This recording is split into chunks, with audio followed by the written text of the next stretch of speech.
Chapter 1. In the Dinghy of the Lady Vane. I do not propose to add anything to what has already been written concerning the loss of the Lady Vane.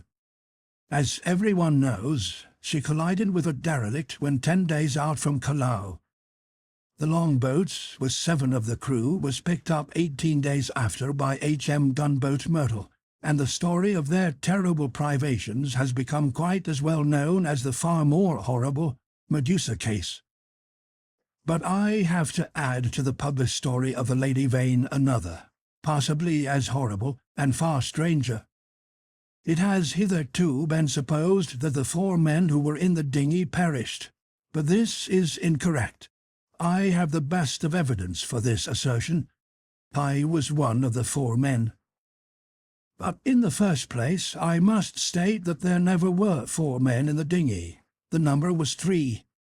Constans, who was seen by the captain to jump into the gig, luckily for us, and unluckily for himself, did not reach us. He came down out of the tangle of ropes under the stays of the smashed bowsprit. Some small rope caught his heel as he let go, and he hung for a moment head downward, and then fell and struck a block or spar floating in the water. We pulled towards him, but he never came up. I say luckily for us he did not reach us, and I might also say luckily for himself, for we had only a small beaker of water and some soddened ship's biscuits with us. So sudden had been the alarm, so unprepared the ship for any disaster. We thought the people on the launch would be better provisioned, though it seems they were not, and we tried to hail them. They could not have heard us, and the next morning, when the drizzle cleared, which was not until past midday, we could see nothing of them. We could not stand up to look about us because of the pitching of the boat. The 2 other men who had escaped so far with me were a man named Helmar, a passenger like myself, and a seaman whose name I don't know, a short, sturdy man with a stammer. We drifted famishing, and after our water had come to an end, tormented by an intolerable thirst, for 8 days altogether. After the 2nd day, the sea subsided slowly to a glassy calm. It is quite impossible for the ordinary reader to imagine those 8 days. He has not, luckily for himself, anything in his memory to imagine with. After the 1st day we said little to one another, and lay in our places in the boat and stared at the horizon, or watched, with eyes that grew larger and more haggard every day, the misery and weakness gaining upon our companions. The sun became pitiless. The water ended on the 4th day, and we were already thinking strange things and saying them with our eyes, but it was, I think, the 6th before Helmar gave voice to the thing we had all been thinking.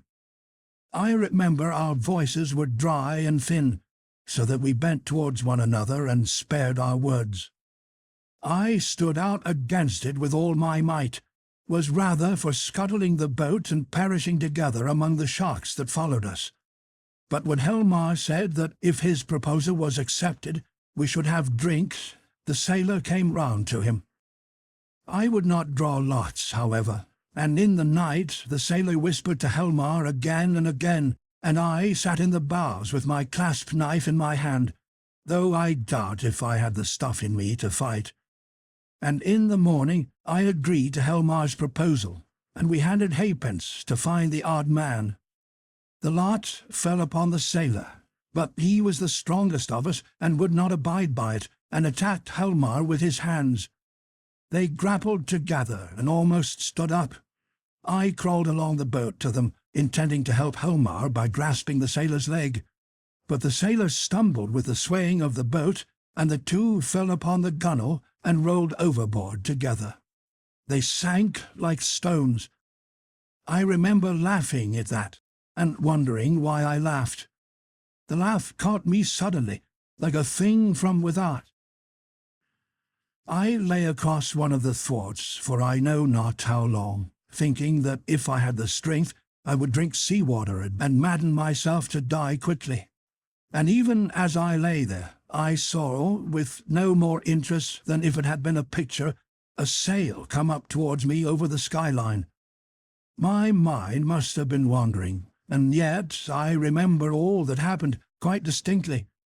I remember how my head swayed with the seas, and the horizon with the sail above it danced up and down. But I also remember as distinctly that I had a persuasion that I was dead, and that I thought what a just it was that they should come too late by such a little to catch me in my body. For an endless period, as it seemed to me, I lay with my head on the thwart watching the schooner. She was a little ship, schooner-rigged fore and aft, come up out of the sea. She kept tacking to and fro in a widening compass, for she was sailing dead into the wind. It never entered my head to attempt to attract attention, and I do not remember anything distinctly after the sight of her side, until I found myself in a little cabin aft. There's a dim half-memory of being lifted up to the gangway, and of a big round countenance, covered with freckles and surrounded with red hair, staring at me over the bulwarks. I also had a discontented impression of a dark face, with extraordinary eyes close to mine. But that, I thought, was a nightmare, until I met it again. I fancy I recollect some stuff being poured in between my teeth, and that is all. Chapter 2. The Man Who Was Going Nowhere. The cabin in which I found myself was small and rather untidy. A youngish man with flaxen hair, a bristly straw-coloured moustache, and a dropping nether lip was sitting and holding my wrist. For a minute we stared at each other without speaking. He had watery grey eyes, oddly void of expression. Then, just overhead, came a sound like an iron bedstead being knocked about, and the low, angry growling of some large animal. At the same time the man spoke. He repeated his question. "How do you feel now?" "I think," I said, "I felt all right." I could not recollect how I had got there. He must have seen the question in my face, for my voice was inaccessible to me. "You were picked up in a boat, starving. The name on the boat was the Lady Vane, and there were spots of blood on the gunwale. At the same time my eye caught my hand, so thin that it looked like a dirty skin purse full of loose bones, and all the business of the boat came back to me. "Have some of this," said he, and gave me a dose of some scarlet stuff, iced.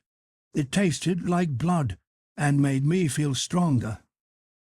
"You were in luck," said he, "to get picked up by a ship with a medical man aboard." He spoke with a slobbering articulation, with the ghost of a lisp. "What ship is this?" I said slowly, hoarse from my long silence. "It's a little trader from Africa and Callao. I never asked where she came from in the beginning. Out of the land of born fools, I guess. I'm a passenger myself from Africa. The silly ass who owns her, he's captain too, named Davies. He's lost his certificate or something. You know the kind of man. Calls the thing the Ipecacuana of all silly infernal names. Though when there's much of a sea without any wind, she certainly acts accordingly." Then the noise overhead began again, a snarling growl and the voice of a human being together, telling some heaven-forsaken idiot to desist. "You were nearly dead," said my interlocutor. "It is a very near thing indeed. But I've put some stuff into you now. Notice your arms sore? Injections. You've been insensible for nearly 30 hours. I thought slowly. I was distracted now by the yelping of a number of dogs.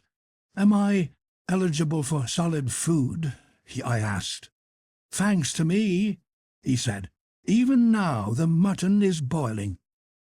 "Yes," I said with assurance, "I could eat some mutton. But," said he with a momentary hesitation, "you know, I'm dying to hear of how you came to be alone in that boat. Damn that howling!" I thought I detected a certain suspicion in his eyes.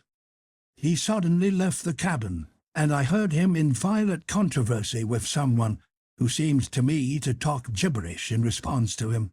The matter sounded as if it ended in blows, but in that I thought my ears were mistaken. Then he shouted at the dogs and returned to the cabin.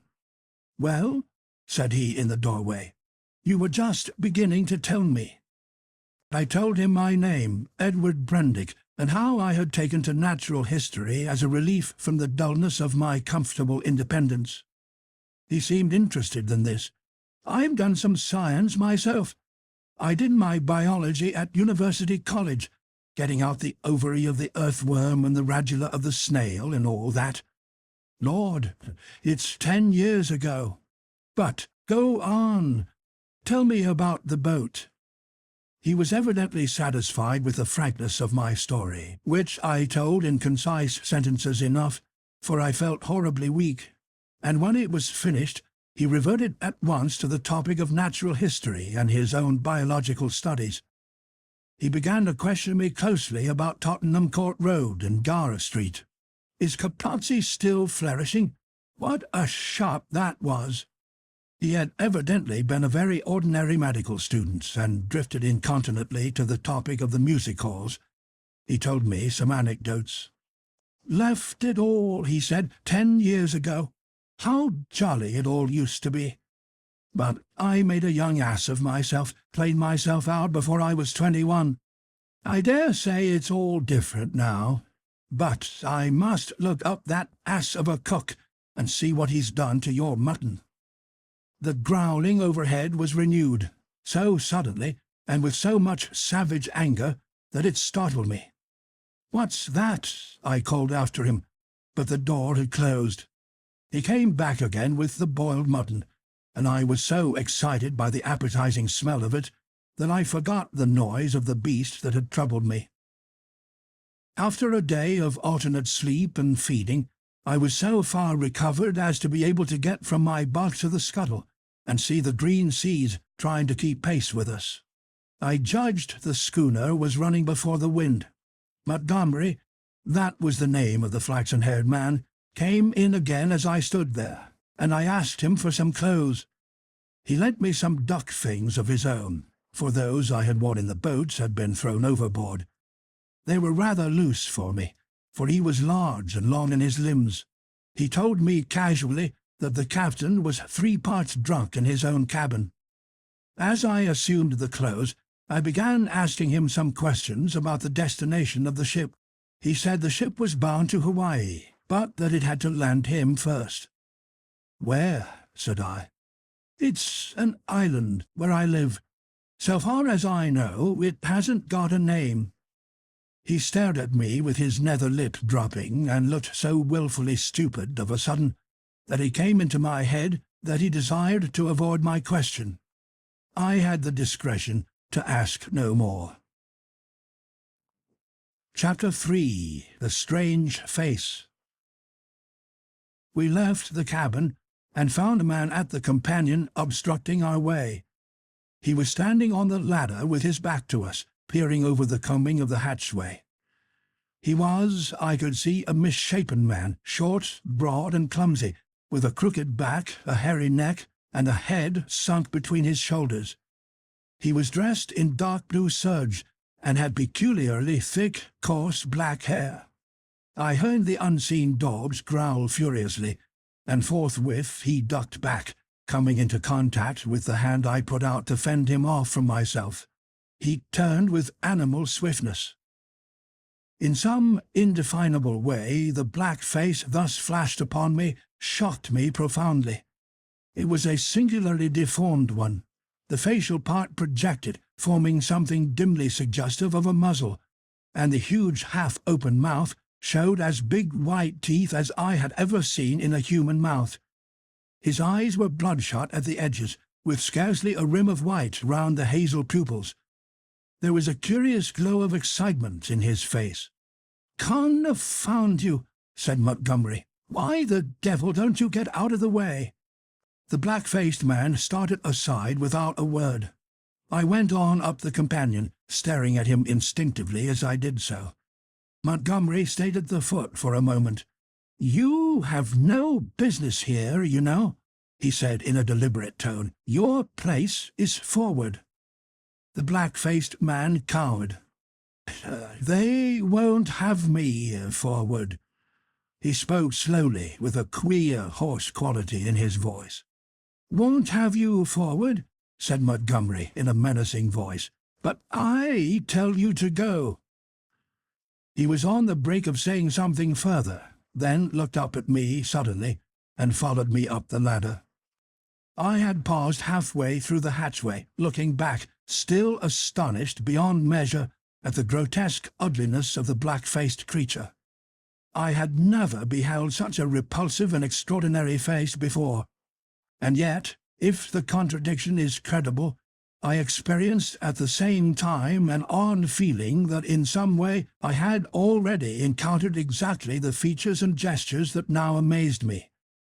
Afterwards, it occurred to me that probably I had seen him as I was lifted aboard, and yet that scarcely satisfied my suspicion of a previous acquaintance.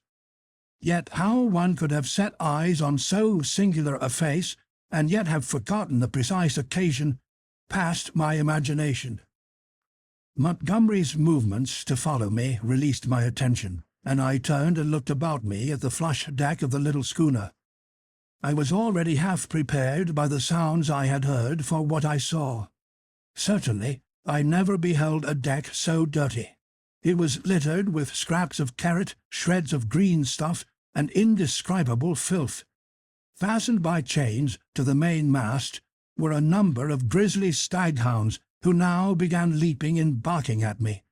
And by the mizzen, a huge puma was cramped in a little iron cage far too small even to give it turning room.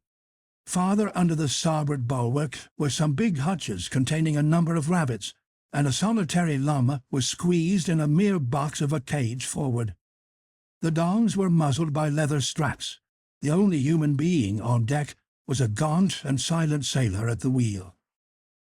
The patched and dirty spikers were tense before the wind, and up aloft the little ship seemed carrying every sail she had. The sky was clear, the sun midway down the western sky. Long waves, capped by the breeze with froth, were running with us.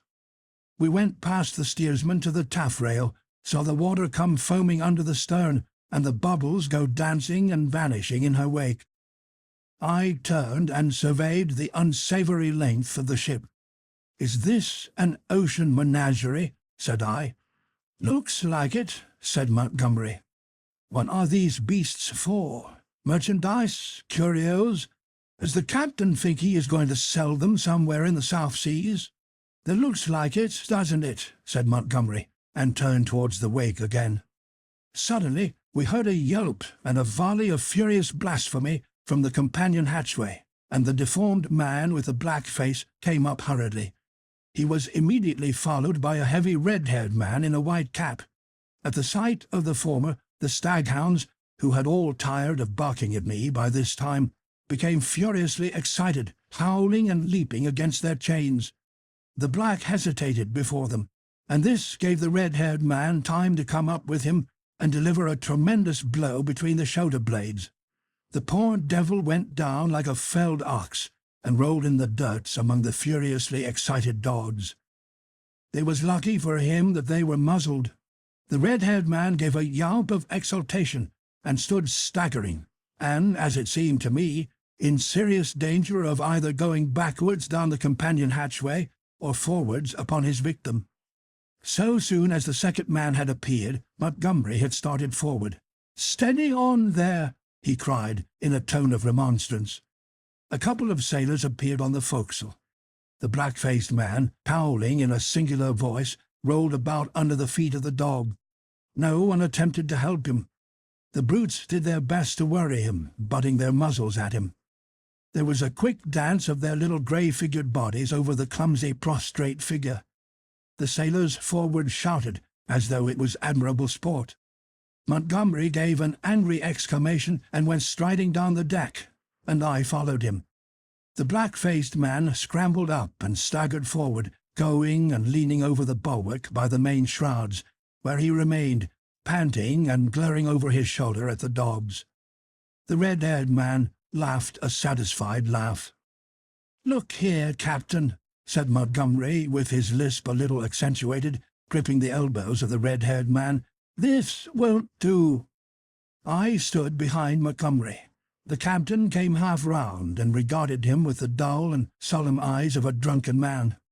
"What won't do?" he said, and added, after looking sleepily into Montgomery's face for a minute, "Blasted sawbones."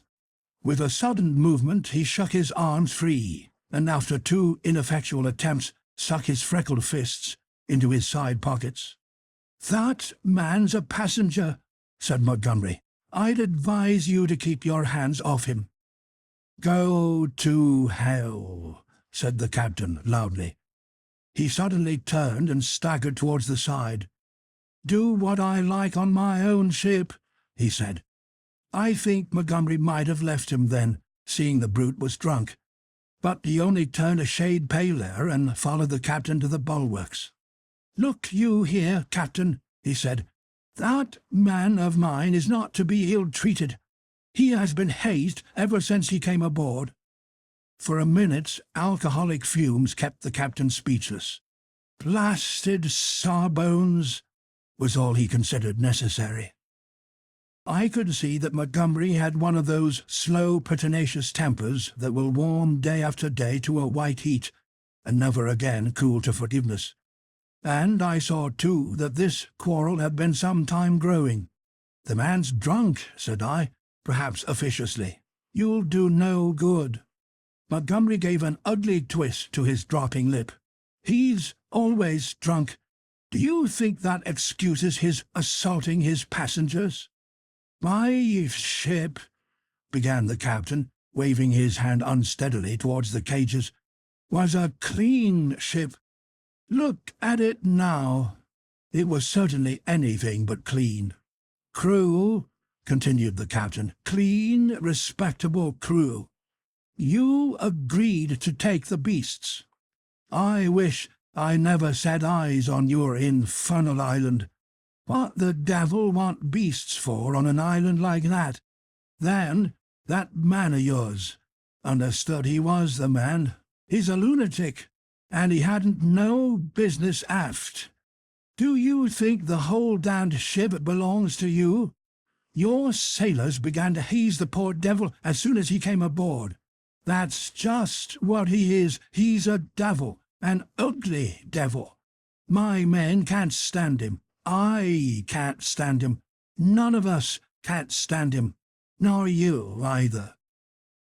Montgomery turned away. "You leave that man alone, anyhow," he said, nodding his head as he spoke. But the captain meant to quarrel now. He raised his voice. "If he comes this end of the ship again, I'll cut his insides out, I tell you. Cut out his blasted insides. Who are you to tell me what I'm to do? I tell you I'm captain of this ship, captain and owner. I'm the law here, I tell you, the law and the prophets. I bargained to take a man and his attendant to and from Africa and bring back some animals. I never bargained to carry a mad devil and a silly sawbones, well, never mind what he called Montgomery. I saw the latter take a step forward and interposed. "He's drunk," said I. The captain began some abuse even fouler than the last. "Shut up," I said, turning on him sharply, for I had seen danger in Montgomery's white face. With that, I brought the downpour on myself. However, I was glad to avert what was uncommonly near a scuffle, even at the price of the captain's drunken ill-will.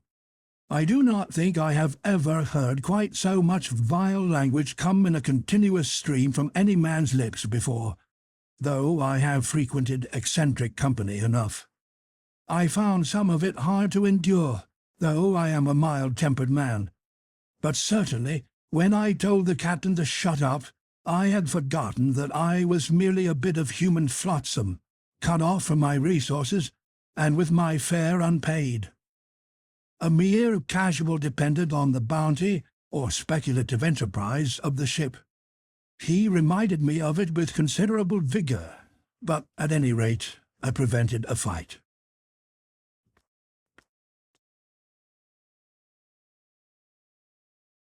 Chapter 4. At the schooner's rail. That night land was sighted after sundown, and the schooner hove to. Montgomery intimated that was his destination. It was too far to see any details. It seemed to me then simply a low-lying patch of dim blue in the uncertain blue-grey sea. An almost vertical streak of smoke went up from it into the sky. The captain was not on deck when it was sighted. After he had vented his wrath on me, he had staggered below, and I understood he went to sleep on the floor of his own cabin. The mate practically assumed the command. He was the gaunt, taciturn individual we had seen at the wheel. Apparently, he was in an evil temper with Montgomery. He took not the slightest notice of either of us.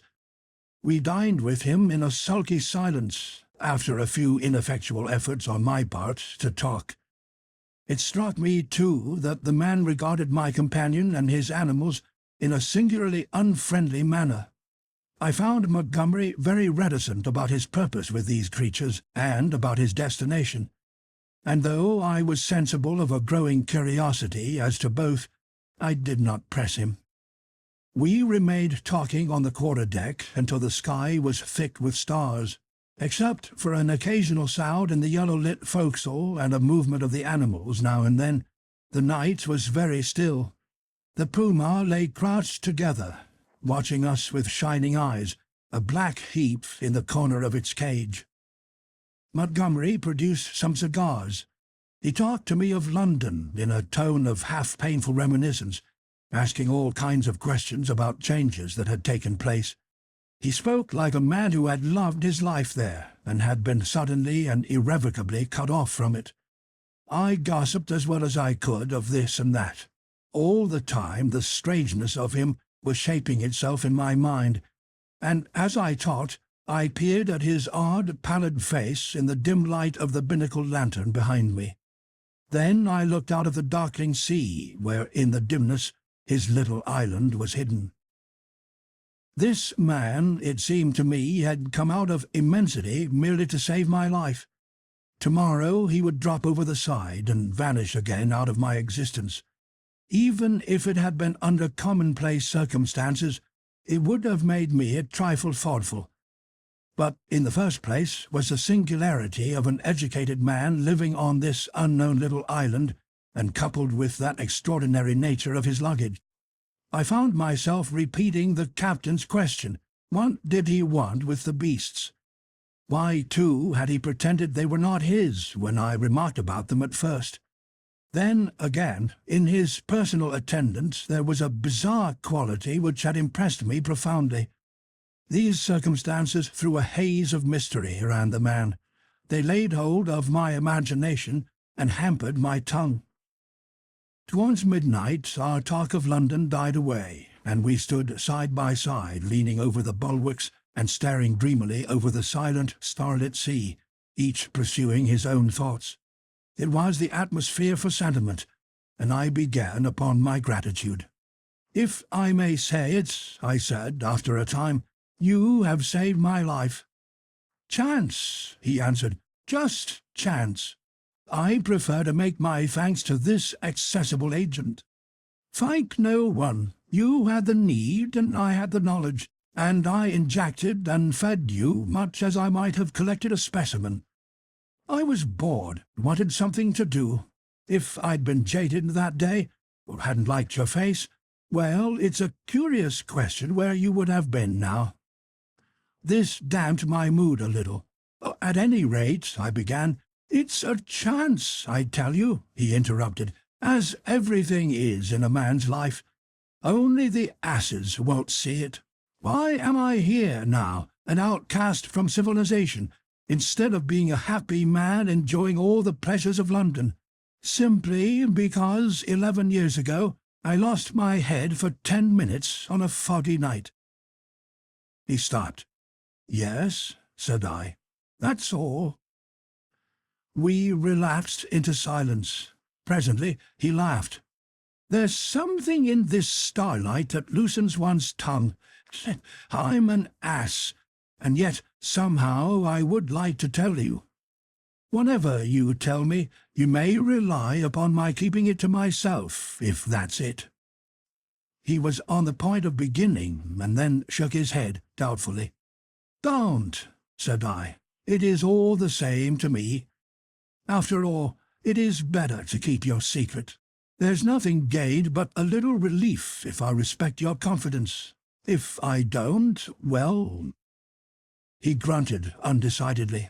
I felt I had him at a disadvantage, had caught him in the mood of indiscretion, and to tell the truth, I was not curious to learn what might have driven a young medical student out of London. I have an imagination. I shrugged my shoulders and turned away. Over the taffrail leaned a silent black figure, watching the stars. It was Montgomery's strange attendant. It looked over its shoulder quickly with my movement, then looked away again. It may seem a little thing to you, perhaps, but it came like a sullen blow to me. The only light near us was a lantern at the wheel. The creature's face was turned for one brief instant out of the dimness of the stern towards this illumination, and I saw that the eyes that glanced at me shone with a pale green light. I did not know then that a reddish luminosity, at least, is not uncommon in human eyes. The thing came to me as stark inhumanity. That black figure with its eyes of fire struck down through all my adult thoughts and feelings, and for a moment the forgotten horrors of childhood came back to my mind. Then the effect passed as it had come. An uncouth black figure of a man, a figure of no particular import, hung over the taffrail against the starlight, and I found Montgomery was speaking to me. "I'm thinking of turning in, then," said he, "if you've had enough of this." I answered him incongruously. We went below, and he wished me good night at the door of my cabin. That night I had some very unpleasant dreams. The waning moon rose late. Its light struck a glossy white beam across my cabin and made an ominous shape on the planking by my bunk. Then the staghounds woke and began howling and baying, so that I dreamt fitfully and scarcely slept until the approach of dawn. Chapter 5. The Man Who Had Nowhere to Go. In the early morning, it was the second morning after my recovery, and I believe the fourth after I was picked up, I awoke through an avenue of tumultuous dreams of guns and howling mobs, and became sensible of a hoarse shouting above me. I rubbed my eyes and lay listening to the noise, doubting for a little while of my whereabouts. Then came a sudden pattering of bare feet, the sound of heavy objects being thrown about, a violent creaking and the rattling of chains. I heard the swish of the water as the ship was suddenly brought round, and a foamy yellow-green wave flew across the little round window and left it streaming. I jumped into my clothes and went on deck. As I came up the ladder, I saw against the flushed sky, for the sun was just rising, the broad back and red hair of the captain, the puma spinning from a tackle rigged on to the mizzen spanker boom. The poor brute seemed horribly scared and crushed in the bottom of its little cage. "Overboard with 'em," bawled the captain. "Overboard with 'em. We'll have a clean ship soon of the whole bilin' of them." He stood in my way, so that I had perforce to tap his shoulder to come on deck. He came round with a start and staggered back a few paces to stare at me. It needed no expert eye to tell that the man was still drunk. "Hullo," said he stupidly, and then, with the light coming into his eyes, "Why, it's Mr. "Prendick," said I. "Prendick be damned," said he. "Shut up. That's your name, Mr. Shut Up." It was no good answering the brute, but I certainly did not expect his next move. He held out his hand to the gangway by which Montgomery stood talking to a massive grey-haired man in dirty blue flannels who had apparently just come aboard. "That way, Mr. Blasted Shut-Up, that way," roared the captain. Montgomery and his companion turned as he spoke. "What do you mean?" I said. "That way, Mr. Blasted Shut-Up, that's what I mean. Overboard, Mr. Shut-Up, and sharp. We're cleaning the ship out, cleaning the whole blessed ship out, and overboard you go." I stared at him, dumbfounded. Then it occurred to me that he was exactly the thing I wanted. The last prospect of a journey as sole passenger with this quarrelsome sot was not one to mourn over. I turned towards Montgomery. "Can't have you," said Montgomery's companion concisely. "You can't have me," said I, aghast. He had the squarest and most resolute face I ever set eyes upon. "Look here," I began, turning to the captain. "Overboard," said the captain.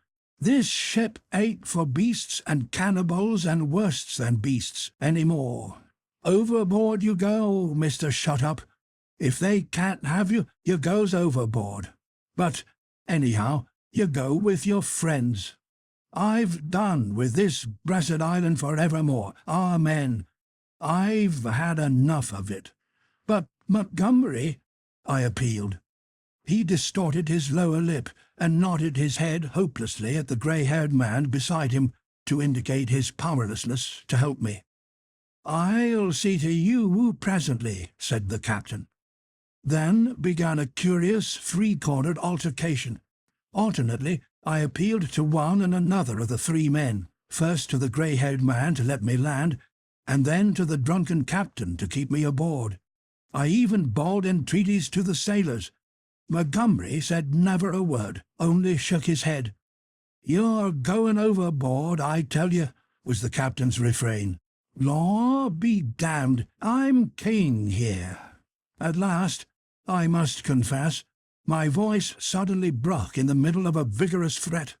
I felt a gust of hysterical petulance and went aft and stared dismally at nothing. Meanwhile, the sailors progressed rapidly with the task of unshipping the packages and caged animals. A large launch with 2 standing logs lay under the lee of the schooner, and into this the strange assortment of goods were swung. I did not then see the hands from the island that were receiving the packages, for the hull of the launch was hidden from me by the side of the schooner. Neither Montgomery nor his companion took the slightest notice of me, but busied themselves in assisting and directing the 4 or 5 sailors who were unloading the goods. The captain went forward, interfering rather than assisting. I was alternately despairful and desperate.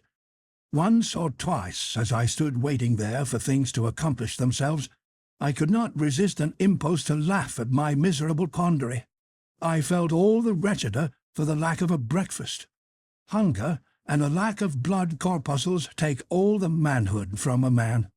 I perceived pretty clearly that I had not the stamina either to resist what the captain chose to do to expel me, or to force myself upon Montgomery and his companion.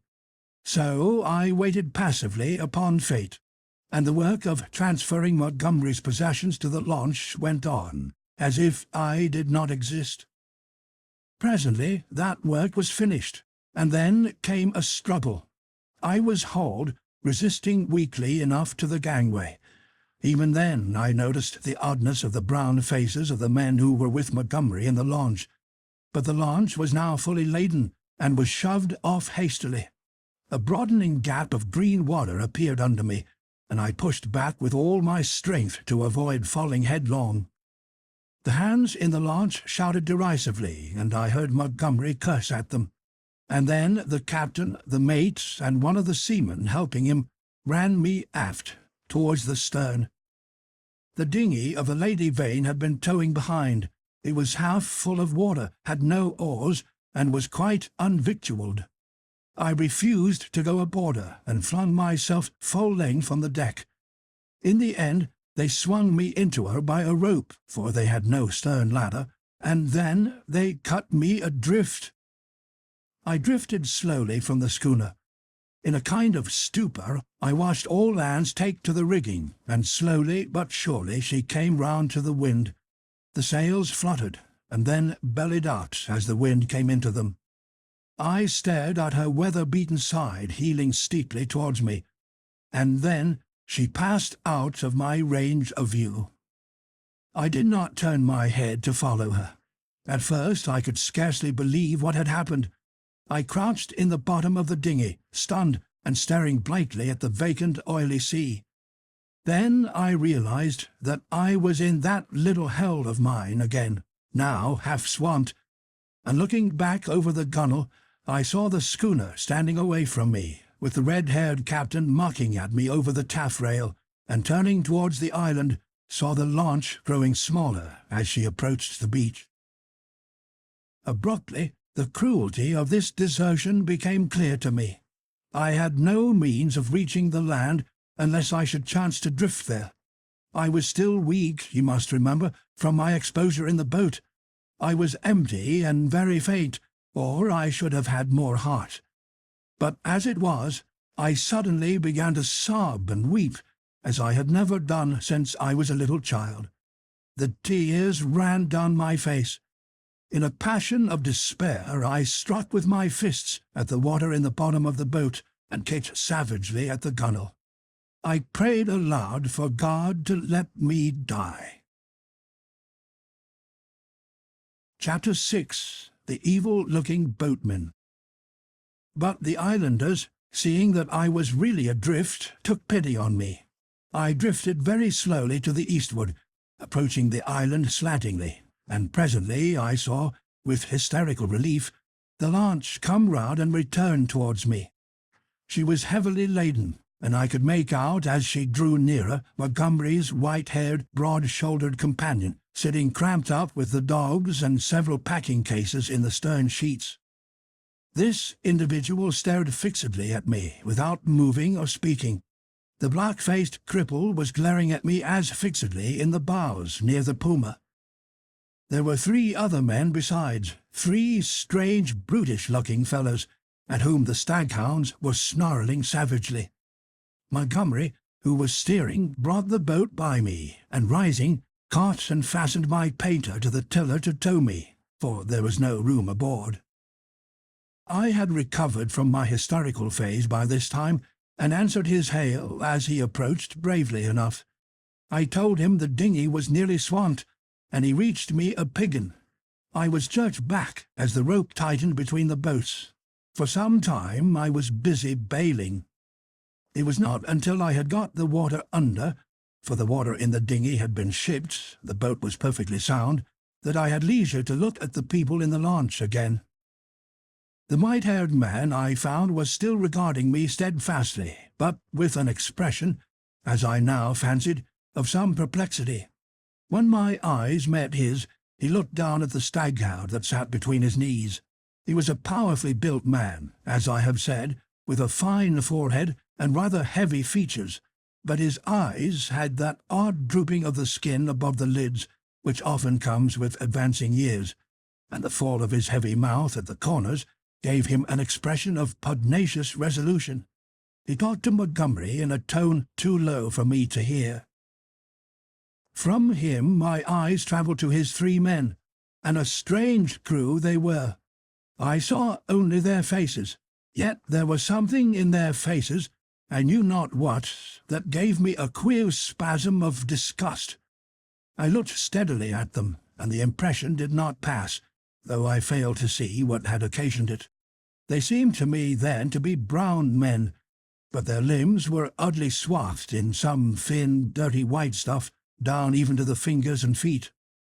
I have never seen men so wrapped up before, and women so only in the East. They wore turbans, too, and thereunder peered out their elfin faces at me, faces with protruding lower jaws and bright eyes. They had lank black hair, almost like horsehair, and seemed, as they sat, to exceed in stature any race of men I have seen. The white-haired man, who I knew was a good 6 feet in height, sat a head below any one of the three. I found afterwards that really none were taller than myself, but their bodies were abnormally long, and the thigh part of the leg short and curiously twisted. At any rate, they were an amazingly ugly gang, and over the heads of them, under the forward lud, peered the black face of the man whose eyes were luminous in the dark. As I stared at them, they met my gaze, and then first one and then another turned away from my direct stare and looked at me in an odd, furtive manner. It occurred to me that I was perhaps annoying them, and I turned my attention to the island we were approaching. It was low and covered with thick vegetation, chiefly a kind of palm that was new to me. From one point a thin white thread of vapour rose slantingly to an immense height, and then frayed out like a down feather. We were now within the embrace of a broad bay, flanked on either hand by a low promontory. The beach was of dull grey sand, and sloped steeply up to a ridge, perhaps 60 or 70 feet above the sea level, and irregularly set with trees and undergrowth. Halfway up was a square enclosure of some greyish stone, which I found subsequently was built partly of coral and partly of pumiceous lava. 2 thatched roofs peeped from within this enclosure. A man stood awaiting us at the water's edge. I fancied, while we were still far off, that I saw some other and very grotesque-looking creatures scuttle into the bushes upon the slope. But I saw nothing of these as we drew nearer. This man was of a moderate size, and with a black, negroid face. He had a large, almost lipless mouth, extraordinary lag arms, long thin feet and bow legs, and stood with his heavy face thrust forward, staring at us. He was dressed like Montgomery and his white-haired companion, in jacket and trousers of blue serge.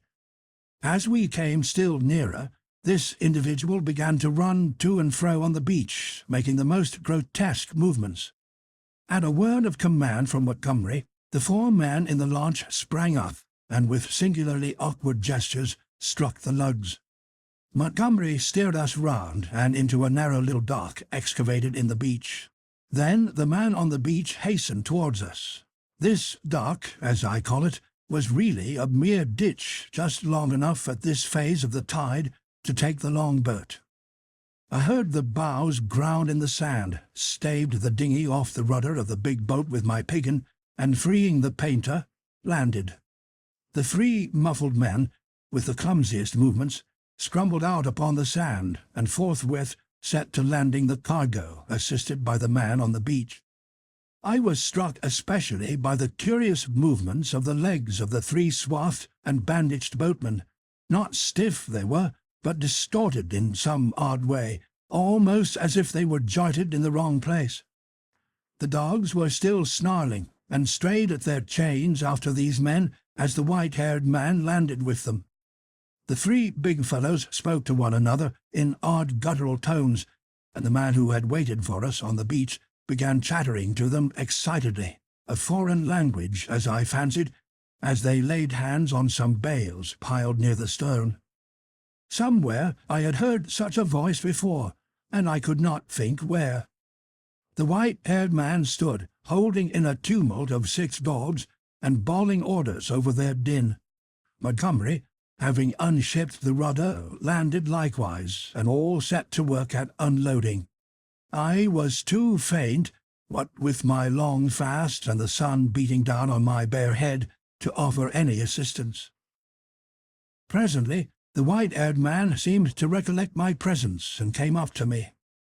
"You look," said he, "as though you had scarcely breakfasted." His little eyes were a brilliant black under his heavy brows.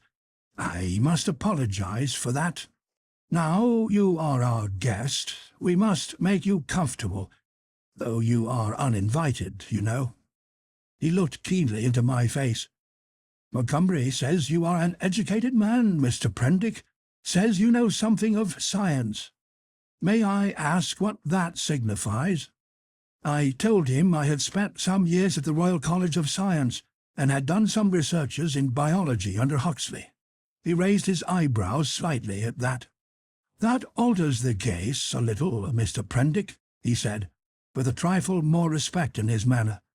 "As it happens, we are biologists here. This is a biological station of a sort." His eye rested on the men in white who were busily hauling the puma on rollers towards the walled yard. "I and Montgomery, at least," he added. "Then, when you will be able to get away, I can't say. We're off the track to anywhere. We see a ship once in a 12-month or so." He left me abruptly and went up the beach past this group, and I think entered the enclosure. The other two men were with Montgomery, erecting a pile of smaller packages on a low-wheeled truck. The llama was still on the launch with the rabbit hutches. The staghounds were still lashed to the thwarts. The pile of things completed, all three men laid hold of the truck and began shoving the ton-weight or so upon it after the puma. Presently Montgomery left them, and coming back to me, held out his hand. "I'm glad," said he, "for my own part. That captain was a silly ass. He'd have made things lively for you." "It was you," said I, "that saved me again." "That depends. You'll find this island an infernally rum place, I promise you. I'd watch my goings carefully, if I were you. He hesitated, and seemed to alter his mind but what was on his lips. "I wish you'd help me with these rabbits," he said. His procedure with the rabbits was singular. I waded in with him and helped him lug one of the hutches ashore. No sooner was that done than he opened the door of it, and tilting the thing on one end, turned its living contents out on the ground. They fell in a struggling heap, one on top of the other. He clapped his hands, and forthwith they went off with that hopping run of theirs, 15 or 20 of them, I should think, up the beach. "Increase and multiply, my friends," said Montgomery. "Replenish the island. Hitherto we've had a certain lack of meat here." As I watched them disappearing, the white-haired man returned with a brandy flask and some biscuits. "Something to go on with, Prendick," said he, in a far more familiar tone than before. I made no ado, but set to work on the biscuits at once, while the white-haired man helped Montgomery to release about a score more of the rabbits. 3 big hutches, however, went up to the house with the puma. The brandy I did not touch, for I had been an abstainer from my birth.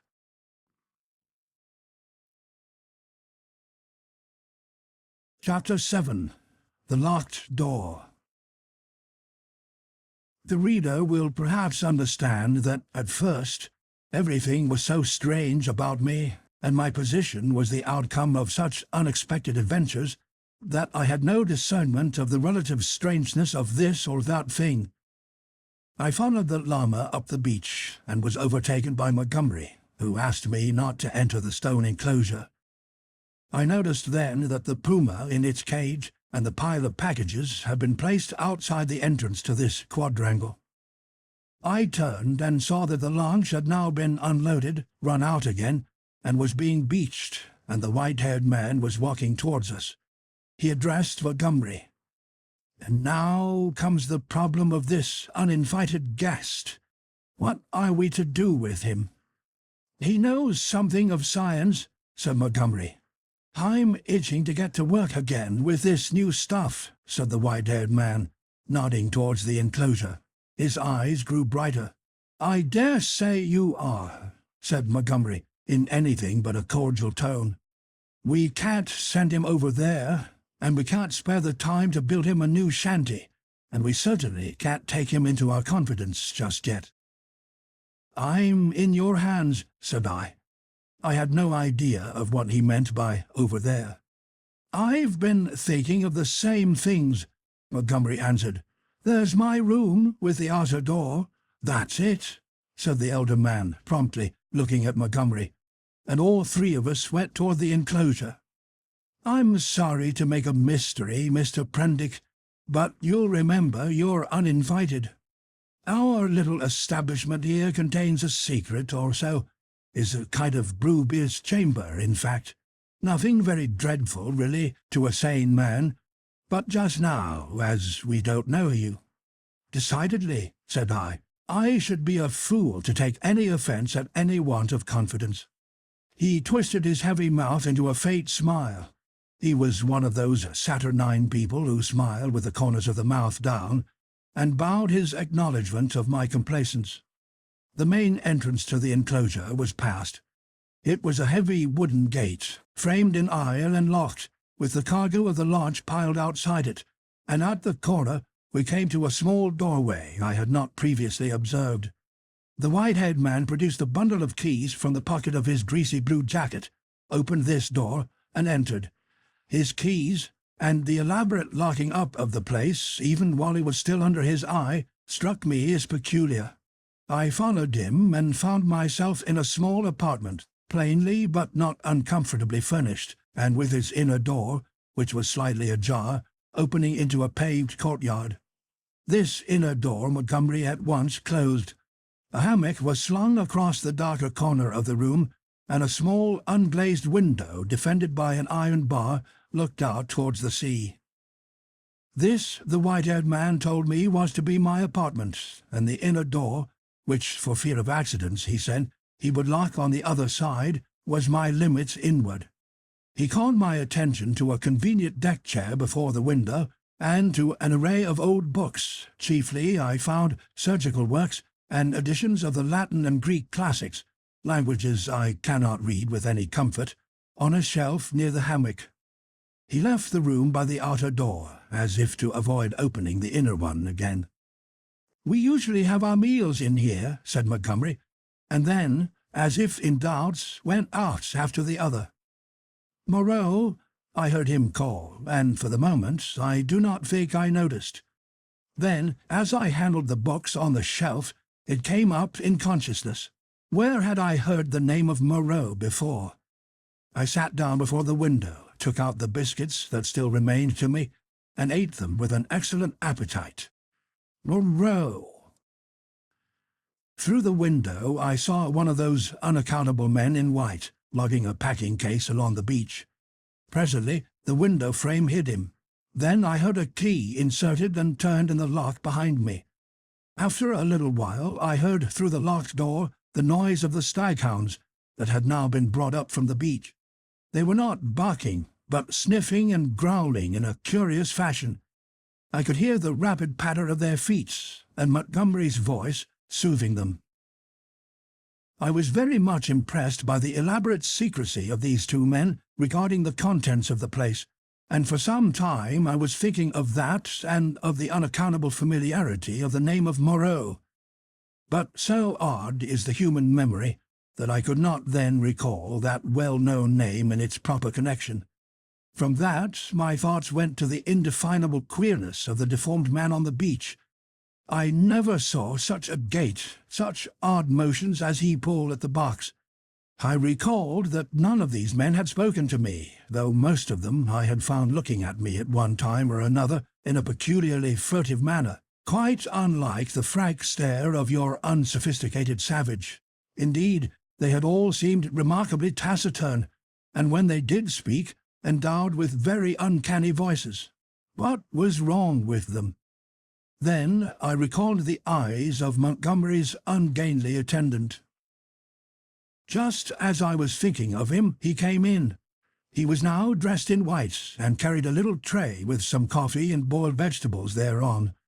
I could hardly repress a shuddering recoil as he came, bending amiably, and placed the tray before me on the table. Then astonishment paralyzed me. Under his stringy black locks I saw his ear. It jumped upon me suddenly close to my face. The man had pointed ears, covered with a fine brown fur. "Your breakfast, sir?" he said. I stared at his face without attempting to answer him. He turned and went towards the door, regarding me oddly over his shoulder.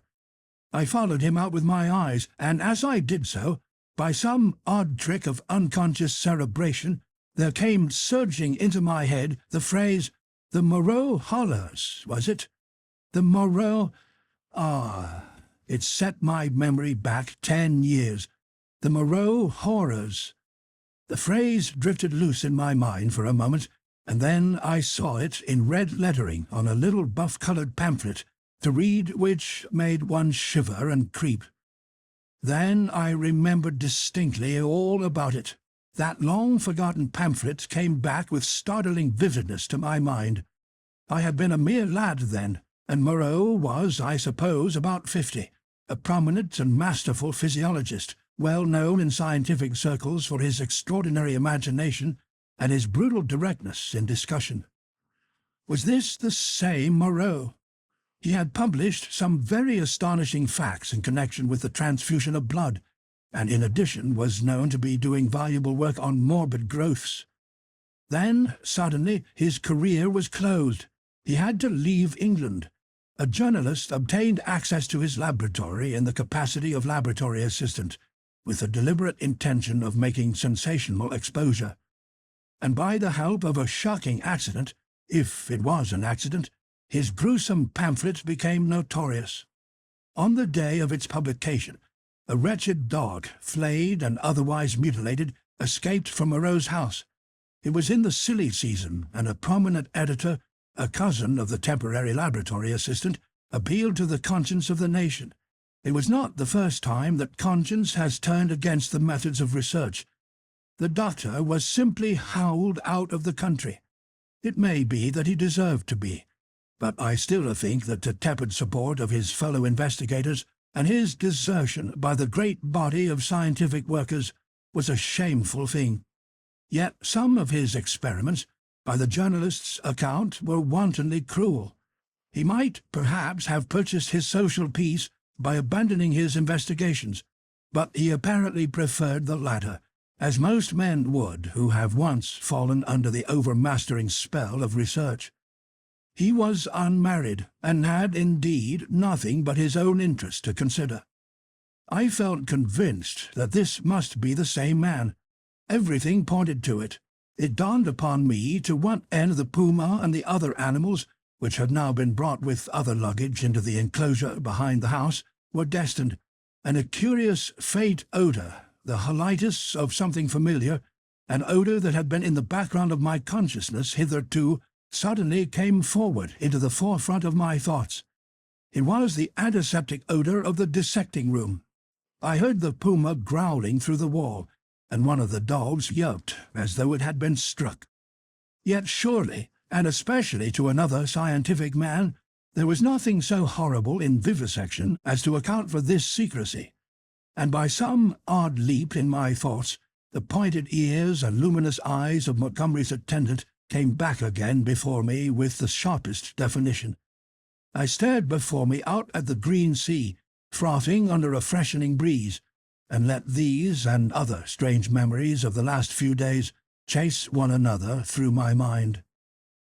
What could it all mean? A locked enclosure on a lonely island, a notorious vivisector, and these crippled and distorted men. Chapter 8. The Crying of the Puma. Montgomery interrupted my tangle of mystification and suspicion about 1 o'clock, and his grotesque attendant followed him with a tray bearing bread, some herbs and other eatables, a flask of whisky, a jug of water, and 3 glasses and knives. I glanced askance at this strange creature, and found him watching me with his queer, restless eyes. Montgomery said that he would lunch with me, but that Moreau was too preoccupied with some work to come. "Moreau," said I know that name." "The devil you do," said he. "What an ass I was to mention it to you. I might have thought. Anyhow, it will give you an inkling of our mysteries. Whiskey?" "No, thanks, sir. I'm an abstainer." "I wish I'd been. But it's no use locking the door after the steed is stolen. It was that infernal stuff which led to my coming here, that and a foggy night. I thought myself in luck at the time when Moreau offered to get me off. It's queer. Montgomery," said I suddenly, as the outer door closed, "why has your man pointed ears?" "Tam," he said, after his first mouthful of food. He stared at me for a moment, and then repeated, "Pointed ears?" "Little points to them," said I, as calmly as possible, with a catch in my breath. "And a fine black fur at the edges." He helped himself to whiskey and water with great deliberation. "I was under the impression that his hair covered his ears. I saw them as he stooped by me to put that coffee you sent to me on the table, and his eyes shine in the dark." By this time Montgomery had recovered from the surprise of my question. "I always thought," he said deliberately, with a certain accentuation of his flavouring of lisp, "that there was something the matter with his ears from the way he covered them. What were they like?" I was persuaded from his manner that this ignorance was a pretence. Still, I could hardly tell the man that I thought him a liar. "Pointed," I said, "rather small and furry, distinctly furry, but the whole man is one of the strangest beings I ever set eyes on." A sharp, hoarse cry of animal pain came from the enclosure behind us. Its depth and volume testified to the puma. I saw Montgomery wince. "Yes," he said. "Where did you pick up the creature?" "San Francisco. He's an ugly brute, I admit. Half-witted, you know. Can't remember where he came from. But I'm used to him, you know. We both are. How does he strike you?" "He's unnatural," I said. "There's something about him. Don't think me fanciful, but it gives me a nasty little sensation, a tightening of my muscles when he comes near me.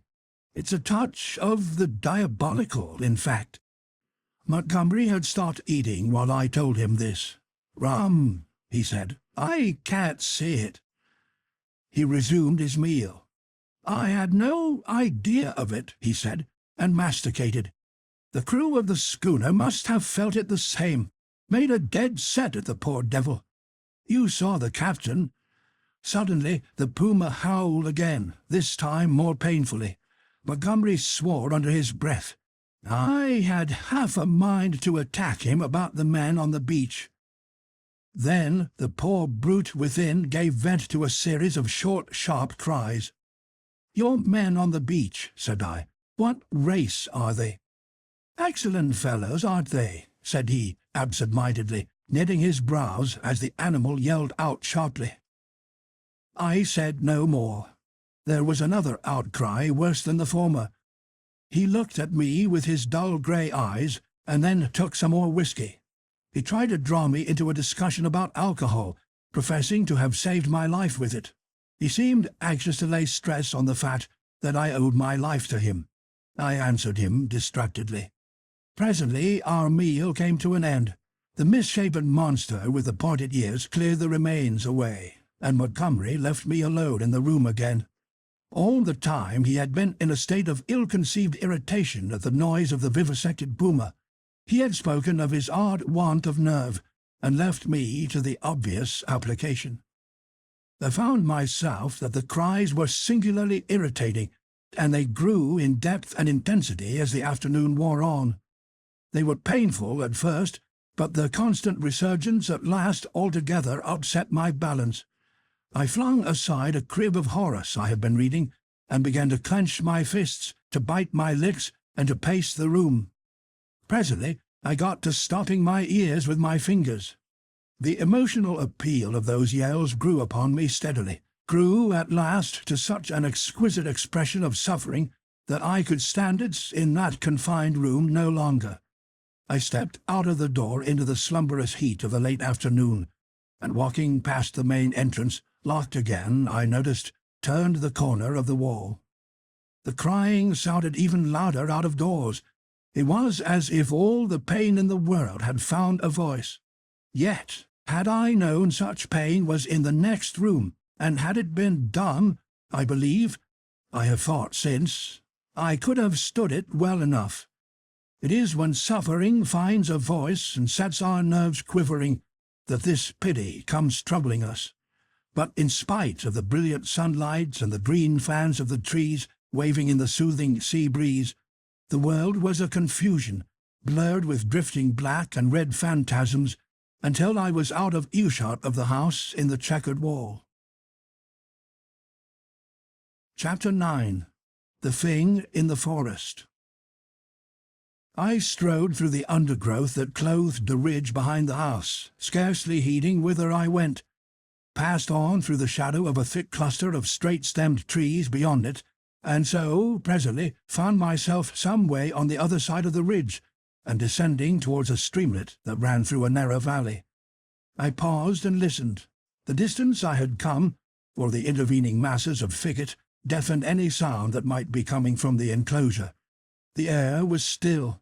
Then, with a rustle, a rabbit emerged, and went scampering up the slope before me. I hesitated, and sat down in the edge of the shade. The place was a pleasant one. The rivulet was hidden by the luxuriant vegetation of the banks, save at one point, where I caught a triangular patch of its glittering water. On the farther side, I saw through a bluish haze a tangle of trees and creepers, and above these again the luminous blue of the sky. Here and there a splash of white or crimson marked the blooming of some trailing epiphyte. I let my eyes wander over this scene for a while, and then began to turn over in my mind again the strange peculiarities of Montgomery's man. But it was too hot to think elaborately, and presently I fell into a tranquil state, midway between dozing and waking.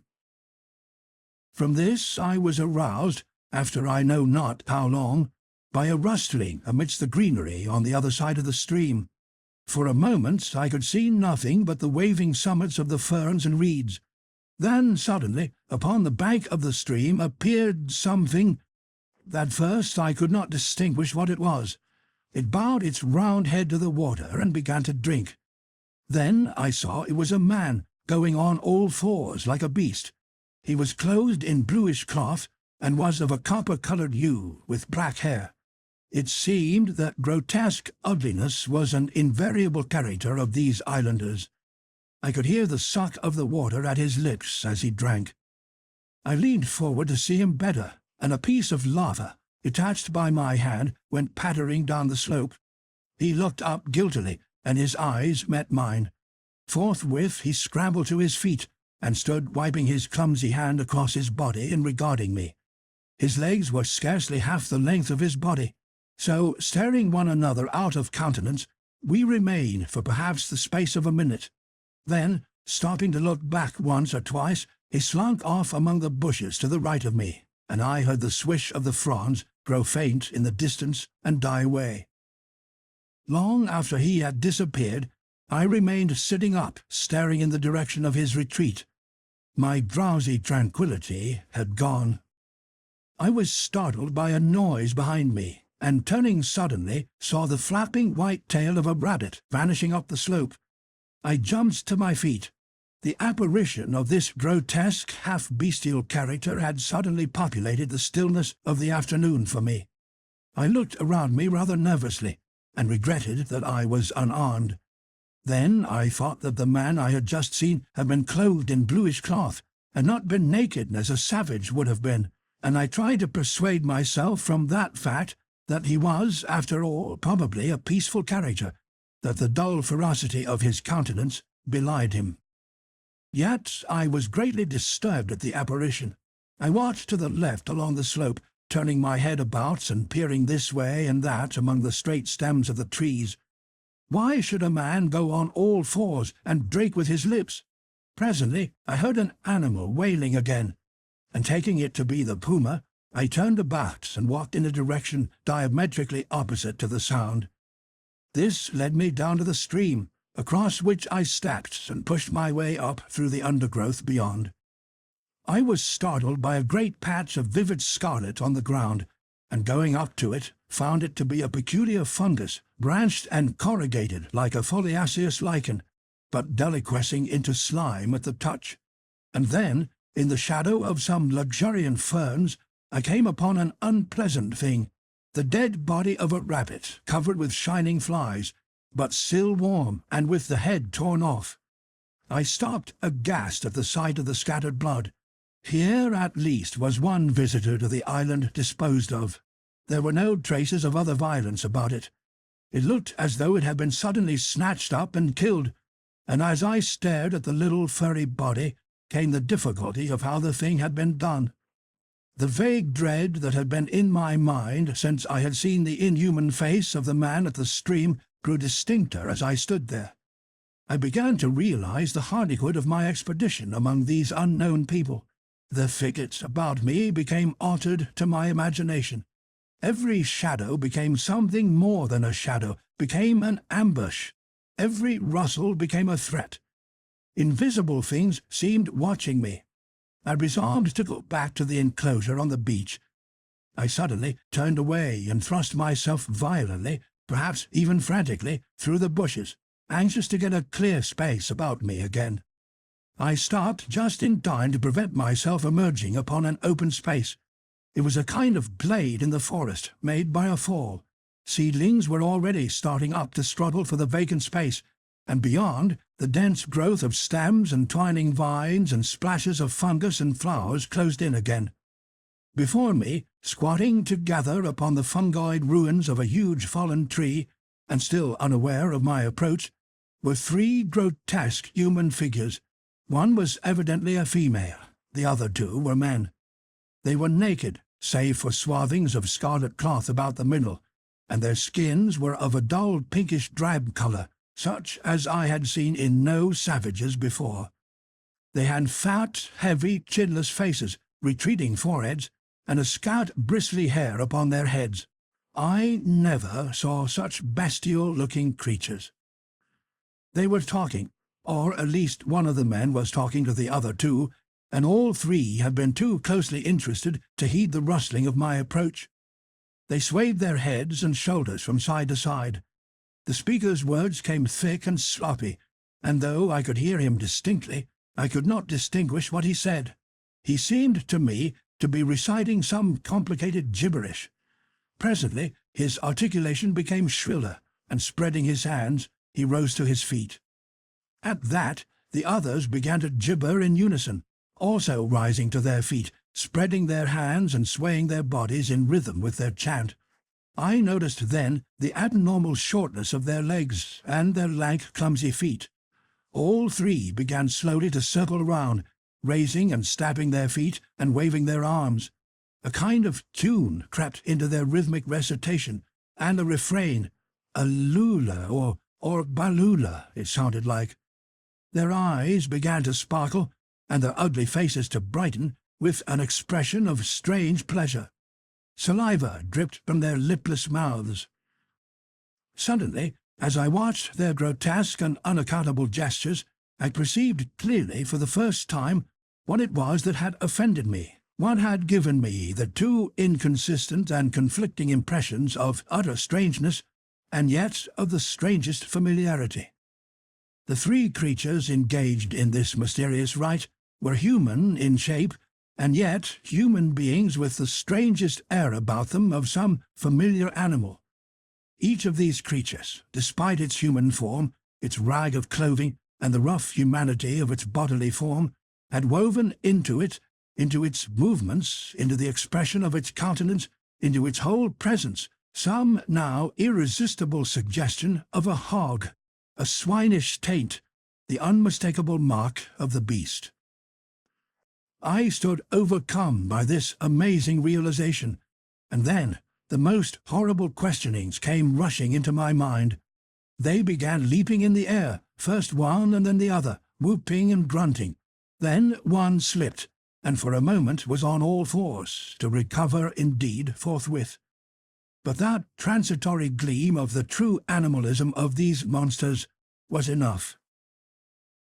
I turned as noiselessly as possible, and became every now and then rigid with the fear of being discovered, as a branch cracked or a leaf rustled. I pushed back into the bushes. It was long before I grew bolder and dared to move freely. My only idea for the moment was to get away from those foul beings, and I scarcely noticed that I had emerged upon a faint pathway amidst the trees. Then, suddenly traversing a little glade, I saw with an unpleasant start two clumsy legs among the trees, walking with noiseless footsteps parallel with my course, and perhaps 30 yards away from me. The head and upper part of the body were hidden by a tangle of creeper. I stopped abruptly, hoping the creature did not see me. The feet stopped as I did. So nervous was I that I controlled an impulse to headlong flight with the utmost difficulty. Then, looking hard, I distinguished through the interlacing network the head and the body of the brute I had seen drinking. He moved his head. There was an emerald flash in his eyes as he glanced at me from the shadow of the trees, a half-luminous colour that vanished as he turned his head again. He was motionless for a moment, and then, with a noiseless tread, began running through the green confusion. In another moment he had vanished behind some bushes. I could not see him, but I felt that he had stopped and was watching me again. What on earth was he, man or beast? What did he want with me? I had no weapon, not even a stick. Flight would be madness. At any rate, the thing, whatever it was, lacked the courage to attack me. Setting my teeth hard, I walked straight towards him. I was anxious not to show the fear that seemed chilling my backbone. I pushed through a tangle of tall white-flowered bushes and saw him 20 paces beyond, looking over his shoulder at me and hesitating. I advanced a step or two, looking steadfastly into his eyes. "Who are you?" said I. He tried to meet my gaze. "No," he said suddenly, and turning, went bounding away from me through the undergrowth. Then he turned and stared at me again. His eyes shone brightly out of the dusk under the trees. My heart was in my mouth, but I felt my only chance was bluff, and walked steadily towards him. He turned again, vanished into the dusk. Once more I thought I caught the glint of his eyes, and that was all. For the first time I realized how the lateness of the hour might affect me. The sun had set some minutes since. The swift dusk of the tropics was already fading out of the eastern sky, and the pioneer moth fluttered silently by my head. Unless I would spend the night among the unknown dangers of the mysterious forest, I must hasten back to the enclosure. The thought of a return to that pain-haunted refuge was extremely disagreeable, but still more so was the idea of being overtaken in the open by darkness and all that darkness might conceal. I gave one more look into the blue shadows that had swallowed up this odd creature, and then retraced my way down the slope towards the stream, going, as I judged, in the direction from which I had come. I walked eagerly, my mind confused with many things, and presently found myself in a level place among scattered trees. The colourless clearness that comes after the sunset flush was darkling.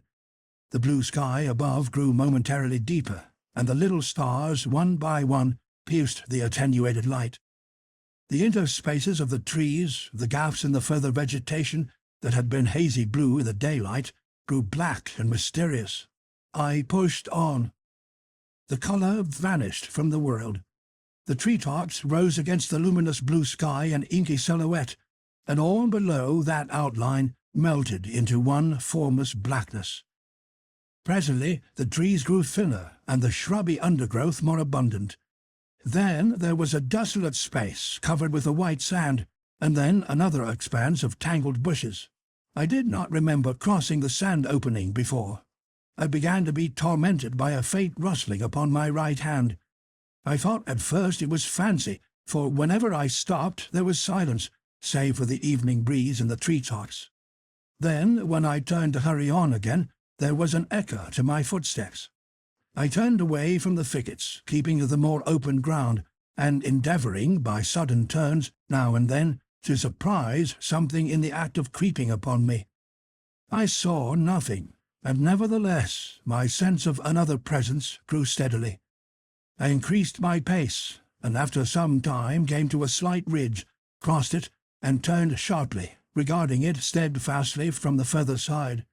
It came out black and clear-cut against the darkling sky, and presently a shapeless lump heaved up momentarily against the skyline and vanished again.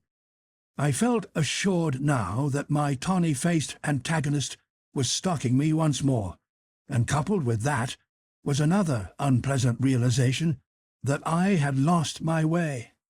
For a time I hurried on, hopelessly perplexed and pursued by that stealthy approach.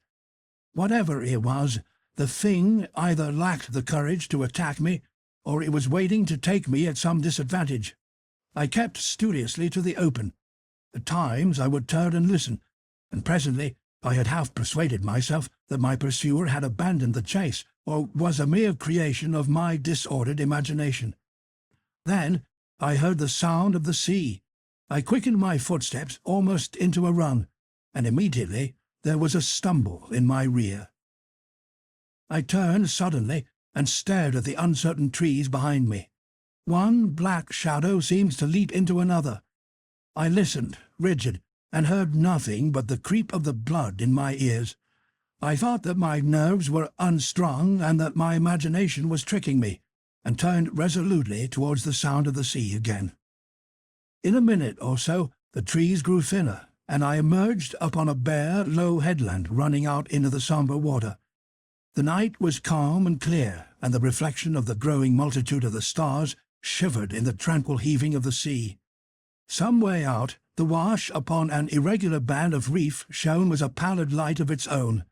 Westward, I saw the zodiacal light mingling with the yellow brilliance of the evening star. The coast fell away from me to the east, and westward it was hidden by the shoulder of the cape. Then I recalled the fact that Moreau's beach lay to the west. A twig snapped behind me, and there was a rustle. I turned and stood facing the dark trees. I could see nothing, or else I could see too much. Every dark form in the dimness had its ominous quality, its peculiar suggestion of alert watchfulness. So I stood for perhaps a minute, and then, with an eye to the trees still, turned westward to cross the headland, and as I moved, one among the lurking shadows moved to follow me. My heart beat quickly. Presently, the broad sweep of a bay to the westward became visible, and I halted again. The noiseless shadow halted a dozen yards from me. A little point of light shone on the further bend of the curve, and the grey sweep of the sandy beach lay faint under the starlight.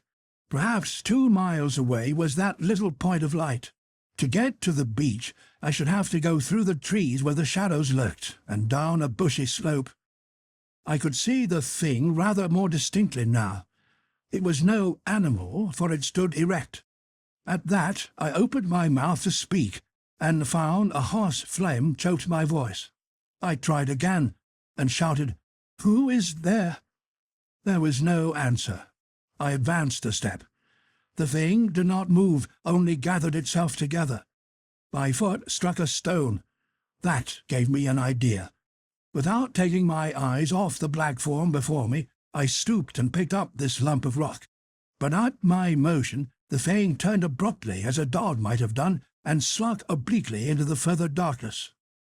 Then I recalled a schoolboy expedient against big dogs, and twisted the rock into my handkerchief, and gave this a turn round my wrist. I heard a movement farther off among the shadows, as if the thing was in retreat. Then, suddenly, my tense excitement gave way. I broke into a profuse perspiration and fell a trembling, with my adversary routed, and this weapon in my hand.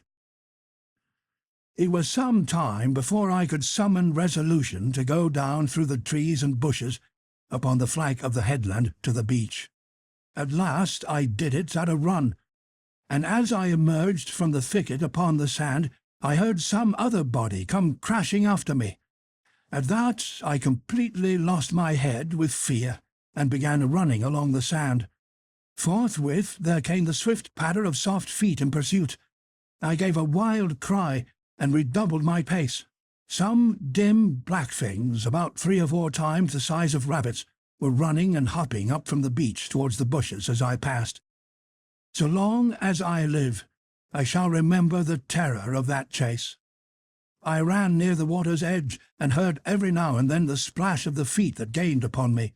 Far away, hopelessly far, was the yellow light. All the night about us was black and still. Splash, splash, came the pursuing feet, nearer and nearer. I felt my breath going, for I was quite out of training, It whooped as I drew it, and I felt a pain like a knife at my side. I perceived the thing would come up with me long before I reached the enclosure, and desperate and sobbing for my breath, I wheeled round upon it and struck at it as it came up to me, struck with all my strength. The stone came out of the sling of the handkerchief as I did so. As I turned, the thing, which had been running on all fours, rose to its feet, and the missile fell fair on its left temple. The skull rang loud, and the animal man blundered into me, thrust me back with its hands, and went staggering past me to fall headlong upon the sand with its face in the water. There it lay still. I could not bring myself to approach that black heap. I left it there, with the water rippling round it under the still stars, and giving it a wide berth, pursued my way towards the yellow glow of the house, and presently, with a positive effect of relief, came the pitiful moaning of the puma, the sound that had originally driven me out to explore this mysterious island. At that, though I was faint and horribly fatigued, I gathered together all my strength and began running again towards the light. I thought I heard a voice calling me.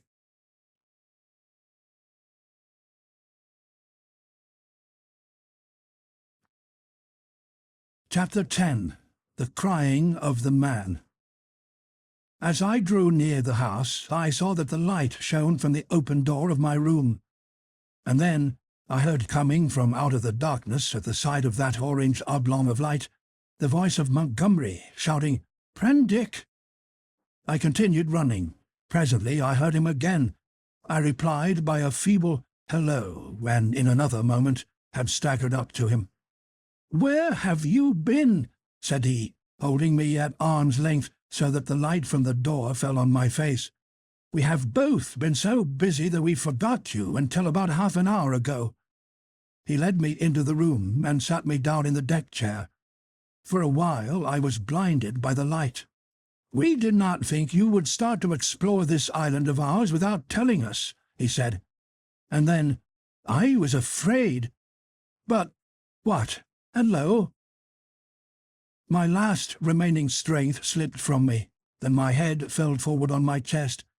I think he found a certain satisfaction in giving me brandy. "For God's sake," said I, "fasten that door." "You've been meeting some of our curiosities, eh?" said he. He locked the door and turned to me again. He asked me no questions, but gave me some brandy and water and pressed me to eat. I was in a state of collapse. He said something vague about his forgetting to warn me, and asked me briefly when I left the house and what I had seen. I answered him as briefly, in fragmentary sentences. "Tell me what it all means," said I, in a state bordering on hysterics. "It's nothing so very dreadful," said he, "but I think you have had about enough for one day." The puma suddenly gave a sharp yell of pain. At that he swore under his breath. "I'm damned," said he, "if this place is not as bad as Gara Street with its cats." "Montgomery," said I, "what was that thing that came after me? Was it a beast, or was it a man?" "If you don't sleep tonight," he said, "you'll be off your head tomorrow." I stood up in front of him. "What was that thing that came after me?" I asked. He looked me squarely in the eyes and twisted his mouth askew. His eyes, which had seemed animated a minute before, went dull. "From your account," said he, "I'm thinking it was a bogle." I felt a gust of intense irritation, which passed as quickly as it came. I flung myself into the chair again, pressed my hands on my forehead. The puma began once more. Montgomery came round behind me and put his hand on my shoulder. "Look here, Prendick," he said, "I had no business to let you drift off into this silly island of ours. But it's not so bad as you feel, man. Your nerves are worked to rags. Let me give you something that will make you sleep. That will keep on for hours yet. You must simply get to sleep, or I won't answer for it." I did not reply. I bowed forward and covered my face with my hands. Presently he returned with a small measure containing a dark liquid. This he gave me. I took it unresistingly, and he helped me into the hammock. When I awoke, it was broad day. For a little while I lay flat, staring at the roof above me. The rafters, I observed, were made out of the timbers of a ship. Then I turned my head and saw a meal prepared for me on the table. I perceived that I was hungry, and prepared to clamber out of the hammock, which, very politely anticipating my intention, twisted round and deposited me upon all fours on the floor. I got up and sat down before the food. I had a heavy feeling in my head, and only the vaguest memory at first of the things that had happened overnight. The morning breeze blew very pleasantly through the unglazed window, and that and the food contributed to the sense of animal comfort which I experienced. Presently the door behind me, the door inward towards the yard of the enclosure, opened. I turned and saw Montgomery's face. "All right," said he. "I'm frightfully busy," and he shut the door. Afterwards I discovered that he forgot to relock it. Then I recalled the expression of his face the previous night, and with that the memory of all I had experienced reconstructed itself before me. Even as that fear came back to me, came a cry from within. But this time it was not the cry of a puma. I put down the mouthful that hesitated upon my lips and listened. Silence, save for the whisper of the morning breeze. I began to think my ears had deceived me. After a long pause I resumed my meal, but with my ears still vigilant. Presently I heard something else, very faint and low. I sat as if frozen in my attitude. Though it was faint and low, it moved me more profoundly than all that I had hitherto heard of the abominations behind the wall. There was no mistake this time in the quality of the dim, broken sounds, no doubt at all of their source, for it was a groaning broken by sobs and gasps of anguish. It was no brute this time.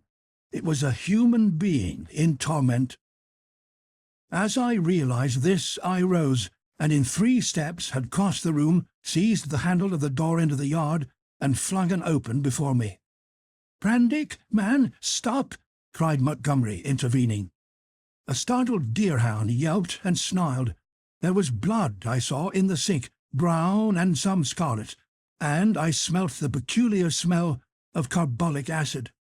Then, through an open doorway beyond, in the dim light of the shadow, I saw something bound painfully upon a framework, scarred, red, and bandaged, and then, blotting this out, appeared the face of old Moreau, white and terrible. In a moment he had gripped me by the shoulder with a hand that was smeared red, had twisted me off my feet, and flung me headlong back into my own room. He lifted me as though I was a little child. I fell at full length upon the floor, and the door slammed and shut out the passionate intensity of his face. Then I heard the key turn in the lock, and Montgomery's voice in expostulation. "Ruined the work of a lifetime," I heard Moreau say. "He does not understand," said Montgomery, and other things that were inaudible. "I can't spare the time yet," said Moreau. The rest I did not hear. I picked myself up and stood trembling, my mind a chaos of the most horrible misgivings. Could it be possible, I thought, that such a thing as the vivisection of men was carried on here? The question shot like lightning across a tumultuous sky, and suddenly the clouded horror of my mind condensed into a vivid realization of my own danger. Chapter 11. The Hunting of the Man. It came before my mind with an unreasonable hope of escape that the outer door of my room was still open to me. I was convinced now, absolutely assured, that Moreau had been vivisecting a human being. All the time since I had heard his name, I had been trying to link in my mind in some way the grotesque animalism of the islanders with his abominations. And now I thought I saw it all. The memory of his work on the transfusion of blood recurred to me. These creatures I had seen were the victims of some hideous experiment, These sickening scoundrels had merely intended to keep me back, to fool me with their display of confidence, and presently to fawn upon me with a fate more horrible than death, with torture, and after torture the most hideous degradation it is possible to conceive, to send me off a lost soul, a beast, to the rest of their comus rout. I looked round for some weapon. Nothing.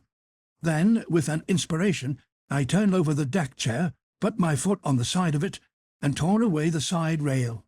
It happened that a nail came away with the wood, and, projecting, gave a touch of danger to an otherwise petty weapon. I heard a step outside, and incontinently flung upon the door, and found Montgomery within a yard of it. He meant to lock the outer door. I raised this nailed stick of mine and cut at his face, but he sprang back. I hesitated a moment, then turned and fled round the corner of the house. "Prendick, man!" I heard his astonished cry. "Don't be a silly ass, man!" Another minute, thought I, and he would have me locked in and as ready as a hospital rabbit for my fate. He emerged behind the corner, for I had heard him shout, "Prendick!" Then he began to run after me, shouting things as he ran.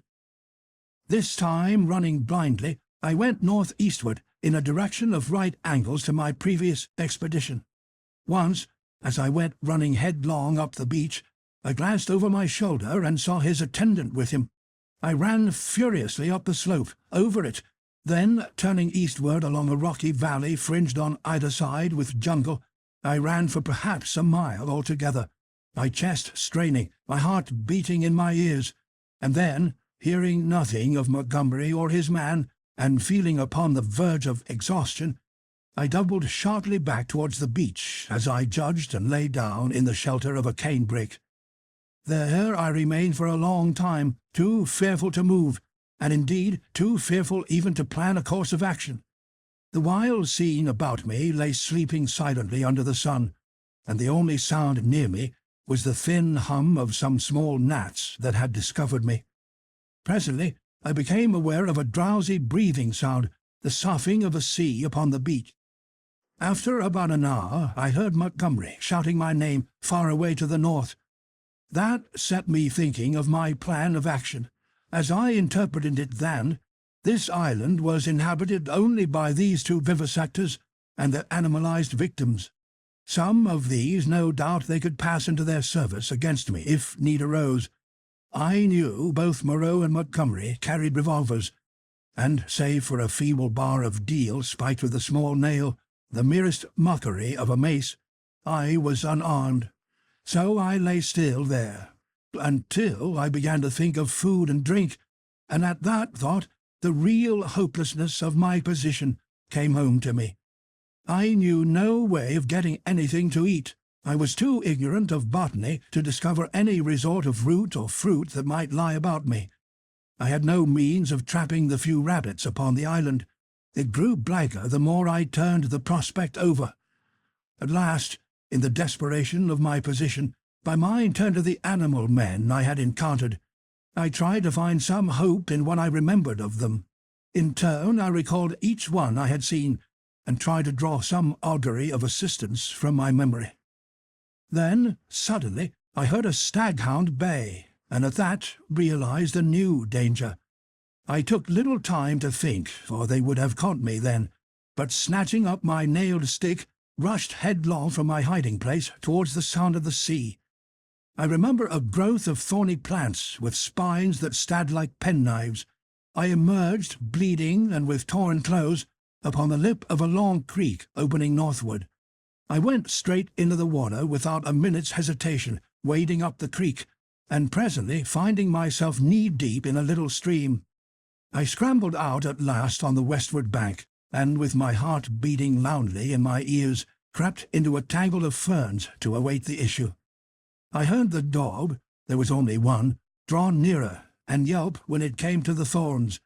Then I heard no more, and presently began to think I had escaped. The minutes passed, the silence lengthened out, and at last, after an hour of security, my courage began to return to me. By this time I was no longer very much terrified or very miserable. I had, as it were, passed the limit of terror and despair. I felt now that my life was practically lost, and that persuasion made me capable of daring anything.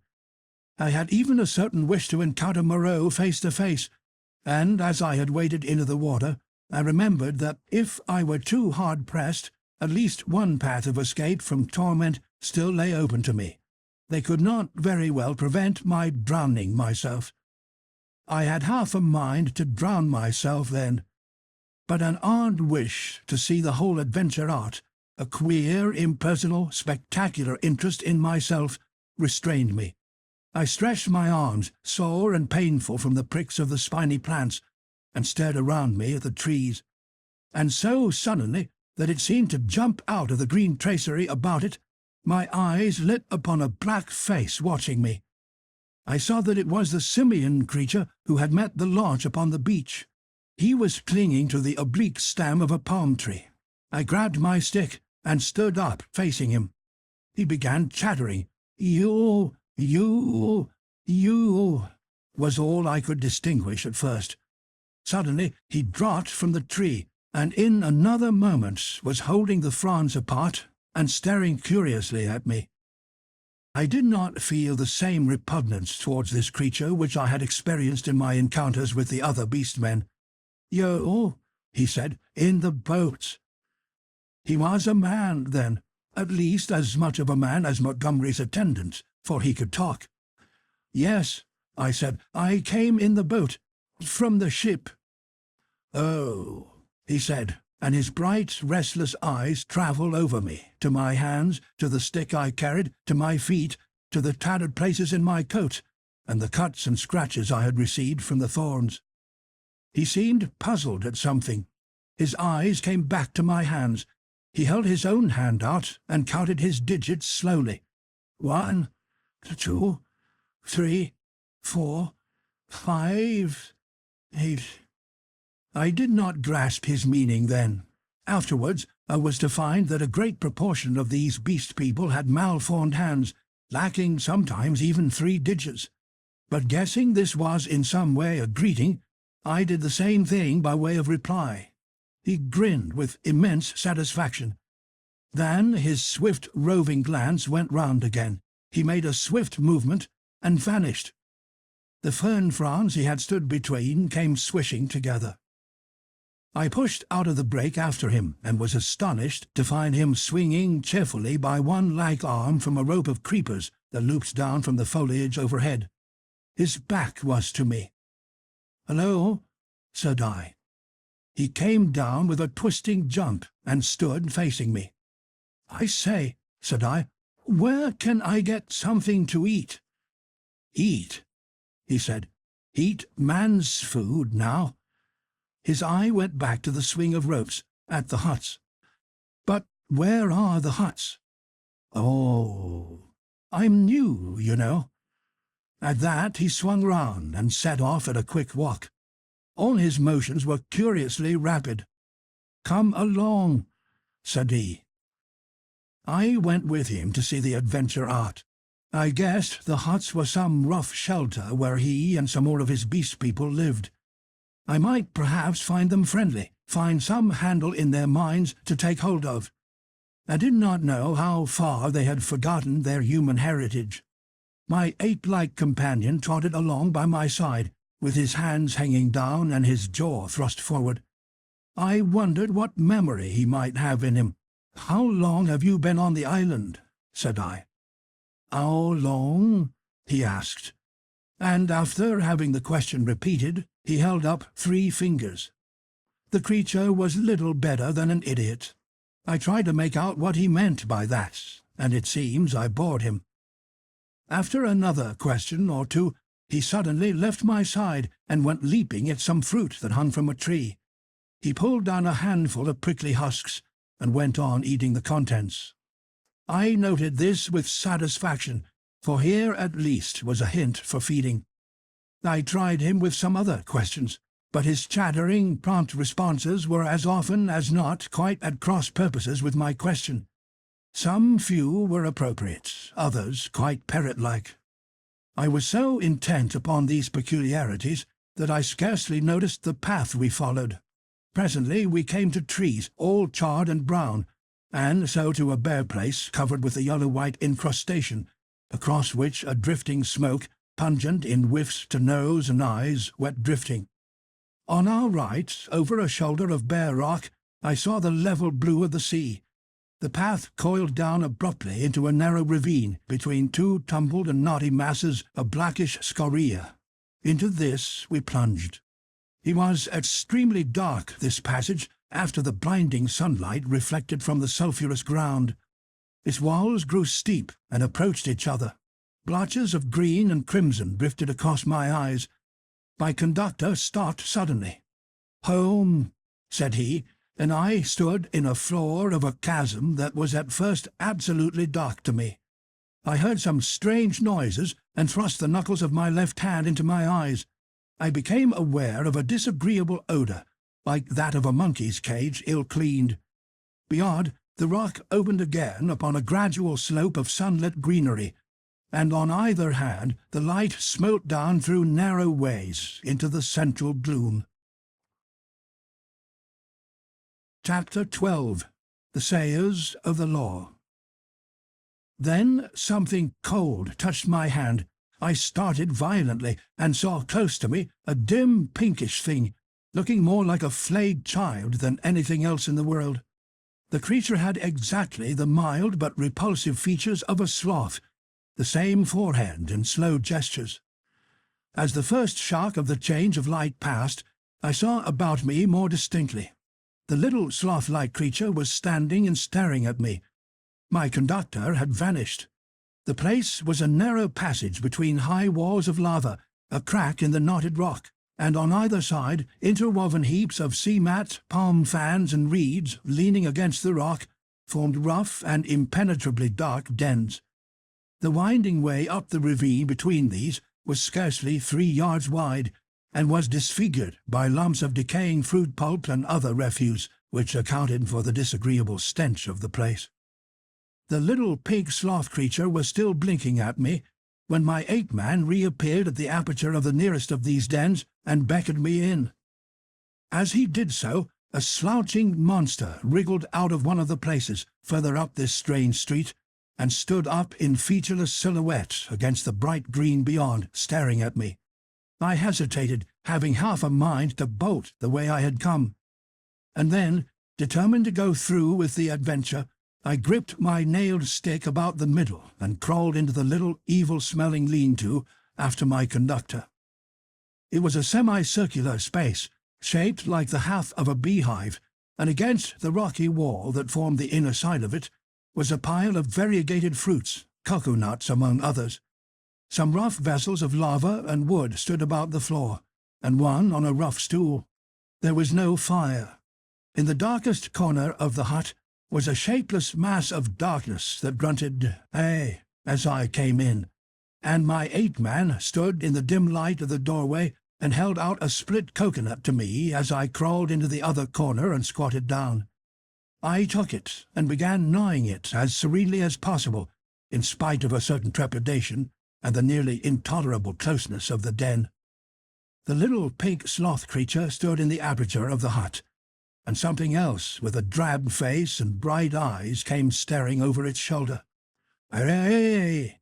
came out of the lump of mystery opposite. "It is a man! It is a man!" gabbled my conductor. "A man! A man! A 5-man, like me!" "Shut up!" said the voice from the dark, and grunted. I gnawed my coconut amid an impressive stillness. I peered hard into the blackness, but could distinguish nothing. "It is a man," the voice repeated. "He comes to live with us." It was a thick voice, with something in it, a kind of whistling overtone, that struck me as peculiar, but the English accent was strangely good. The ape-man looked at me as though he expected something. I perceived the pause was interrogative. "He comes to live with you," I said. "It is a man." He must learn the law. I began to distinguish now a deeper blackness in the black, a vague outline of a hunched-up figure. Then I noticed the opening of the place was darkened by two more black heads. My hand tightened on my stick. The thing in the dark repeated in a louder tone, "Say the words." I had missed its last remark. "Not to go on all fours. That is the law," it repeated in a kind of sing-song. I was puzzled. "Say the words," said the ape-man, repeating, and the figures in the doorway echoed this, with a threat in the tone of their voices. I realized that I had to repeat this idiotic formula. And then began the insanest ceremony. The voice in the dark began intoning a mad litany, line by line, and I and the rest to repeat it. As they did so, they swayed from side to side in the oddest way, and beat their hands upon their knees, and I followed their example. I could have imagined I was already dead and in another world. That dark hut, these grotesque dim figures, just flanked here and there by a glimmer of light, and all of them swaying in unison and chanting. "Not to go on all fours, that is the law. Are we not men? Not to suck up drink, that is the law. Are we not men? Not to eat fish or flesh, that is the law. Are we not men? Not to claw the bark of trees, that is the law. Are we not men? Not to chase other men, that is the law. Are we not men?" And so, from the prohibition of these acts of folly, on to the prohibition of what I thought then were the maddest, most impossible, and most indecent things one could well imagine. A kind of rhythmic fervour fell on all of us. We gabbed and swayed faster and faster, repeating this amazing law. Superficially, the contagion of these brutes was upon me, but deep down within me, the laughter and disgust struggled together. We ran through a long list of prohibitions, and then the chant swung round to a new formula. "His is the house of pain. His is the hand that makes. His is the hand that wounds. His is the hand that heals." And so on for another long series, mostly quite incomprehensible gibberish to me about him, whoever he might be. I could have fancied it was a dream, but never before have I heard chanting in a dream. "His is the lightning flash," we sang. "His is the deep salt sea." A horrible fancy came into my head that Moreau, after animalizing these men, had infected their dwarfed brains with a kind of deification of himself. However, I was too keenly aware of white teeth and strong claws about me to stop my chanting on that account. "His are the stars in the sky." At last that song ended. I saw the ape-man's face shining with perspiration, and my eyes being now accustomed to the darkness, I saw more distinctly the figure in the corner from which the voice came. It was the size of a man, but it seemed covered with a dull grey hair, almost like a Skye terrier. What was it? What were they all?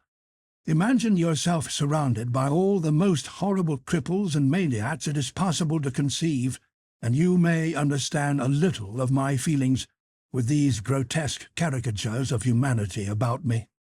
"He is a five-man, like me," said the ape-man. I held out my hands. The grey creature in the corner leaned forward. "Not to run on all fours, that is the law. Are we not men?" he said. He put out a strangely distorted talon and gripped my fingers. The thing was almost like the hoof of a deer produced into claws. I could have yelled with surprise and pain.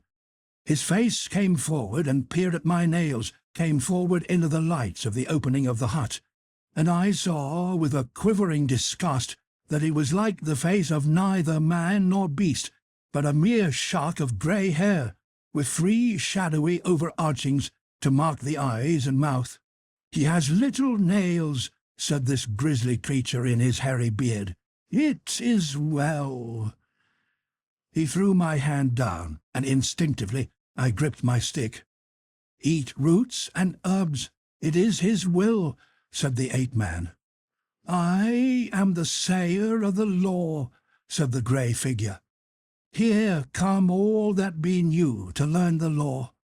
I sit in the darkness and say the law." "It is even so," said one of the beasts in the doorway. "Evil are the punishments of those who break the law. None escape." "None escape," said the beast folk, glancing furtively at one another.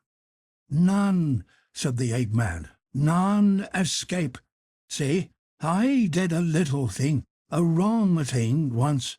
I jabbered, stopped talking. None could understand. I am burnt, branded in the hand. He is great, he is good." "None escape," said the grey creature in the corner. "None escape," said the beast people, looking askance at one another. "For every one the want that is bad," said the great sayer of the law. "What you will once we do not know. We shall know. Some want to follow things that move, to watch and slink and wait and spring, to kill and bite, bites deep and rich, sucking the blood. It is bad. Not to chase other men, that is the law. Are we not men? Not to eat flesh or fish, that is the law. Are we not man? None escape," said a dappled brute standing in the doorway. "For every one the want is bad," said the grey sayer of the law. "Some want to go tearing with teeth and hands into the roots of things, snuffing into the earth. It is bad. None escape," said the men in the door. "Some go ploughing trees. Some go scratching at the graves of the dead.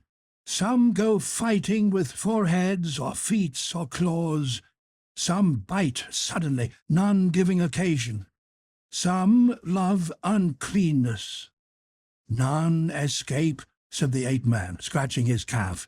"None escape," said the little pink sloth creature. "Punishment is sharp and sure. Therefore learn the law. Say the words." And incontinently he began again the strange litany of the law. And again I and all these creatures began singing and swaying. My head reeled with this jabbering and the close stench of the place, but I kept on, trusting to find presently some chance of a new development. Not to go on all fours, that is the law. Are we not men? We were making such a noise that I noticed nothing of a tumult outside until someone, who I think was one of the two swine men I had seen, thrust his head over the little pink sloth creature and shouted something excitedly, something that I did not catch. Incontinently those at the opening of the hut vanished. My ape-man rushed out. The thing that had sat in the dark followed him. I only observed that it was big and clumsy, and covered with silvery hair, and I was left alone. Then, before I reached the aperture, I heard the yelp of a staghound. In another moment I was standing outside the hovel, my chair-rail in my hand, every muscle of me quivering. Before me were the clumsy backs of perhaps a score of these beast people, their misshapen heads half hidden by their shoulder-blades. They were gesticulating excitedly. Other half-animal faces glared interrogation out of the hovels. Looking in the direction in which they faced, I saw, coming through the haze under the trees beyond the end of the passage of dens, the dark figure and awful white face of Moreau. He was holding the leaping staghound back, and close behind him came Montgomery, revolver in hand. For a moment I stood horror-struck. I turned and saw the passage behind me blocked by another heavy brute, with a huge grey face and twinkling little eyes, advancing towards me. I turned and saw the passage behind me blocked by another heavy brute, with a huge grey face and twinkling little eyes, advancing towards me. I looked round and saw to the right of me, and a half-dozen yards in front of me, a narrow gap in the wall of rock, through which a ray of light slanted into the shadows. "Stop!" cried Moreau as I strode towards him, and then, "Hold him!" At that, first one face turned towards me, and then others. Their bestial minds were happily slow. I dashed my shoulder into a clumsy monster who was turning to see what Moreau meant, and flung him forward into another. I felt his hands fly round, clutching at me and missing me. The little pig sloth creature dashed at me, and I gashed down its ugly face with the nail in my stick, and in another minute was scrambling up a steep side pathway, a kind of sloping chimney out of the ravine. I heard a howl behind me, and cries of "Catch him! Hold him!" and the grey-faced creature appeared behind me and jammed his huge bulk into the cleft. "Go on!" they howled. I clambered up the narrow cleft in the rock, and came out upon the sulphur on the west side of the village of the beast men. That gap was altogether fortunate for me, for the narrow chimney, slanting obliquely upward, must have impeded the nearer pursuers. I ran over the white space and down a steep slope, through a scattered growth of trees, and came to a low-lying stretch of tall reeds, through which I pushed into a dark, thick undergrowth that was black and succulent underfoot. As I plunged into the reeds, my foremost pursuers emerged from the gap. I broke my way through this undergrowth for some minutes. The air behind me and about me was soon full of threatening cries. I heard the tumult of my pursuers in the gap up the slope, then the crashing of the reeds, and every now and then the crackling crash of a branch. Some of the creatures roared like excited beasts of prey. The staghound yelped to the left. I heard Moreau and Montgomery shouting in the same direction. I turned sharply to the right. It seemed to me even then that I heard Montgomery shouting for me to run for my life. Presently the ground gave rich and oozy under my feet, but I was desperate and went headlong into it, struggled through knee-deep, and so came to a winding path among tall canes. The noise of my pursuers passed away to my left. In one place 3 strange, peak-hopping animals, about the size of cats, bolted before my footsteps. This pathway ran uphill, across another open space covered with white incrustation, and plunged into a canebrake again. Then suddenly it turned parallel with the edge of a steep-walled gap, which came without warning, like the ha-ha of an English park, turned with an unexpected abruptness. I was still running with all my might, and I never saw this drop until I was flying headlong through the air. I fell on my forearms and head among thorns, and rose with a torn ear and bleeding face. I had fallen into a precipitous ravine, rocky and thorny, full of a hazy mist which drifted about me in wisps, and with a narrow streamlet from which this mist came meandering down the centre. I was astonished at this thin fog in the full blaze of daylight, but I had no time to stand wondering then. I turned to my right, downstream, hoping to come to the sea in that direction, and so have my way open to drown myself. It was only later I found that I had dropped my nail stick in my fall. Presently the ravine grew narrower for a space, and carelessly I stepped into the stream. I jumped out again pretty quickly, for the water was almost boiling. I noticed, too, there was a thin sulphurous scum drifting upon its coiling water.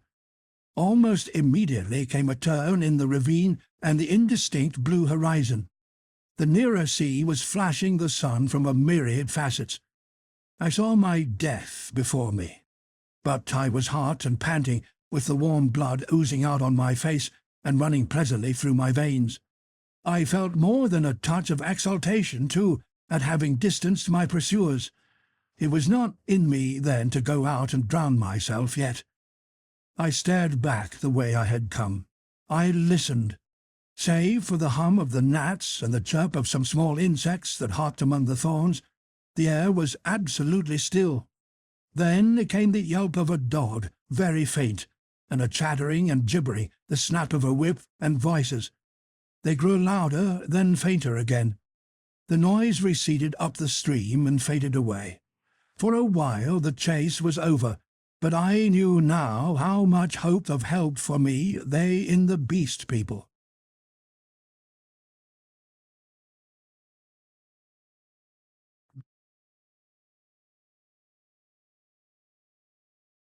Chapter 13. A Parley. I turned again and went on down towards the sea. I found the hot stream broadened out to a shallow, weedy sand, in which an abundance of crabs and long-bodied, many-legged creatures started from my footfall. I walked to the very edge of the salt water, and then I felt I was safe. I turned and stared, arms akimbo, at the thick green behind me, into which the steamy ravine cut like a smoking gash. But, as I say, I was too full of excitement and, a true saying, though those who have never known danger may doubt it, too desperate to die. Then it came into my head that there was one chance before me yet. While Moreau and Montgomery and their bestial rabble chased me through the island, might I not go round the beach until I came to their enclosure, make a flank march upon them, in fact, and then, with a rock lugged out of their loosely built wall, perhaps smash in the lock of the smaller door and see what I could find, knife, pistol, or what not, to fight them with when they returned. It was, at any rate, something to try. So I turned to the westward and walked along by the water's edge. The setting sun flashed his blinding heat into my eyes. The slight Pacific tide was running in with a gentle ripple. Presently the shore fell away southward, and the sun came round upon my right hand. Then, suddenly, far in front of me, I saw first one and then several figures emerging from the bushes.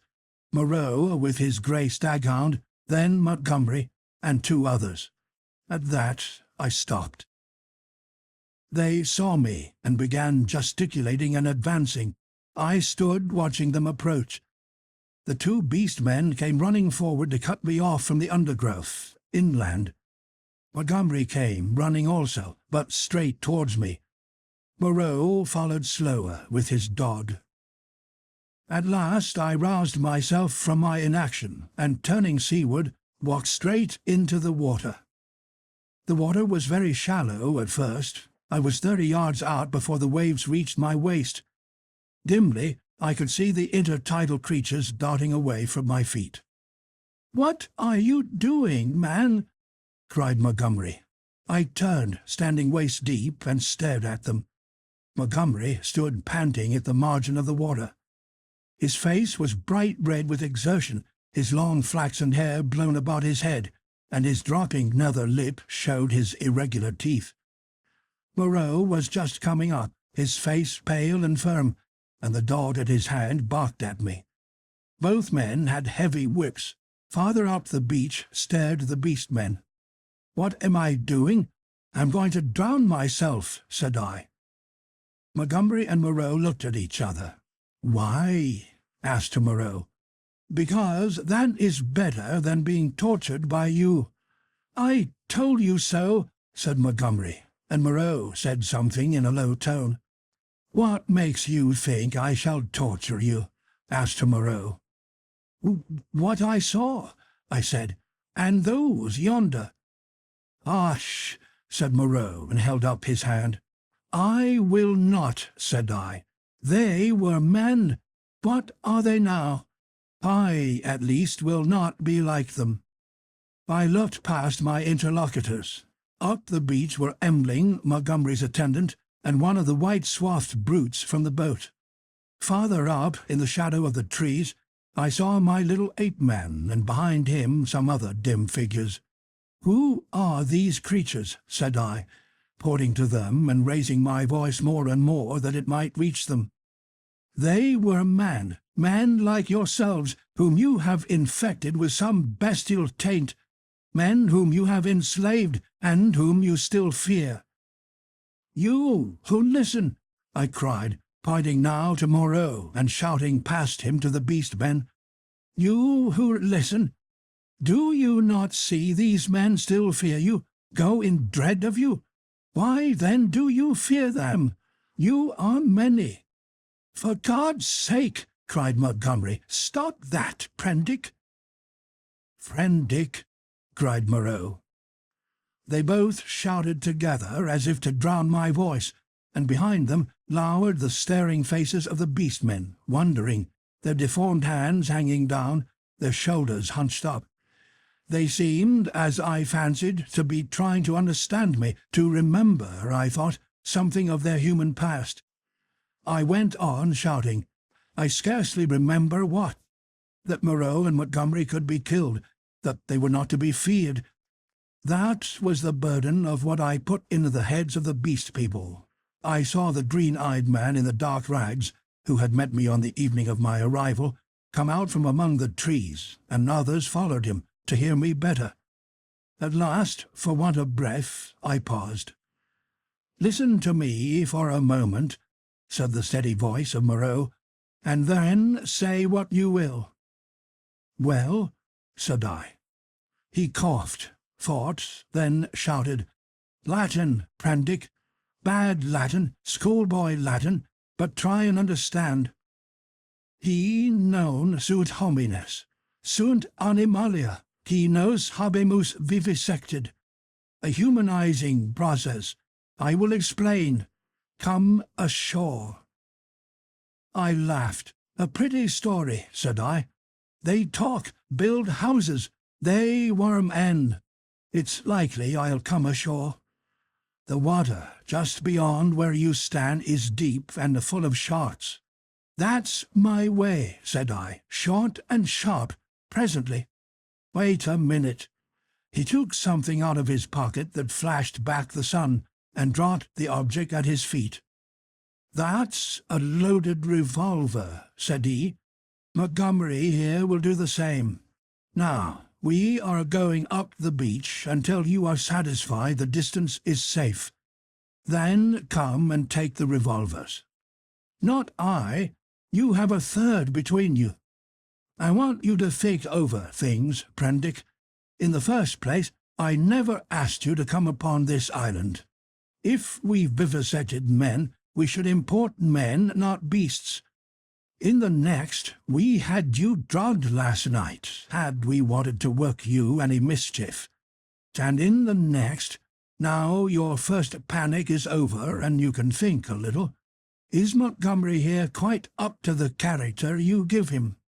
We have chased you for your good, because this island is full of inimical phenomena. Besides, why should we want to shoot you when you have just offered to drown yourself? Why did you set your people onto me when I was in the hut? We felt sure of catching you and bringing you out of danger. Afterwards we drew away from the scent for your good. I mused. It seemed just possible. Then I remembered something again. "But I saw," said I, "in the enclosure.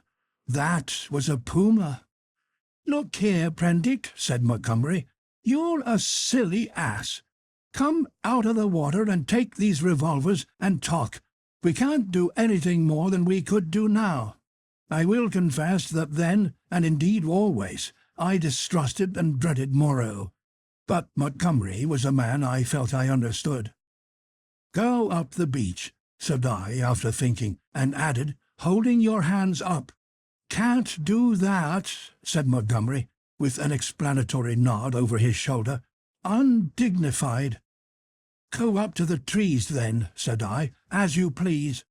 "It's a damned silly ceremony," said Montgomery. Both turned and faced the 6 or 7 grotesque creatures who stood there in the sunlight, solid, casting shadows, moving, and yet so incredibly unreal.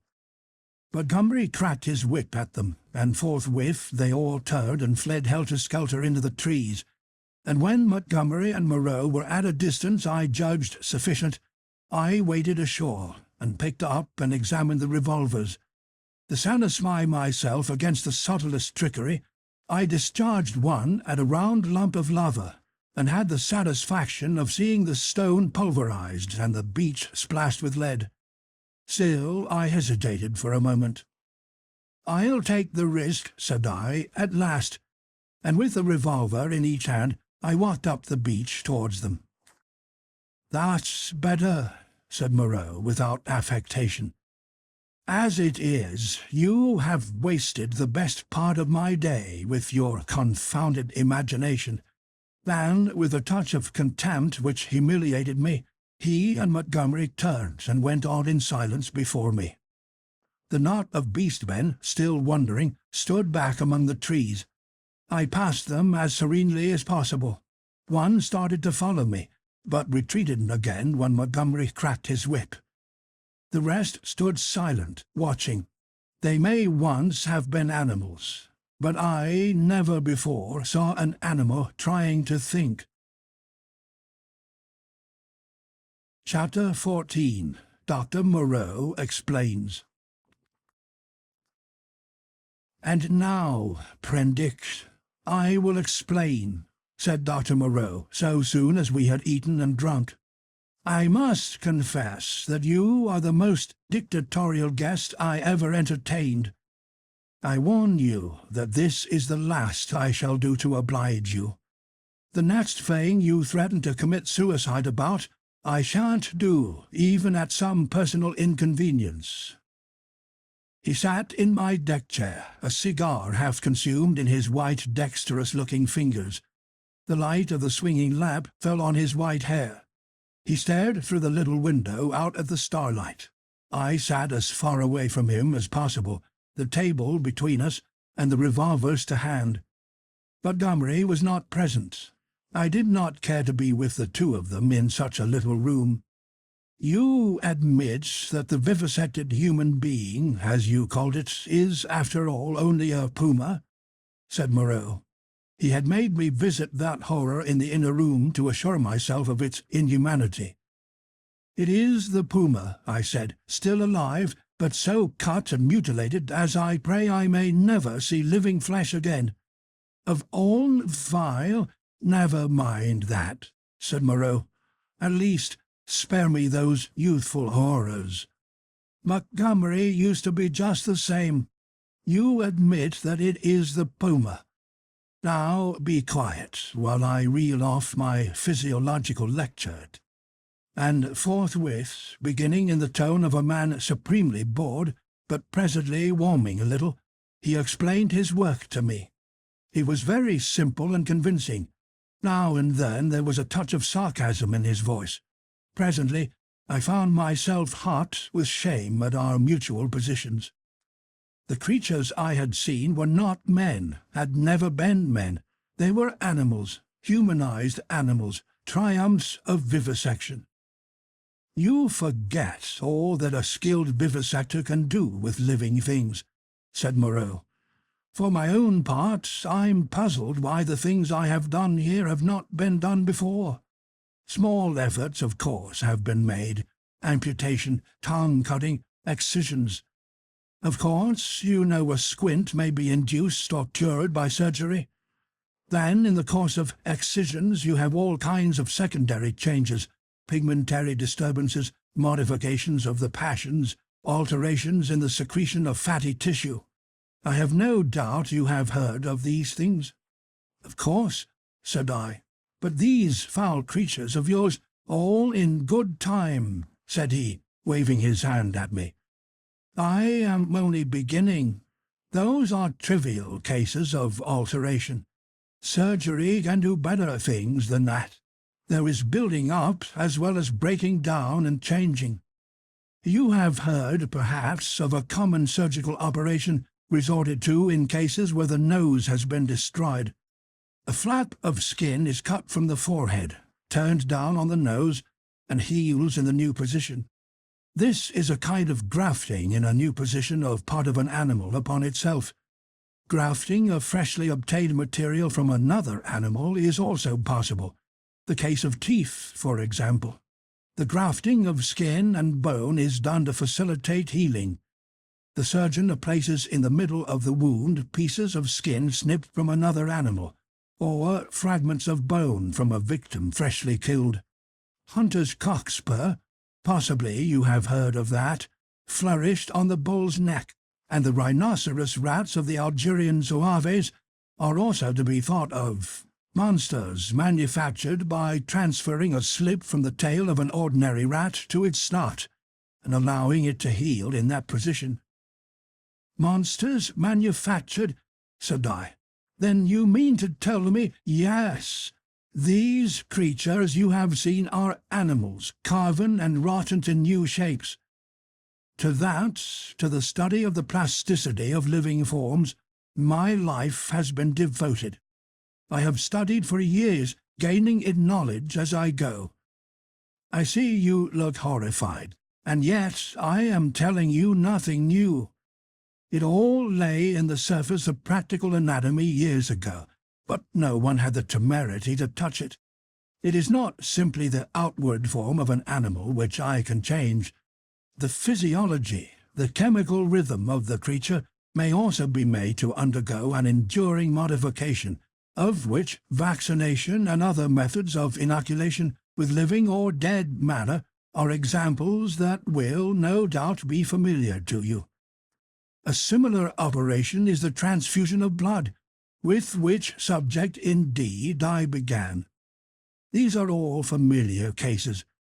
Less so, and probably far more extensive, were the operations of those medieval practitioners who made dwarfs and beggar cripples, show monsters, some vestiges of whose art still remain in the preliminary manipulation of the young mountebank or contortionist. Victor Hugo gives an account of them in L'Homme qui rit. But perhaps my meaning grows plain now. You begin to see that it is a possible thing to transplant tissue from one part of an animal to another, or from one animal to another. To alter its chemical reactions and methods of growth, to modify the articulations of its limbs, and indeed to change it in its most intimate structure. And yet this extraordinary branch of knowledge has never been sought as an end and systematically by modern investigators until I took it up. Some such things have been hit upon in the last resort of surgery. Most of the kindred evidence that will recur to your mind has been demonstrated, as it were, by accidents, by tyrants, by criminals, by the breeders of horses and dogs, by all kinds of untrained, clumsy-handed men working for their own immediate ends. I was the first man to take up this question armed with antiseptic surgery, and with a really scientific knowledge of the laws of growth. Yet one would imagine it must have been practiced in secret before. Such creatures as the Siamese twins, and in the vaults of the Inquisition. No doubt their chief aim was artistic torture, but some, at least, of the inquisitors must have had a touch of scientific curiosity. "But," said I, "these things, these animals, talk." He said that was so, and proceeded to point out that the possibility of vivisection does not stop at a mere physical metamorphosis. A pig may be educated. The mental structure is even less determinate than the bodily. In our growing science of hypnotism, we find the promise of a possibility of superseding old inherent instincts by new suggestions, grafting upon or replacing the inherited fixed ideas. Very much, indeed, of what we call moral education, he said, is such an artificial modification and perversion of instinct. Pugnacity is trained into courageous self-sacrifice, and suppressed sexuality into religious emotion. And the great difference between man and monkey is in the larynx, he continued, in the incapacity to frame delicately different sound symbols by which thought could be sustained. In this I failed to agree with him, but with a certain incivility he declined to notice my objection. He repeated that the thing was so, and continued his account of his work. I asked him why he had taken the human form as a model. There seemed to me then, and there still seems to me now, a strange wickedness for that choice. He confessed that he had chosen that form by chance. I might just as well have worked to form sheep into llamas and llamas into sheep. I suppose there is something in the human form that appeals to the artistic turn of mind more powerfully than any animal shape can, but I've not confined myself to man-making. Once or twice he was silent, for a minute perhaps. These years, how they have slipped by! And here I have wasted a day saving your life, and am now wasting an hour explaining myself. But, said I still do not understand. Where is your justification for inflicting all this pain? The only thing that could excuse vivisection to me would be some application. Precisely, said he. But, you see, I am differently constituted. We are on different platforms. You are a materialist. I am not a materialist, I began hotly. In my view. For it is just this question of pain that parts us. So long as visible or audible pain turns you sick, so long as your own pains drive you, so long as pain underlies your propositions about sin, so long, I tell you, you are an animal, thinking a little less obscurely what an animal feels. This pain, I gave an impatient shrug at such sophistry. Oh, but it is such a little thing. A mind truly open to what science has to teach must see that it is a little thing. It may be that, save in this little planet, this speck of cosmic dust, invisible long before the nearest star could be attained, it may be, I say, that nowhere else does this thing called pain occur. But the laws we feel our way towards, why, even on this earth, even among living things, what pain is there? As he spoke, he drew a little penknife from his pocket, opened the smaller blade, and moved his chair so that I could see his thigh. Then, choosing the place deliberately, he drove the blade into his leg and withdrew it. No doubt, he said, you have seen that before. It does not hurt a pinprick. But what does it show?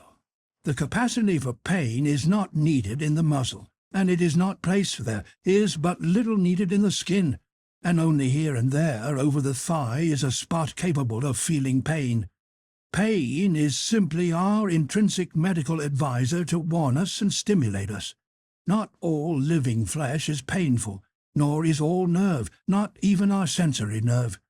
There's no taint of pain, real pain, in the sensations of the optic nerve.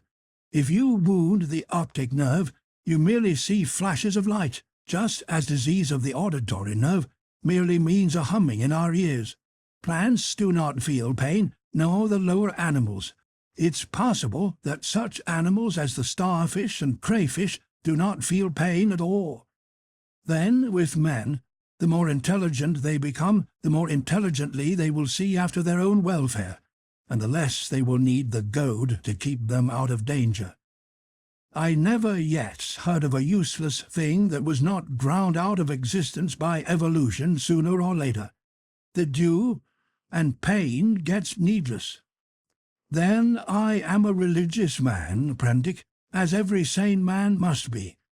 It may be, I fancy, that I have seen more of the ways of this world's Maker than you, for I have sought his laws, in my way, all my life, while you, I understand, have been collecting butterflies. And, I tell you, pleasure and pain have nothing to do with heaven or hell. Pleasure and pain, bah! What is your theologian's ecstasy but Muhammad's Uri in the dark? This store which men and women set on pleasure and pain, Prendick, is the mark of the beast upon them, the mark of the beast from which they came.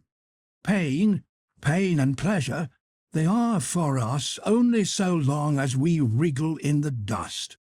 You see, I went on with this research just the way it led me. That is the only way I ever heard of true research going. I asked a question, devised some method of obtaining an answer, and got a fresh question. Was this possible or that possible?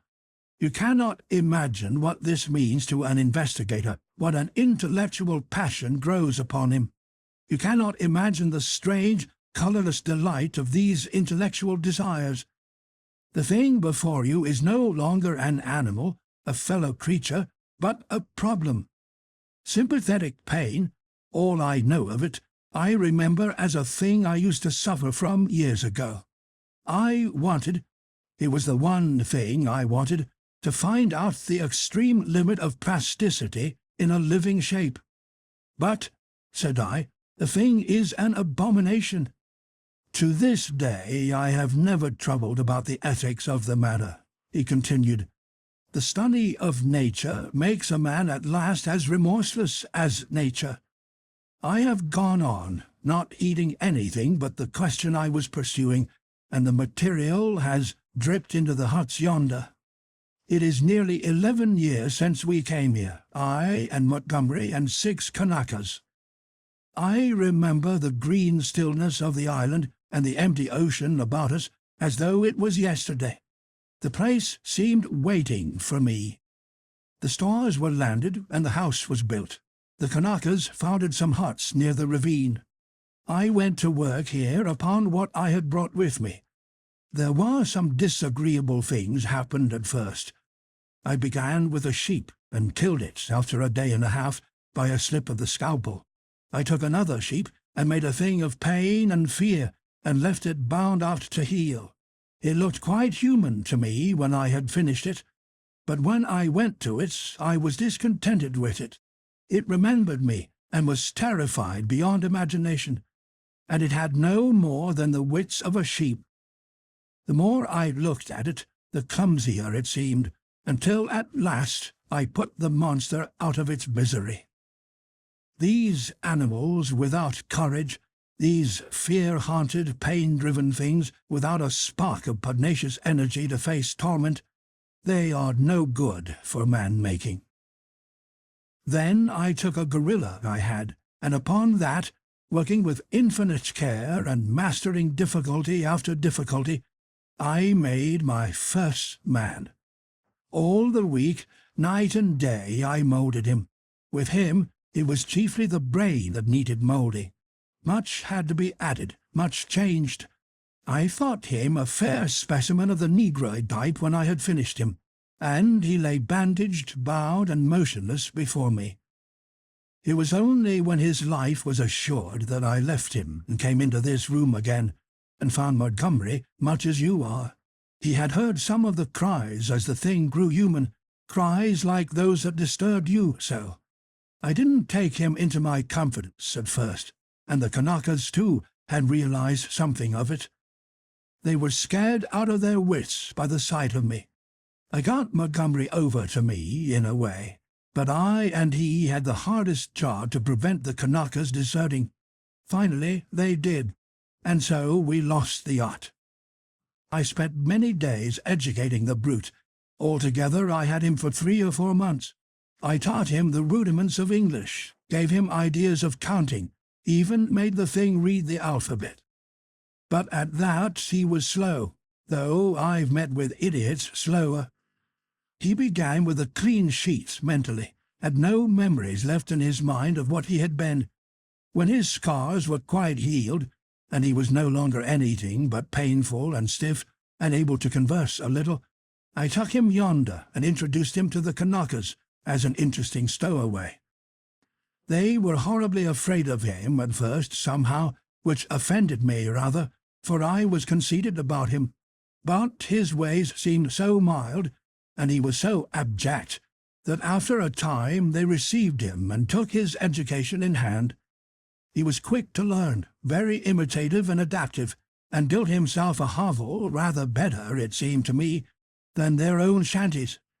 There was one among the boys a bit of a missionary, and he taught the thing to read, or at least to pick out letters, and gave him some rudimentary ideas of morality. But it seems the beast's habits were not all that is desirable. I rested from work for some days after this, and was in a mind to write an account of the whole affair, to wake up English physiology. Then I came upon the creature spotting up in a tree and gibbering at 2 of the Kanakas who had been teasing him. I threatened him, told him the inhumanity of such a proceeding, aroused his sense of shame, and came home resolved to do better before I took my work back to England. I have been doing better, but somehow the things drift back again. The stubborn beast flesh grows day by day back again. But I mean to do better things still. I mean to conquer that. This puma. But that's the story.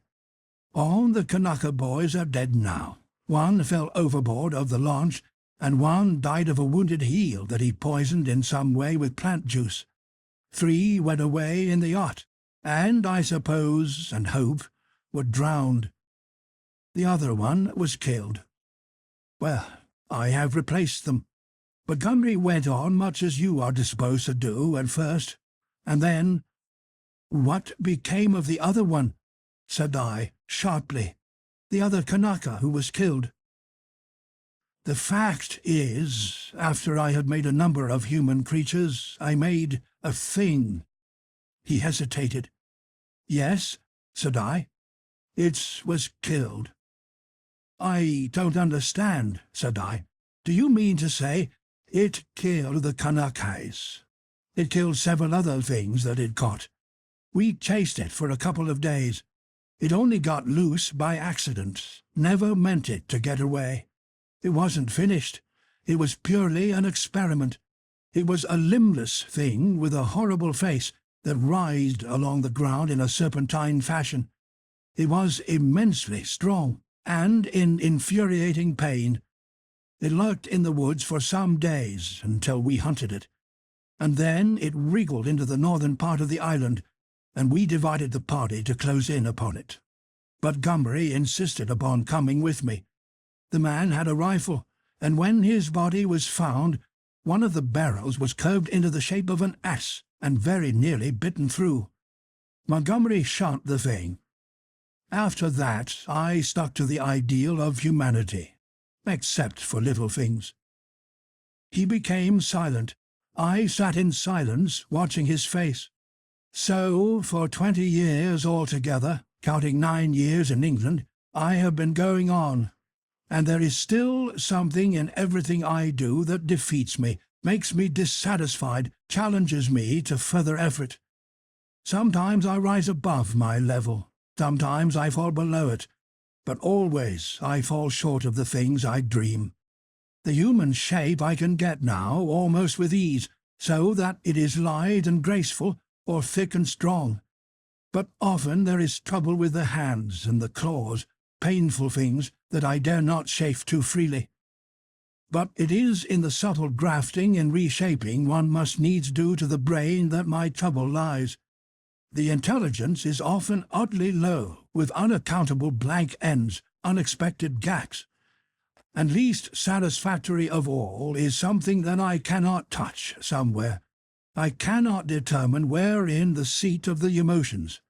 Cravings, instincts, desires that harm humanity, a strange hidden reservoir to burst forth suddenly and inundate the whole being of the creature with anger, hate, or fear. These creatures of mine seemed strange and uncanny to you so soon as you began to observe them. But to me, just after I make them, they seem to be indisputably human beings. It's afterwards, as I observe them, that the persuasion fades. First one animal trait, then another, creeps to the surface and stares out at me. But I will conquer yet. Each time I dip a living creature into the bath of burning pain, I say, this time I will burn out all the animal. This time I will make a rational creature of my own. After all, what is 10 years? Men have been 100,000 in the making, he thought darkly. But I am drawing near the fastness. This puma of mine, after a silence, and they revert. As soon as my hand is taken from them, the beast begins to creep back, begins to assert itself again. Another long silence. "Then you take the things you make into those dens?" said I. "They go. I turn them out when I begin to feel the beast in them. Presently they wander there. They all dread this house and me. There is a kind of travesty of humanity over there. Montgomery knows about it, for he interferes in their affairs. He has trained 1 or 2 of them to our service. He's ashamed of it, but I believe he half likes some of those beasts. It's his business, not mine. They only sicken me with a sense of failure. I take no interest in them. I fancy they follow in the lines the Kanaka missionary marked out, and have a kind of mockery of a rational life, poor beasts. There's something they call the law, sing hymns about all line. They build themselves their dens, gather fruits, and pull herbs, marry even. But I can see through it all, see into their very souls, and see there nothing but the souls of beasts, beasts that perish, anger and the lusts to live and gratify themselves. Yet they're odd, complex, like everything else alive. There is a kind of upward striving in them, part vanity, part waste sexual emotion, part waste curiosity. It only mocks me. I have some hope of this puma. I have worked hard at her head and brain. And now, said he, standing up after a long gap of silence, during which we had each pursued our own thoughts, what do you think? Are you in fear of me still? I looked at him, and saw but a white-faced, white-haired man with calm eyes. Save for his serenity, the touch almost of beauty that resulted from his set tranquillity and his magnificent build, he might have passed muster among 100 other comfortable old gentlemen. Then I shivered. By way of answer to his second question, I handed him a revolver with either hand. "Keep them," he said, and snatched at a yawn. He stood up, stared at me for a moment, and smiled. "You have had 2 eventful days," said he. "I should advise some sleep. I'm glad it's all clear. Good night." He thought me over for a moment, then went out by the inner door. I immediately turned the key in the outer one. I sat down again, sat for a time in a kind of stagnant mood, so weary emotionally, mentally, and physically, that I could not think beyond the point at which he had left me. The black window stared at me like an eye. At last, with an effort, I put out the light and got into the hammock. Very soon I was asleep.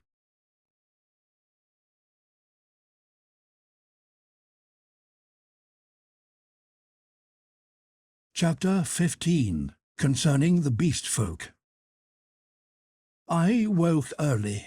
Moreau's explanation stood before my mind, clear and definite, from the moment of my awakening. I got out of the hammock and went to the door to assure myself that the key was turned. Then I tried the window bar and found it firmly fixed.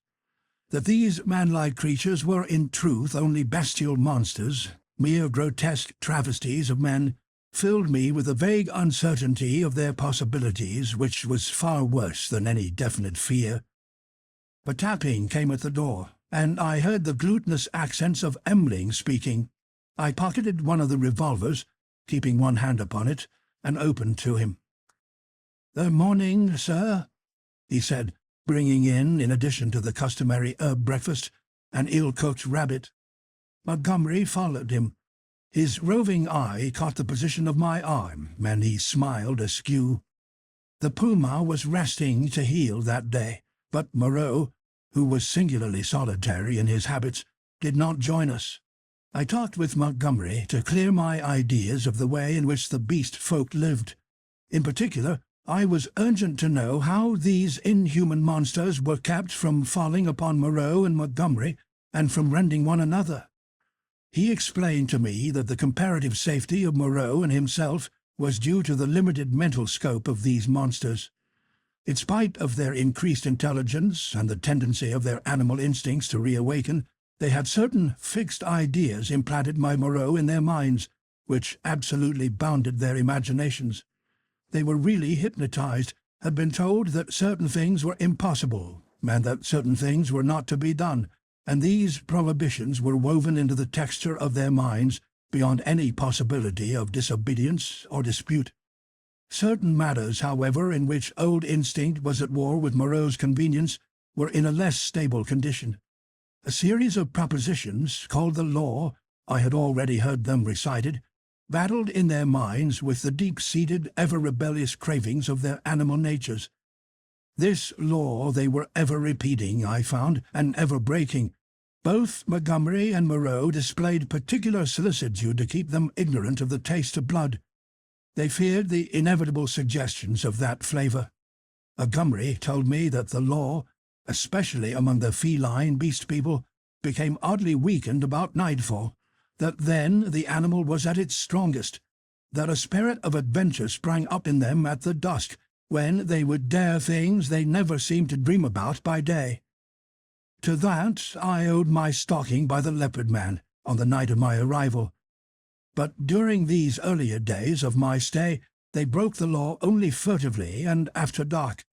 In the daylight there was a general atmosphere of respect for its multifarious prohibitions. And here, perhaps, I may give a few general facts about the island and the beast people. The island, which is of irregular outline and lay low upon the wide sea, had a total area, I suppose, of 7 or 8 square miles. It was volcanic in origin, and was now fringed on 3 sides by coral reefs. Some fumaroles to the northward and a hot spring were the only vestiges of the forces that had long since originated it. Now and then a faint quiver of earthquake would be sensible, and sometimes the ascent of the spire of smoke would be rendered tumultuous by gusts of steam. But that was all. The population of the island, Montgomery informed me, now numbered rather more than 60 of these strange creations of Moreau's art, not counting the smaller monstrosities which lived in the undergrowth and were without human form. Altogether he had made nearly 120, but many had died, and others, like the writhing, footless thing of which he had told me, had come by violent ends. In answer to my question, Montgomery said that they actually bore offspring, but that these generally died. When they lived, Moreau took them and stamped the human form upon them. There was no evidence of the inheritance of their acquired human characteristics. The females were less numerous than the males, and liable to much furtive persecution, in spite of the monogamy the law enjoined. It would be impossible for me to describe these beast people in detail. My eye has had no training in details, and unhappily I cannot sketch. Most striking, perhaps, in their general appearance, was the disproportion between the legs of these creatures and the length of their bodies, and yet, so relative is our idea of grace, my eye became habituated to their forms, and at last I even fell in with their persuasion that my own long thighs were ungainly. Another point was the forward carriage of the head and the clumsy and inhuman curvature of the spine. Even the ape-man lacked that inward sinuous curve of the back which makes the human figure so graceful. Most had their shoulders hunched clumsily, and their short forearms hung weakly at their sides. Few of them were conspicuously hairy, at least until the end of my time upon the island. The next most obvious deformity was in their faces, almost all of which were prognathous, now formed about the ears, with large and protuberant noses, very furry or very bristly hair, and often strangely coloured or strangely placed eyes. None could laugh, though the ape-man had a chattering titter. Beyond these general characters, their heads had little in common. Each preserved the quality of its particular species. The human mark distorted but did not hide the leopard, the ox, or the sow, or other animal or animals from which the creature had been moulded. The voices, too, varied exceedingly. The hands were almost malformed, and though some surprised me by their unexpected human appearance, almost all were deficient in the number of the digits, clumsy about the fingernails, and lacking any tactile sensibility. The 2 most formidable animal men were my leopard man and a creature made of hyena and swine. Larger than these were the 3 bull creatures who pulled in the boat. Then came the silvery hairy man, who was also sayer of the law, Emling, and a satyr-like creature of ape and goat. There were 3 swine men and a swine woman, a mare rhinoceros creature, and several other females, whose sources I did not ascertain. There were several wolf creatures, a bear bull, and a Saint Bernard man. I have already described the ape-man. and there was a particularly hateful and evil-smelling old woman made of vixen and bear, whom I hated from the beginning. She was said to be a passionate votary of the law. Smaller creatures were certain dapple youths and my little sloth creature. But enough of this catalogue. At first I had a shivering horror of the brutes, felt all too keenly that they were still brutes, but insensibly I became a little habituated to the idea of them, and moreover I was affected by Montgomery's attitude towards them. He had been with them so long that he had come to regard them as almost normal human beings. His London days seemed a glorious, impossible past to him. Only once in a year or so did he go to Africa to deal with Moreau's agent, a trader in animals there. He hardly met the finest type of manhood in that seafaring village of Spanish mongrels. The men aboard ship, he told me, seemed at first just as strange to him as the beast men seemed to me, unnaturally long in the leg, flat in the face, prominent in the forehead, suspicious, dangerous, and cold-hearted. In fact, he did not like men. His heart had warmed to me, he thought, because he had saved my life. I fancied even then that he had a sneaking kindness for some of these metamorphosed brutes, a vicious sympathy with some of their ways, but that he attempted to veil it from me at first. Ambling, the black-faced man, Montgomery's attendant, the first of the beast folk I had encountered, did not live with the others across the island, but in a small kennel at the back of the enclosure. The creature was scarcely so intelligent as the ape-man, but far more docile and the most human-looking of all the beast folk, and Montgomery had trained it to prepare food and, indeed, to discharge all the trivial domestic offices that were required. It was a complex trophy of Moreau's horrible skill, a bear, tated with dog and ox, and one of the most elaborately made of all his creatures. It treated Montgomery with a strange tenderness and devotion. Sometimes he would notice it, pat it, call it half-mocking, half-jocular names, and so make it caper with extraordinary delight. Sometimes he would ill-treat it, especially after he had been at the whiskey, kicking it, beating it, pelting it with stones or lighted fusees. But whether he treated it well or ill, it loved nothing so much as to be near him. I say I became habituated to the beast people, that 1,000 things which had seemed unnatural and repulsive speedily became natural and ordinary to me. I suppose everything in existence takes its colour from the average hue of our surroundings. Montgomery and Moreau were too peculiar and individual to keep my general impressions of humanity well defined. I would see one of the clumsy, bovine creatures who worked the launch treading heavily through the undergrowth, and find myself asking, trying hard to recall, how he differed from some really human yokel trudging home from his mechanical labours. Or I would meet the fox-bear woman's vulpine, shifty face, strangely human in its speculative cunning, and even imagine I had met it before in some city byway. Yet every now and then the beast would flash out upon me beyond doubt or denial. An ugly-looking man, a hunchbacked human, savage, small appearance, squatting in the aperture of one of the dens, would stretch his arms and yawn, showing with startling suddenness scissor-edged incisors and sabre-like canines, keen and brilliant as knives. Or, in some narrow pathway, glancing with a transitory daring into the eyes of some lithe, white-swathed female figure, I would suddenly see, with a spasmodic revulsion, that she had slit-like pupils, or glancing down, note the curving nail with which she held her shapeless wrap about her.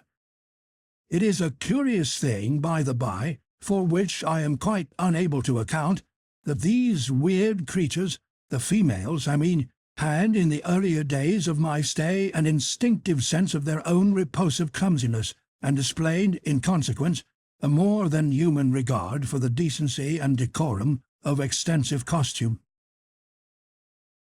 Chapter 16. How the Beast Folk Taste Blood. My inexperience as a writer betrays me, and I wander from the thread of my story. After I had breakfasted with Montgomery, he took me across the island to see the fumarole and the source of the hot spring into whose scalding waters I had blundered on the previous day. Both of us carried whips and loaded revolvers. While going through a leafy jungle on our road thither, we heard a rabbit squealing. We stopped and listened, but we heard no more, and presently we went on our way, and the incident dropped out of our minds. Montgomery called my attention to certain little pink animals with long hind legs that went leaping through the undergrowth. He told me they were creatures made of the offspring of the beast people that Moreau had invented.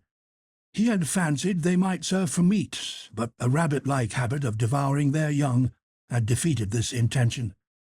I had already encountered some of these creatures, once during my moonlight flight from the leopard man, and once during my pursuit by Moreau on the previous day.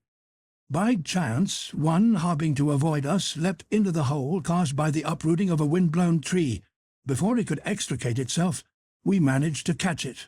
It spat like a cat, scratched and kicked vigorously with its hind legs, and made an attempt to bite, but its teeth were too feeble to inflict more than a painless pinch. It seemed to me rather a pretty little creature, and, as Montgomery stated that it never destroyed the turf by burrowing, and was very cleanly in its habits, I should imagine it might prove a convenient substitute for the common rabbit in gentlemen's parks. We also saw on our way the trunk of a tree, barked in long strips and splintered deeply. Montgomery called my attention to this. "Not to claw bark of trees, that is the law," he said. "Much some of them care for it." It was after this, I think, that we met the satyr and the ape-man. The satyr was a gleam of classical memory on the part of Moreau, his face ovine in expression, like a coarser Hebrew type, his voice a harsh bleat, his nether extremities satanic. He was gnawing on the husk of a pod-like fruit as he passed us. Both of them saluted Montgomery. "Hail," said they, "to the other with the whip." "There's a third with a whip now," said Montgomery, "so you'd better mind." "Was he not made?" said the ape-man. "He said he was made." The satyr-man looked curiously at me. "A third with their whip, he that walks weeping into the sea, has a thin white face." "He has a thin long whip," said Montgomery. "Yesterday he bled and wept," said the satyr. "You never bleed nor weep. The master does not bleed or weep." "Old and Doffian beggar," said Montgomery. "You bleed and weep if you don't look out." "He has 5 fingers. He is a 5-man like me," said the 8-man. "Come along, Prendick," said Montgomery, taking my arm, and I went on with him. The satyr and the 8-man stood watching us and making other remarks to each other. "He says nothing," said the satyr. "Men have voices." "Yesterday he asked me of things to eat," said the 8-man. "He did not know." Then they spoke inaudible things, and I heard the satyr laughing. It was on our way back that we came upon the dead rabbit. The red body of the wretched little beast was rent to pieces, many of the ribs stripped white, and the backbone indisputably gnawed. At that Montgomery stopped. "Good God!" said he, stooping down and picking up some of the crushed vertebrae to examine them more closely. "Good God!" he repeated. "What can this mean?" "Some carnivore of yours has remembered its old habits," I said after a pause. "This backbone has been bitten through." He stood staring, with his face white and his lip pulled askew. "I don't like this," he said slowly. "I saw something of the same kind," said I, "the first day I came here." "The devil you did! What was it?" "A rabbit with its head twisted off." "The day you came here?" "The day I came here, in the undergrowth at the back of the enclosure, when I went out in the evening. The head was completely run off." He gave a long, low whistle. "And what is more, I have an idea which of your brutes did the thing. It's only a suspicion, you know. Before I came on the rabbit, I saw one of your monsters drinking in the stream." "Sucking his drink?" "Yes." "Not to suck your drink. That is the law." "Much the brutes care for the law, when Moreau's not about." "It was the brutes who chased me." "Of course," said Montgomery. It's just the way with carnivores. After a kill, they drink. It's the taste of blood, you know. What was the brute like?" he continued. "Would you know him again?" He glanced about us, standing astride over the mess of dead rabbit, his eyes roving among the shadows and scenes of greenery, the lurking places and ambuscades of the forest that bounded us in. "The taste of blood," he said again. He took out his revolver, examined the cartridges in it, and replaced it. Then he began to pull at his dropping lip. "I think I should know the brute again," I said. "I stunned him. He ought to have a handsome bruise on the forehead of him." "But then we have to prove that he killed the rabbit," said Montgomery.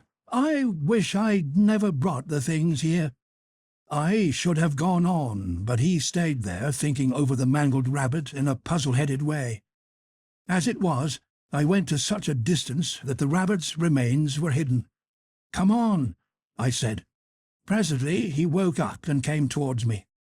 "You see," he said, almost in a whisper, "they are all supposed to have a fixed idea against eating anything that runs on land. If some brute has by any accident tasted blood—" We went on some way in silence. "I wonder what can have happened," he said to himself. Then, after a pause again, "I did a foolish thing the other day. That servant of mine showed him how to skin and cook a rabbit. It's hard. Saw him licking his hands. It never occurred to me. Then, we must put a stop to this. I must tell Moreau." He could think of nothing else on our homeward journey. Moreau took the matter even more seriously than Montgomery, and I need scarcely say that I was affected by their evident consternation. "We must make an example," said Moreau. "I've no doubts in my own mind that the leopard man was the sinner. But how can we prove it? I wish, Montgomery, you had kept your taste for meat in hand, gone without these exciting novelties. We may find ourselves in a mess yet through it." "I was a silly ass," said Montgomery. "But the thing's done now, and you said I might have them, you know." "We must see to the thing at once," said Moreau. "I suppose if anything should turn up, Emling can take care of himself." "I'm not so sure of Emling," said Montgomery. "I think I ought to know him." In the afternoon, Moreau, Montgomery, myself, and Emling went across the island to the huts in the ravine. We three were armed. Emling carried the little hatchet he used in chopping firewood and some coils of wire. Moreau had a large cowherd's horn slung over his shoulder. "You will see a gathering of the beast people," said Montgomery. "It's a pretty sight." Moreau said not a word on the way, but the expression of his heavy, white-fringed face was grimly set. We crossed the ravine down which smoked the stream of hot water, and followed the winding pathway through the cane brakes until we reached a wide area covered over with a thick powdery yellow substance which I believe was sulphur. Above the shoulder of a weedy bank the sea glittered. We came to a kind of shallow natural amphitheatre, and here the four of us halted. Then Moreau sounded the horn, and broke the sleeping stillness of the tropical afternoon. He must have had strong lungs. The hooting note rose and rose amidst its echoes to at last an ear-penetrating intensity. "Ah," said Moreau, letting the curved instrument fall to his side again. Immediately there was a crashing through the yellow canes, and a sound of voices from the dense green jungle that marked the morass through which I had run on the previous day. Then, at 3 or 4 points on the edge of the sulphurous area, appeared the grotesque forms of the beast people hurrying towards us. I could not help a creeping horror, as I perceived first one and then another trot out from the trees or reeds and come shambling along over the hot dust.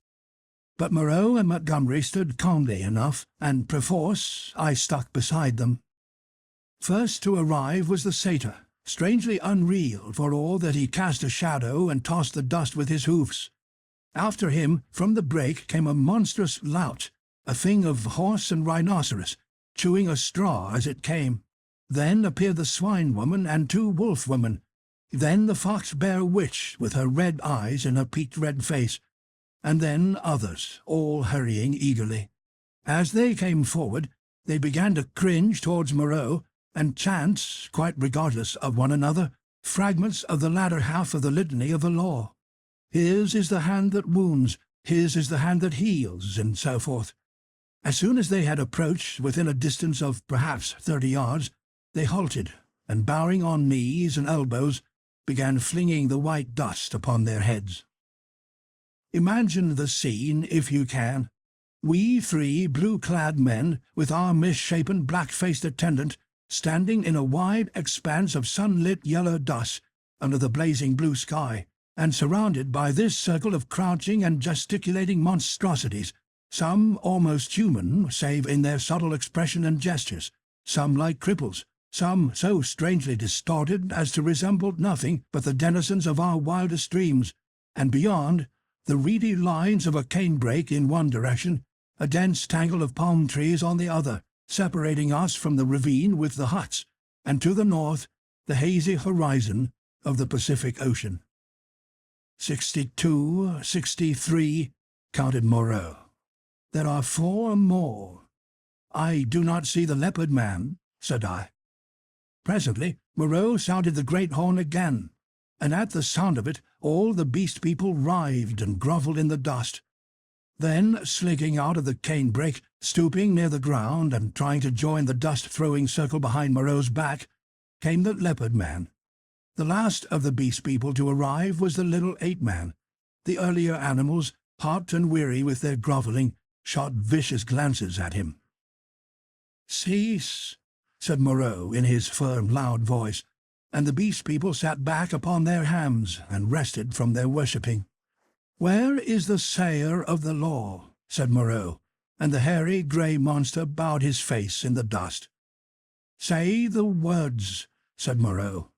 Forthwith, all in the kneeling assembly, swaying from side to side and dashing up the sulphur with their hands, first the right hand and a puff of dust, and then the left, began once more to chant their strange litany. When they reached, not to eat flesh or fish, that is the law, Moreau held up his lank white hand. "Stop!" he cried, and there fell absolute silence upon them all. I think they all knew and dreaded what was coming. I looked round at their strange faces. When I saw their wincing attitudes and the furtive dread in their bright eyes, I wondered that I had ever believed them to be men. "That law has been broken," said Moreau. "None escape," from the faceless creature with the silvery hair. "None escape," repeated the kneeling circle of beast people. "Who is he?" cried Moreau, and looked round at their faces, cracking his whip. I fancied the hyena swine looked dejected. So too did the leopard man. Moreau stopped, facing this creature, who cringed towards him with the memory and dread of infinite torment. "Who is he?" repeated Moreau in a voice of thunder. "Evil is he who breaks the law," chanted the sayer of the law. Moreau looked into the eyes of the leopard man, and seemed to be dragging the very soul out of the creature. "Who breaks the law?" said Moreau, taking his eyes off his victim and turning towards us. It seemed to me there was a touch of exultation in his voice. "Goes back to the house of pain." They all clamoured, "Goes back to the house of pain, O master!" "Back to the house of pain," gabbled the ape-man, as though the idea was sweet to him. "Do you hear?" said Moreau, turning back to the criminal. "My friend?" "Hello!" For the leopard man, released from Moreau's eye, had risen straight from his knees, and now, with eyes aflame and his huge feline tusks flashing out from under his curling lips, leaped towards his tormentor. I am convinced that only the madness of unendurable fear could have prompted this attack. The whole circle of 80 monsters seemed to rise about us. I drew my revolver. The two figures collided. I saw Moreau reeling back from the leopard man's blow. There was a furious yelling and howling all about us. Every one was moving rapidly. For a moment I thought it was a general revolt. The furious face of the leopard man flashed by mine, with Emily close in pursuit. I saw the yellow eyes of the hyena swine blazing with excitement, his attitude as if he were half resolved to attack me. The satyr, too, glared at me over the hyena swine's hunched shoulders. I heard the crack of Moreau's pistol and saw the pink flash dart across the tumult. The whole crowd seemed to swing round in the direction of the glint of fire, and I too was swung round by the magnetism of the movement. In another second I was running, one of a tumultuous shouting crowd, in pursuit of the escaping leopard man. That is all I can tell definitely. I saw the leopard man strike Moreau, and then everything spun about me until I was running headlong. Emling was ahead, close in pursuit of the fugitive. Behind, their tongues already lolling out, ran the wolf women in great leaping strides. The swine folk followed, squealing with excitement, and the two bullmen in their swathings of white. Then came Moreau in a cluster of the beast people, his wide-brimmed straw hat blown off, his revolver in hand, and his lank white hair streaming out. The hyena swine ran beside me, keeping pace with me, and glancing furtively at me out of his feline eyes, and the others came pattering and shouting behind us. The leopard man went bursting his way through the long canes, which sprang back as he passed and rattled in Embling's face. We others in the rear found a trampled path for us when we reached the break. The chase lay through the break for perhaps a quarter of a mile, and then plunged into a dense thicket which retarded our movements exceedingly, though we went through it in a crowd together, fronds flicking into our faces, ropey creepers catching us under the chin or ripping our ankles, thorny plants hooking into and tearing cloth and flesh together. "He has gone on all fours through this," patted Moreau, now just ahead of me.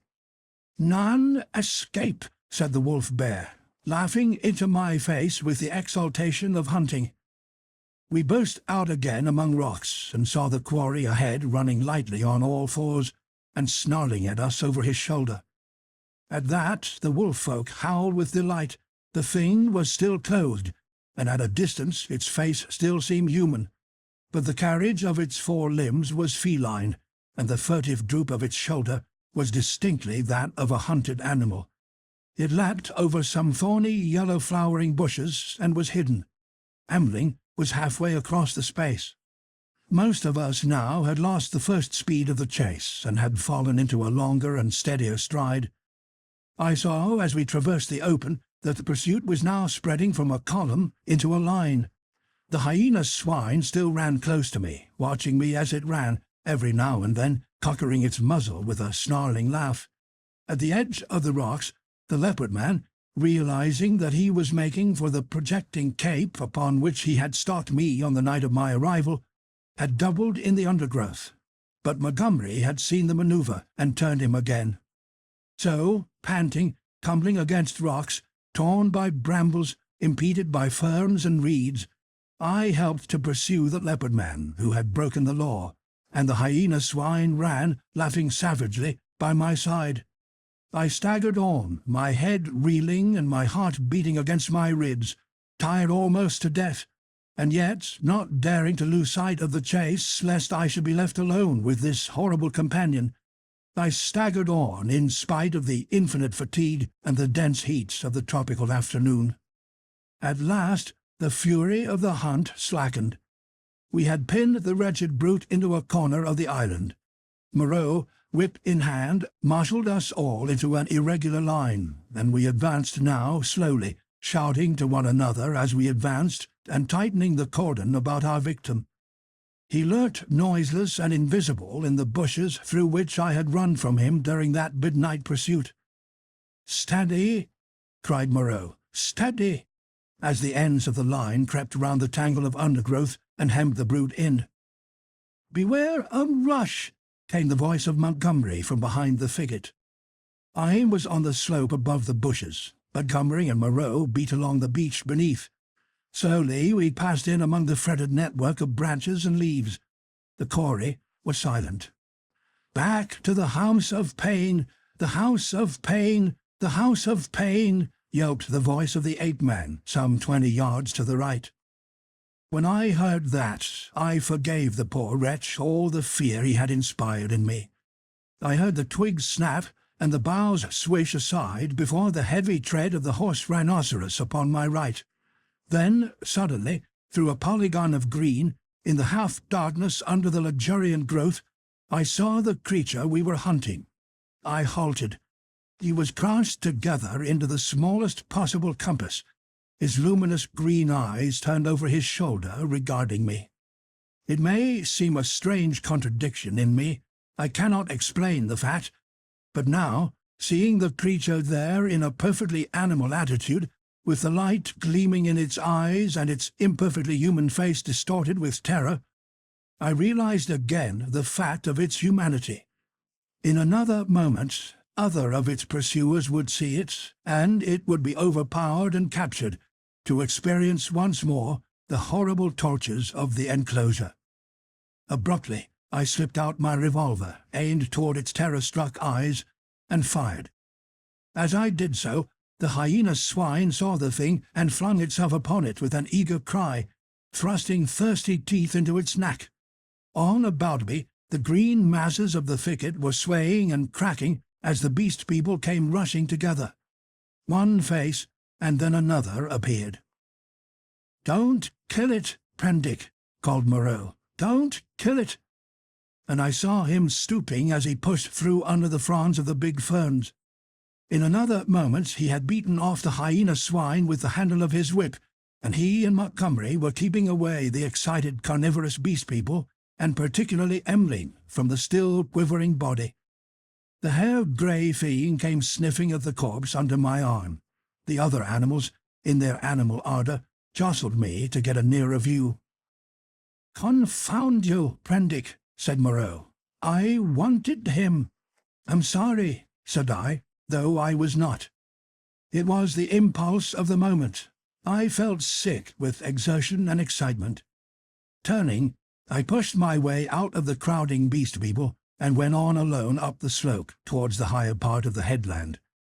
Under the shouted directions of Moreau, I heard the 3 white-swathed bullmen begin dragging the victim down towards the water. It was easy now for me to be alone. The beast people manifested a quite human curiosity about the dead body, and followed it in a thick knot, sniffing and growling at it as the bullmen dragged it down the beach. I went to the headland and watched the bullmen, black against the evening sky, as they carried the weighted dead body out to sea, and like a wave across my mind came the realization of the unspeakable aimlessness of things upon the island.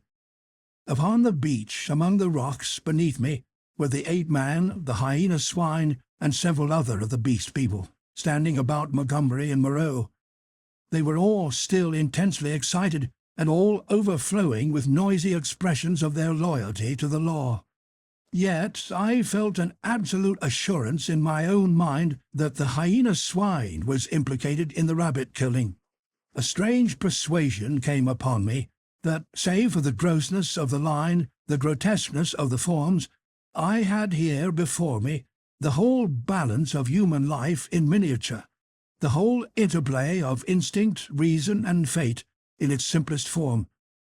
The leopard man had happened to go under. That was all the difference. Poor brute. Poor brutes. I began to see the viler aspect of Moreau's cruelty. I had not thought before of the pain and trouble that came to these poor victims after they had passed from Moreau's hands. I had shivered only at the days of actual torment in the enclosure. But now that seemed to me the lesser part. Before, they had been beasts, their instincts fitly adapted to their surroundings, and happy as living things may be. Now they stumbled in the shackles of humanity, lived in a fear that never died, fretted by a law they could not understand. Their mock-human existence, begun in an agony, was one long internal struggle, one long dread of Moreau. And for what? It was the wantonness of it that stirred me. Had Moreau had any intelligible object, I could have sympathized at least a little with him. I am not so squeamish about pain as that. I could have forgiven him a little even, had his motive been only hate. But he was so irresponsible, so utterly careless. His curiosity, his mad, aimless investigations drove him on, and the things were thrown out to live a year or so, to struggle and blunder and suffer, and at last to die painfully. They were wretched in themselves. The old animal hate moved them to trouble one another. The law held them back from a brief heart struggle and a decisive end to their natural animosities. In those days my fear of the Beast People went the way of my personal fear for Moreau. I fell indeed into a morbid state, deep and enduring, and alien to fear, which has left permanent scars upon my mind. I must confess that I lost faith in the sanity of the world when I saw it suffering the painful disorder of this island. A blind fate, a vast pitiless mechanism, seemed to cut and shape the fabric of existence, and I, Moreau, by his passion for research, Montgomery, by his passion for drink, the Beast People, with their instincts and mental restrictions, were torn and crushed, ruthlessly, inevitably, amid the infinite complexity of its incessant wheels. But this condition did not come all at once. I think, indeed, that I anticipate a little in speaking of it now.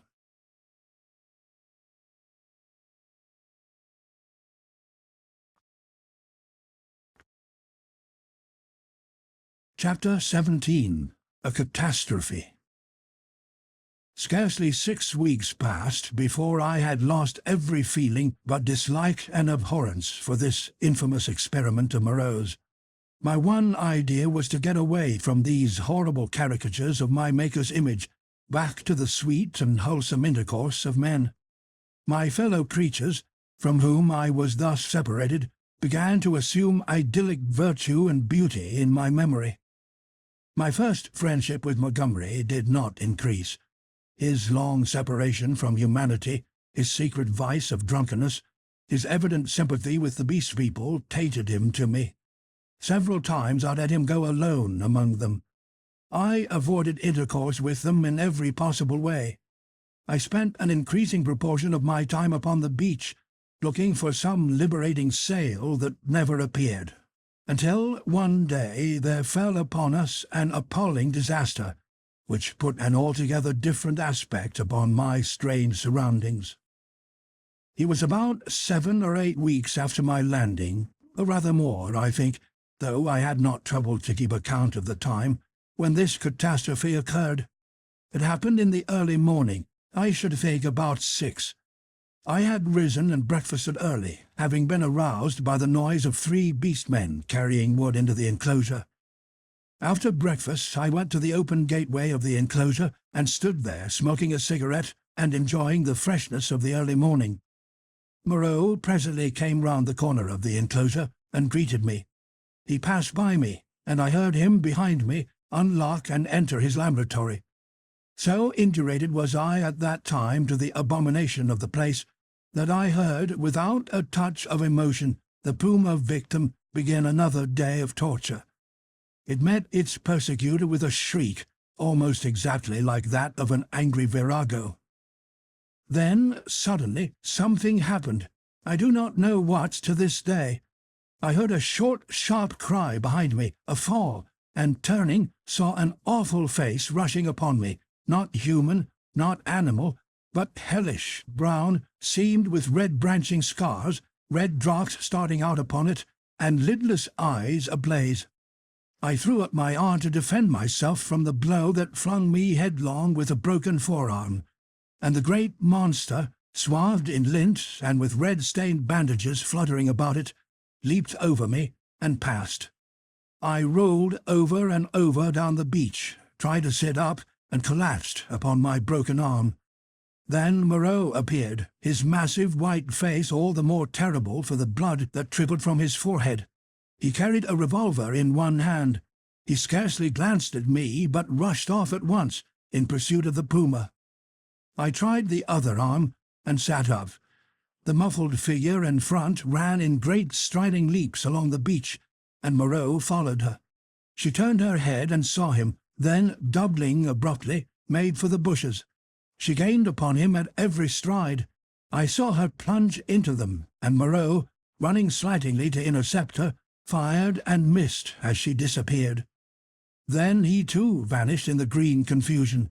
I stared after them, and then the pain in my arm flamed up, and with a groan I staggered to my feet. Montgomery appeared in the doorway, dressed and with his revolver in his hand. "Great God, Prendick," he said, not noticing that I was hurt. "That brute's loose, tore the fetter out of the wall. Have you seen them?" Then sharply, seeing I gripped my arm, "What's the matter?" "I was standing in the doorway," said I. He came forward and took my arm. "Blood on the sleeve," said he, and rolled back the flannel. He pocketed his weapon, felt my arm about painfully, and led me inside. "Your arm is broken," he said, and then, "Tell me exactly how it happened. What happened?" I told him what I had seen, told him in broken sentences, with gasps of pain between them, and very dexterously and swiftly he bound my arm meanwhile. He slung it from my shoulder, stood back, and looked at me. "You will do," he said. "And now?" He thought. Then he went out and locked the gates of the enclosure. He was absent some time. I was chiefly concerned about my arm. The incident seemed merely one more of many horrible things. I sat down in the deck chair, and I must admit swore heartily at the island. The first dull feeling of injury in my arm had already given way to a burning pain, but Montgomery reappeared. His face was rather pale, and he showed more of his lower gums than ever. "I can neither see nor hear anything of them," he said.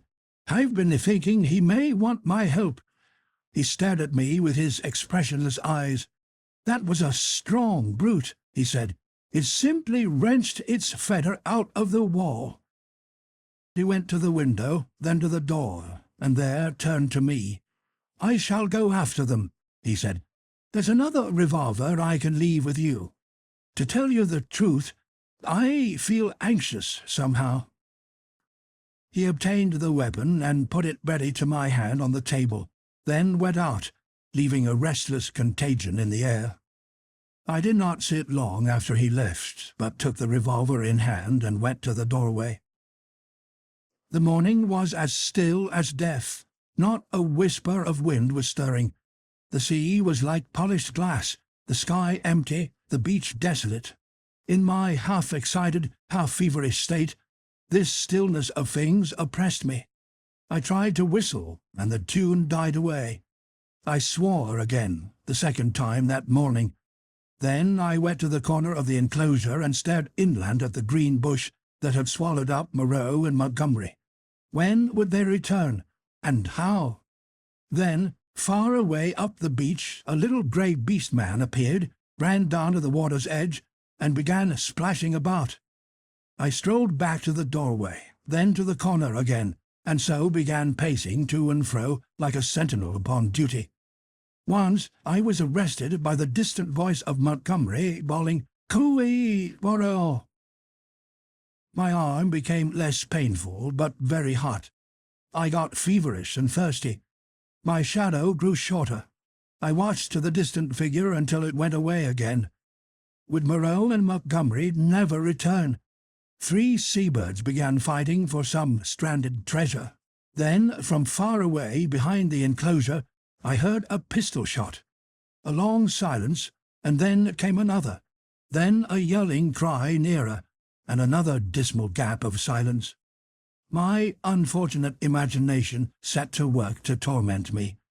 Then, suddenly, a shot close by. I went to the corner, startled, and saw Montgomery, his face scarlet, his hair disordered, and the knee of his trousers torn. His face expressed profound consternation. Behind him slashed the beast-man Emling, and round Emling's jaws were some queer dark stains. "Has he come?" said Montgomery. "Moreau?" said I. "No." "My God!" The man was panting, almost sobbing. "Go back in," he said, taking my arm. "They're mad. They're all rushing about mad. What can have happened? I don't know. I'll tell you when my breath comes. Where's some brandy?"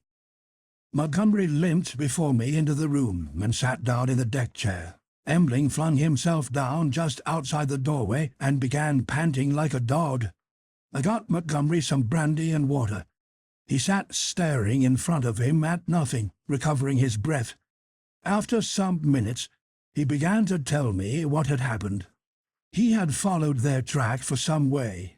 It was plain enough at first on account of the crushed and broken bushes, white rags torn from the puma's bandages, and occasional smears of blood on the leaves of the shrubs and undergrowth. He lost the track, however, on the stony ground beyond the stream where I had seen the beast man drinking, and went wandering aimlessly westward, shouting Moreau's name. Then Embling had come to him carrying a little hatchet. Embling had seen nothing of the puma affair, had been felling wood, and heard him calling. They went on shouting together. 2 beast-men came crouching and peering at them through the undergrowth, with gestures and a furtive carriage that alarmed Montgomery by their strangeness. He hailed them, and they fled guiltily. He stopped shooting after that, and after wandering some time farther, in an undecided way, determined to visit the huts. He found the ravine deserted. Growing more alarmed every minute, he began to retrace his steps. Then it was he encountered the 2 swine men I had seen dancing on the night of my arrival. Blood-stained they were about the mouth, and intensely excited. They came crashing through the ferns, and stalked with fierce faces when they saw him. They cracked his whip in some trepidation, and forthwith they rushed at him. Never before had a beast-man dared to do that. One he shot through the head. Embling flung himself upon the other, and the 2 rolled, grappling. Embling got his brute under and with his teeth in its throat, and Montgomery shot that too as it struggled in Embling's grip. He had some difficulty in inducing Embling to come on with him. Thence they hurried back to me. On the way, Embling had suddenly rushed into a thicket and driven out an undersized ocelot mare, also blood-stained and lame through a wound in the foot. This brute had run a little way and then turned savagely at bay, and Montgomery, with a certain wontedness, I thought, had shot him. "What does it all mean?" said I. He shook his head and turned once more to the brandy. Chapter 18. The Finding of Moreau. When I saw Montgomery swallow a 3rd dose of brandy, I took it upon myself to interfere. He was already more than half fuddled. I told him that some serious thing must have happened to Moreau by this time, or he would have returned before this, and that it behooved us to ascertain what that catastrophe was. Montgomery raised some feeble objections, and at last agreed.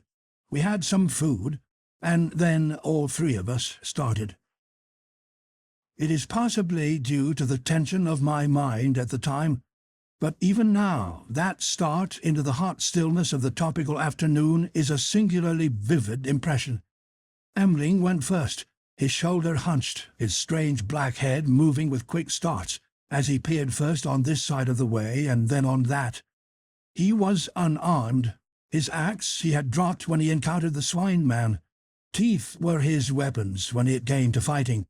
Montgomery followed with stumbling footsteps, his hands in his pockets, his face downcast.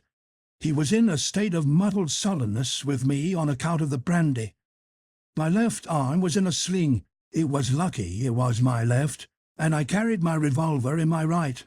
Soon we traced a narrow path through the wild luxuriance of the island, going northwestward, and presently Embling stopped and became rigid with watchfulness. Montgomery almost staggered into him, and then stopped too. Then, listening intently, we heard coming through the trees the sound of voices and footsteps approaching us.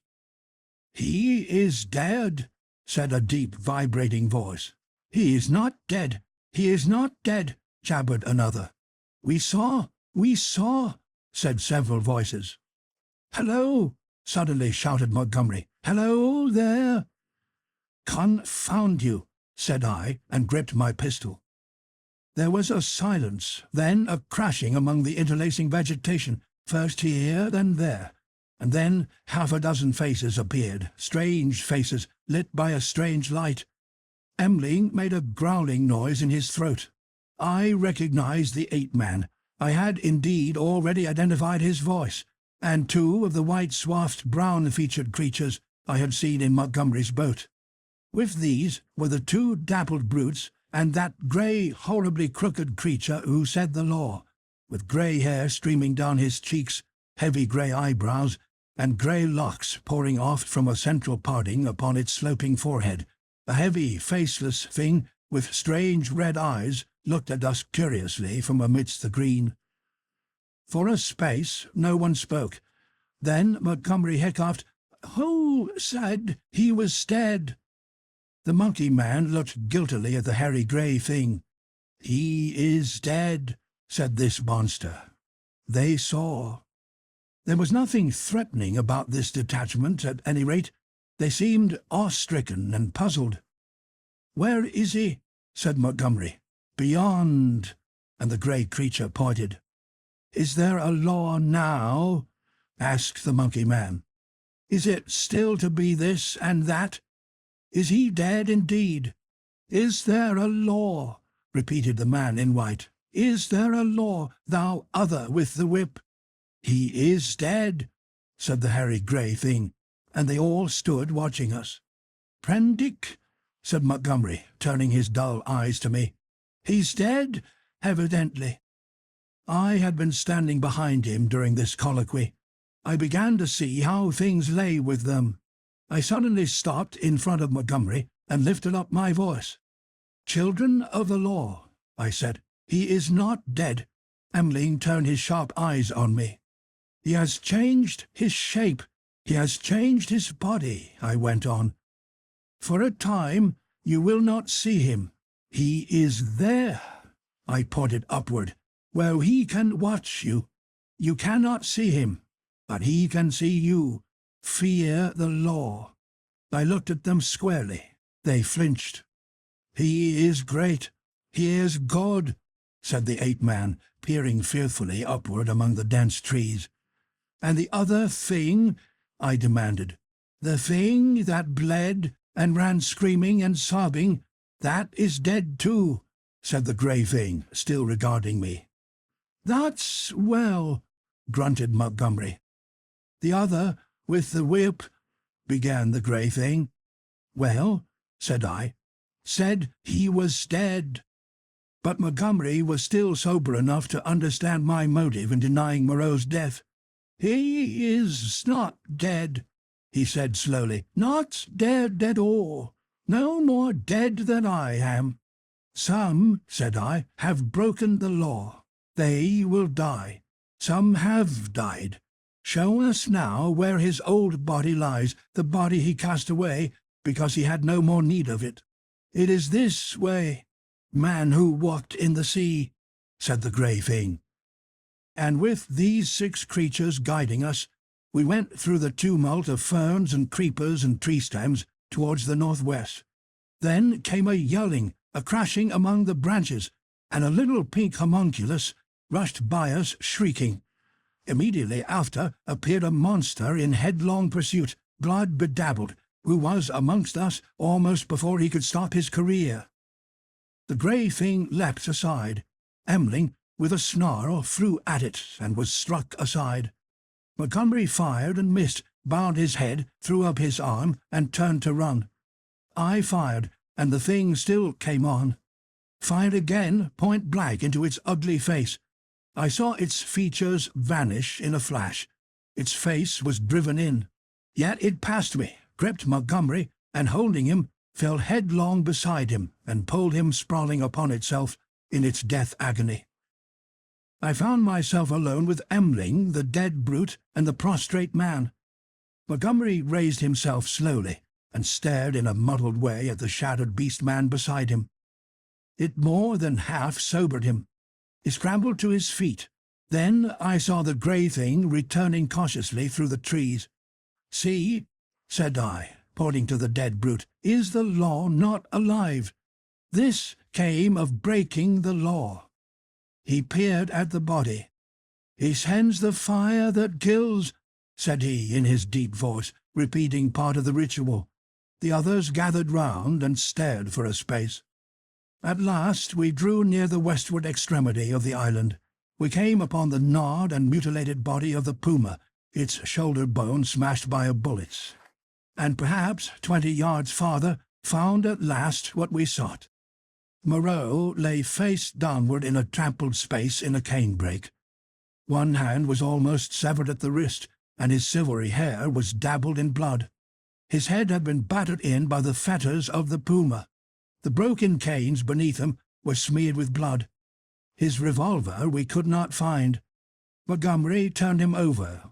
Resting at intervals, and with the help of the 7 beast people, for he was a heavy man, we carried Moreau back to the enclosure. The night was darkling. Twice we heard unseen creatures howling and shrieking past our little band, and once the little pink sloth creature appeared and stared at us and vanished again. But we were not attacked again. At the gates of the enclosure our company of beast people left us, Emling going with the rest. We locked ourselves in, and then took Moreau's mangled body into the yard and laid it upon a pile of brushwood. Then we went into the laboratory and put an end to all we found living there. Chapter 19. Montgomery's Bank Holiday. When this was accomplished, and we had washed and eaten, Montgomery and I went into my little room and seriously discussed our position for the first time. It was then near midnight. He was almost sober, but greatly disturbed in his mind. He had been strangely under the influence of Moreau's personality. I do not think it had ever occurred to him that Moreau could die. This disaster was a sudden collapse of the habits that had become part of his nature in the 10 or more monotonous years he had spent on the island. He talked vaguely, answered my questions crookedly, wandered into general questions. "This silly ass of a world," he said. "What a muddle it all is. I haven't had any life. I wonder when it's going to begin. 16 years being bullied by nurses and schoolmasters at their own sweet will.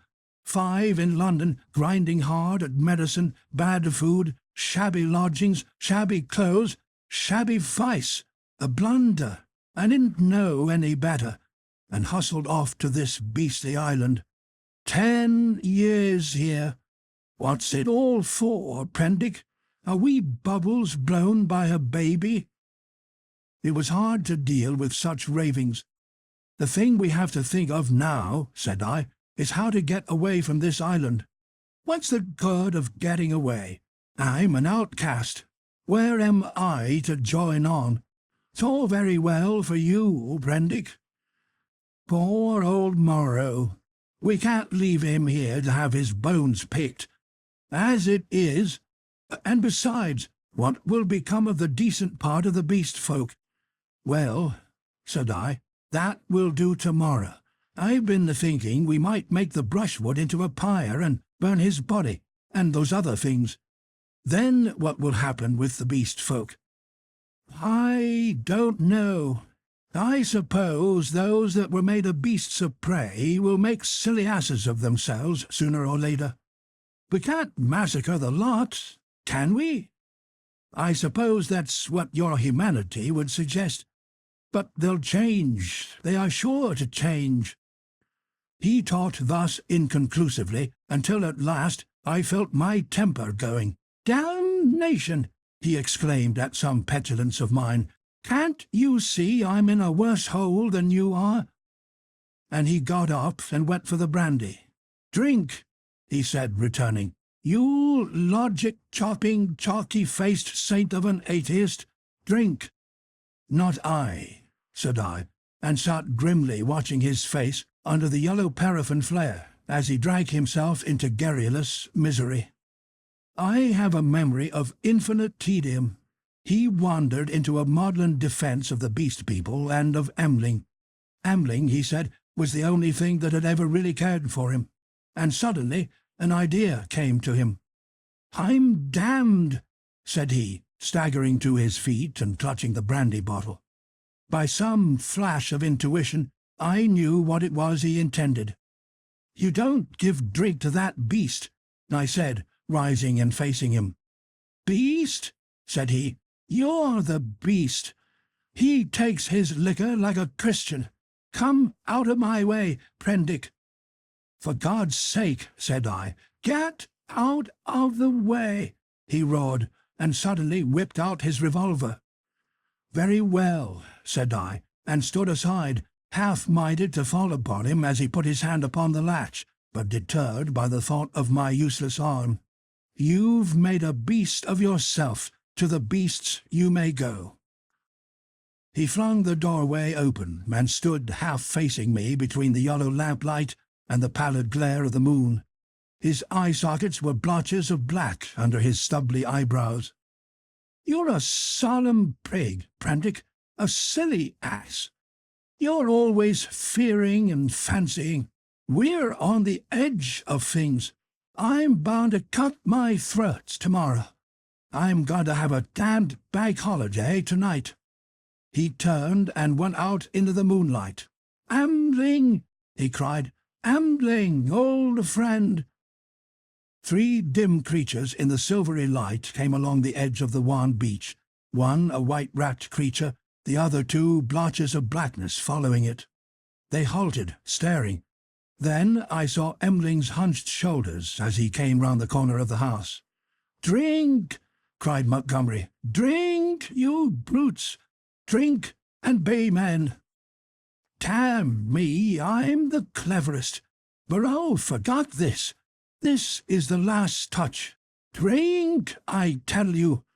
And waving the bottle in his hand, he started off at a kind of quick trot to the westward, Emling ranging himself between him and the 3 dim creatures who followed. I went to the doorway. They were already indistinct in the mist of the moonlight before Montgomery halted. I saw him administer a dose of the raw brandy to Emling, and saw the 5 figures melt into one vague patch. "Sing!" I heard Montgomery shouting. "Sing! Shout! Sing all together! Confound old Prendick! That's right! Now again! Confound old Prendick!" The black group broke up into 5 separate figures and wound slowly away from me along the band of shining beach. Each went howling at his own sweet will, yelping insults at me, or giving whatever other vent this new inspiration of brandy demanded. Presently I heard Montgomery's voice shouting, "Right turn!" and they passed with their shouts and howls into the blackness of the landward trees. Slowly, very slowly, they receded into silence. The peaceful splendour of the night healed again. The moon was now past the meridian and travelling down the west. It was at its full, and very bright, riding through the empty blue sky. The shadow of the wall lay, a yard wide and of inky blackness, at my feet. The eastward sea was a featureless grey, dark and mysterious, and between the sea and the shadow, the grey sands of volcanic glass and crystals flashed and shone like a beach of diamonds. Behind me, the paraffin lamp flared hot and ruddy. Then I shut the door, locked it, and where Moreau lay beside his latest victims, the staghounds and the llama, and some other wretched brutes, with his massive face calm even after his terrible death, and with the hard eyes open, staring at the dead white moon above. I sat down upon the edge of the sink, and with my eyes upon that ghastly pile of silvery light and ominous shadows, began to turn over my plans. In the morning I would gather some provisions in the dinghy, and, after setting fire to the pyre before me, push out into the desolation of the high sea once more. I felt that for Montgomery there was no hope, that he was, in truth, half akin to these beast-folk, unfitted for human kindred. I do not know how long I sat there scheming. It must have been an hour or so.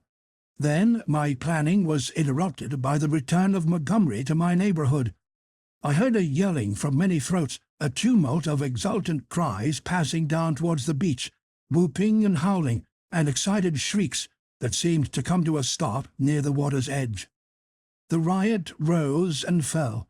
I heard heavy blows and the splintering smash of wood, but it did not trouble me then. A discordant chanting began. My thoughts went back to my means of escape. I got up, brought the lamp, and went into a shed to look at some kegs I had seen there. Then I became interested in the contents of some biscuit tins, and opened one. I saw something out of the tail of my eye, a red figure, and turned sharply. Behind me lay the yard, vividly black and white in the moonlight, and the pile of wood and faggots on which Moreau and his mutilated victims lay, one over another. They seemed to be gripping one another in one last revengeful grapple. His wounds gaped, black as night, and the blood that had dripped lay in black patches upon the sand. Then I saw, without understanding, the cause of my phantom, a ruddy glow that came and danced and went upon the wall opposite. I misinterpreted this, fancied it was the reflection of my flickering lamp, and turned again to the stores in the shed.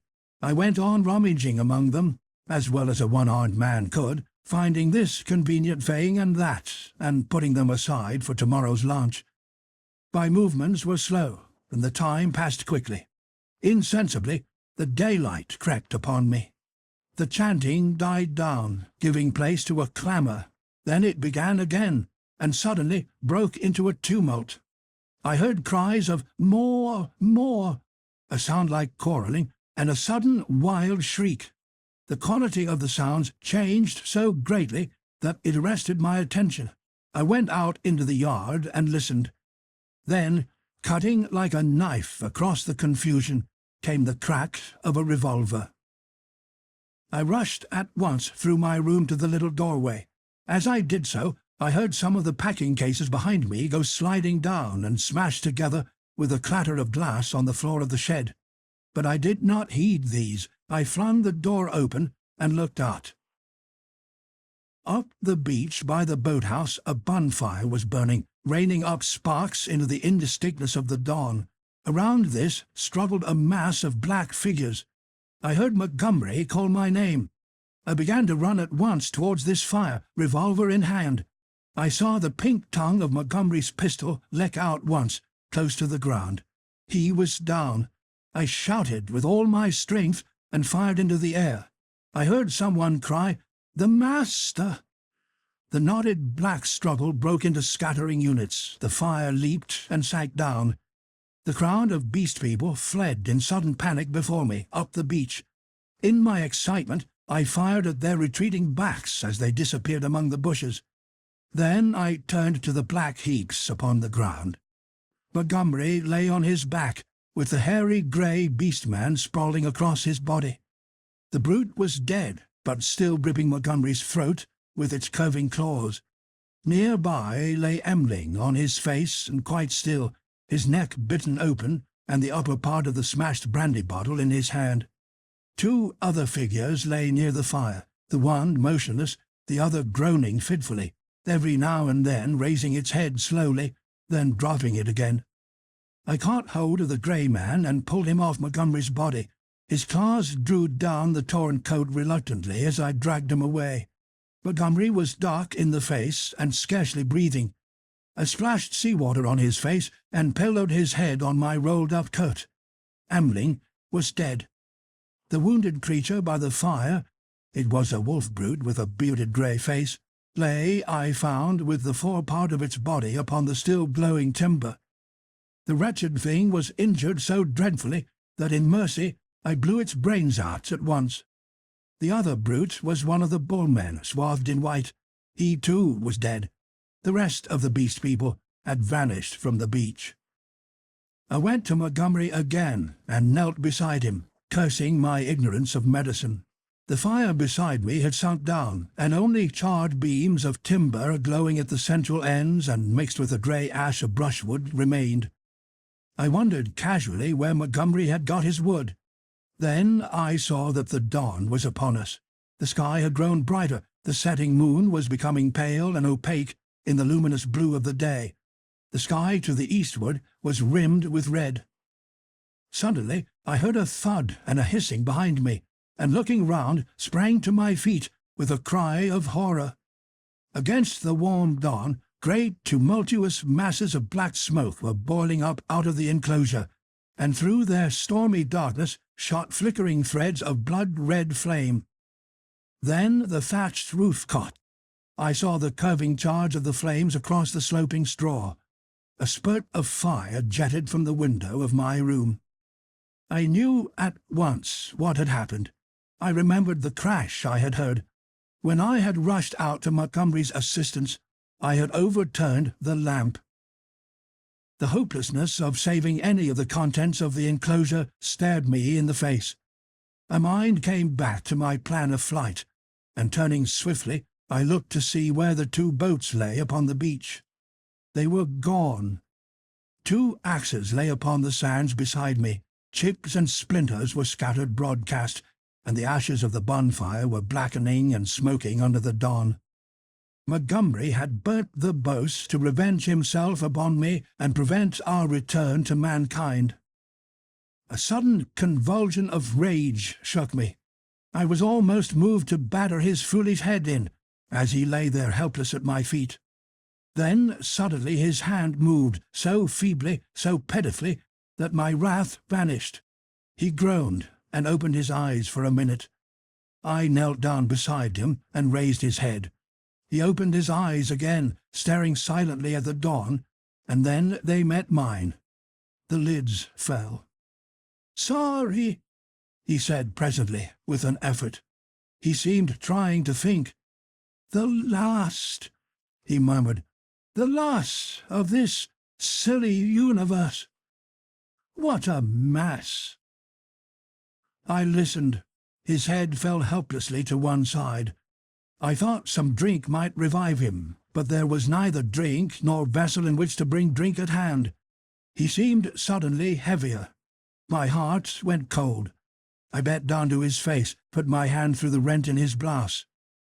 He was dead. And even as he died, a line of white heat, the limb of the sun, rose eastward beyond the projection of the bay, splashing its radiance across the sky, and turning the dark sea into a weltering tumult of dazzling light. It fell like a glory upon his death-shrunken face. I let his head fall gently upon the rough pillow I had made for him, and stood up. Before me was the glittering desolation of the sea, the awful solitude upon which I had already suffered so much. Behind me, the island, hushed under the dawn, its beast people silent and unseen. The enclosure, with all its provisions and ammunition, burnt noisily, with sudden gusts of flame, a fitful crackling, and now and then a crash. The heavy smoke drove up the beach away from me, rolling low over the distant tree-tops towards the huts in the ravine. Beside me were the charred vestiges of the boats and these 5 dead bodies.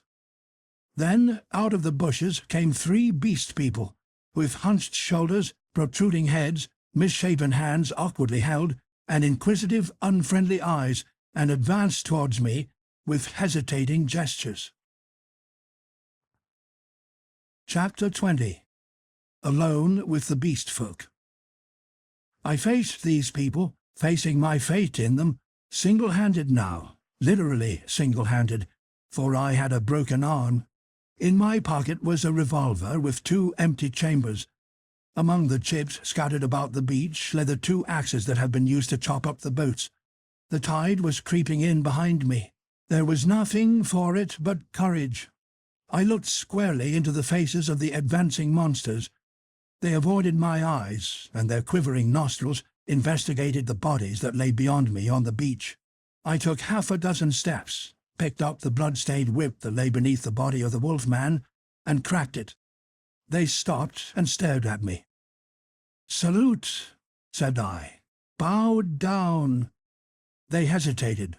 One bent his knees. I repeated my command, with my heart in my mouth, and advanced upon them. One knelt, then the other 2.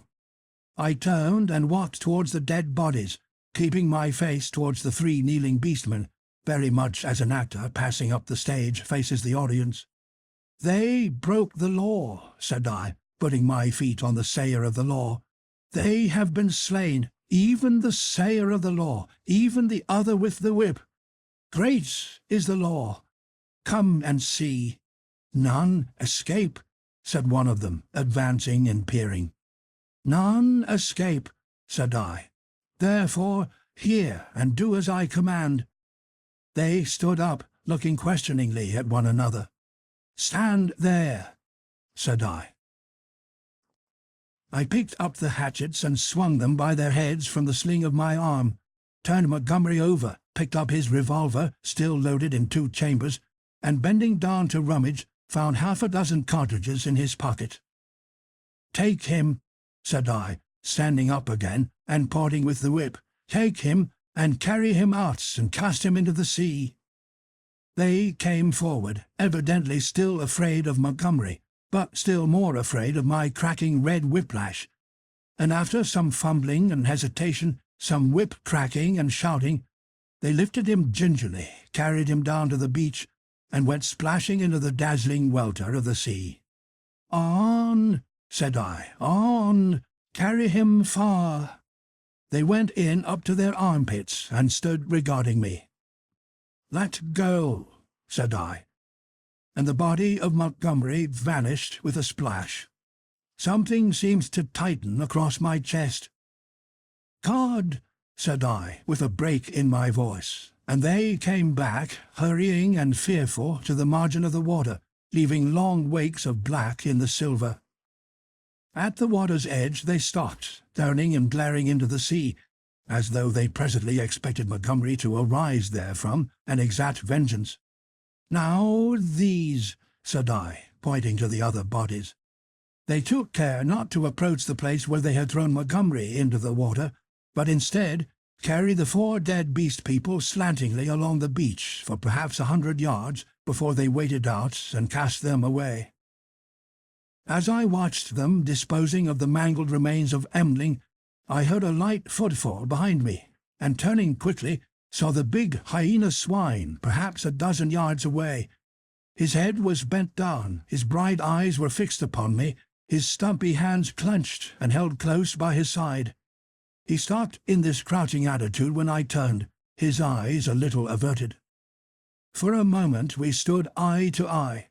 I dropped the whip, snatched at the pistol in my pocket, for I meant to kill this brute, the most formidable of any left now upon the island, at the first excuse.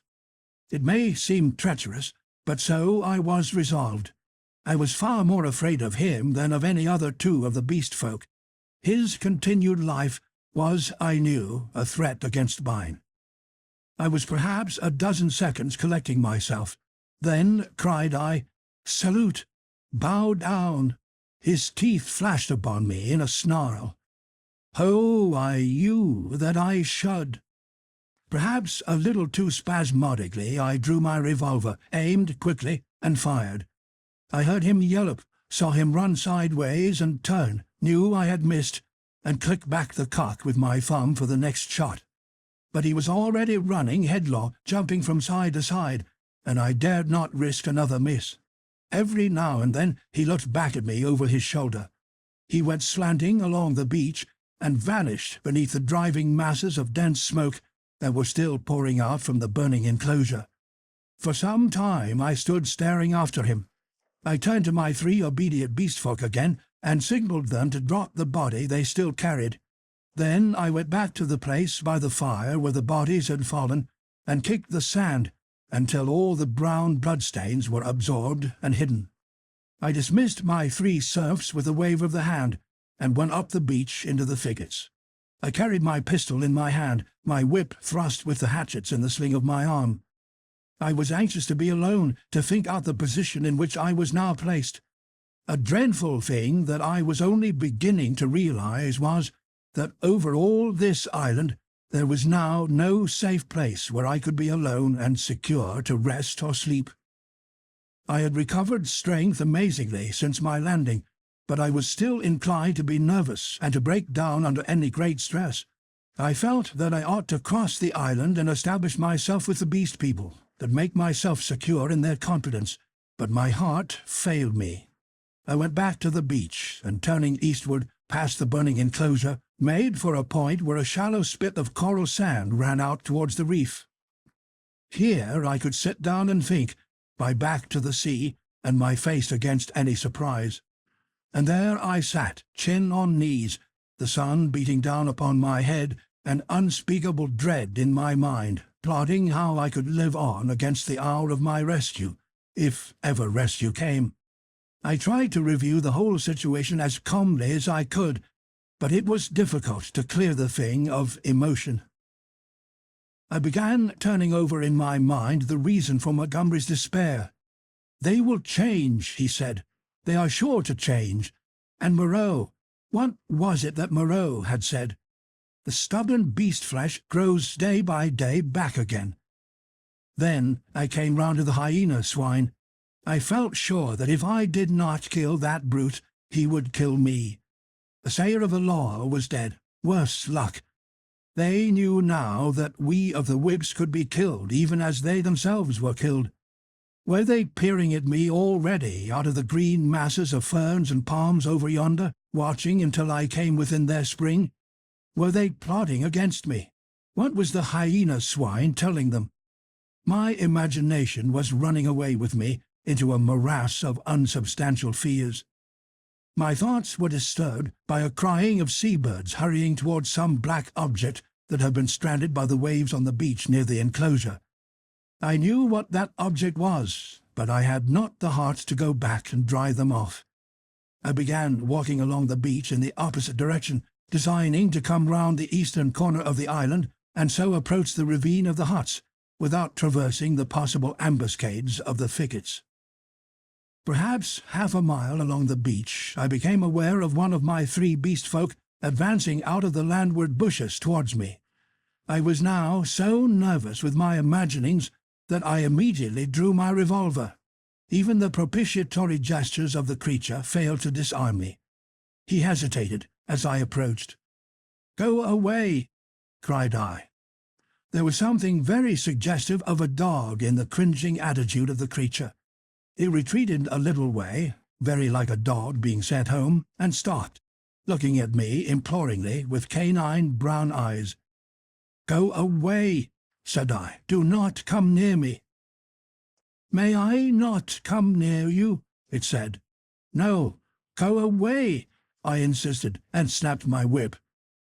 Then, putting my whip in my teeth, I stooped for a stone, and with that threat drove the creature away.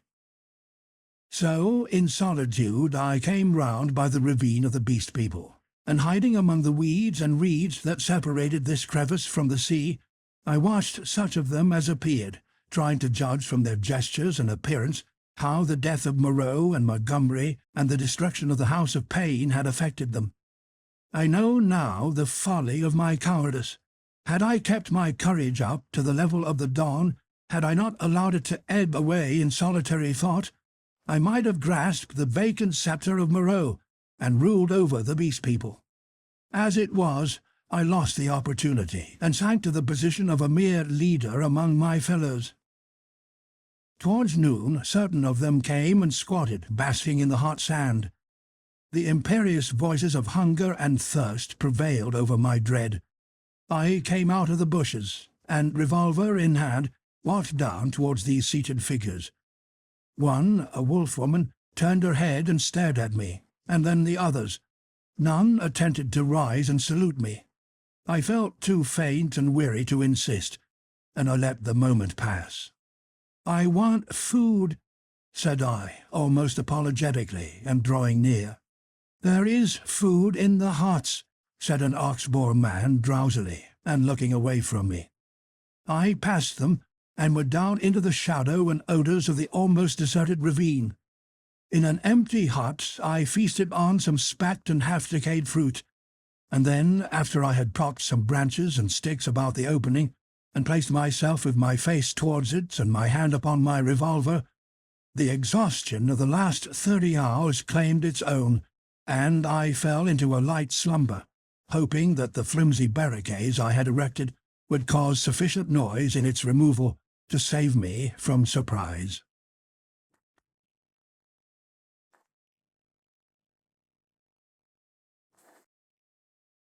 Chapter 21.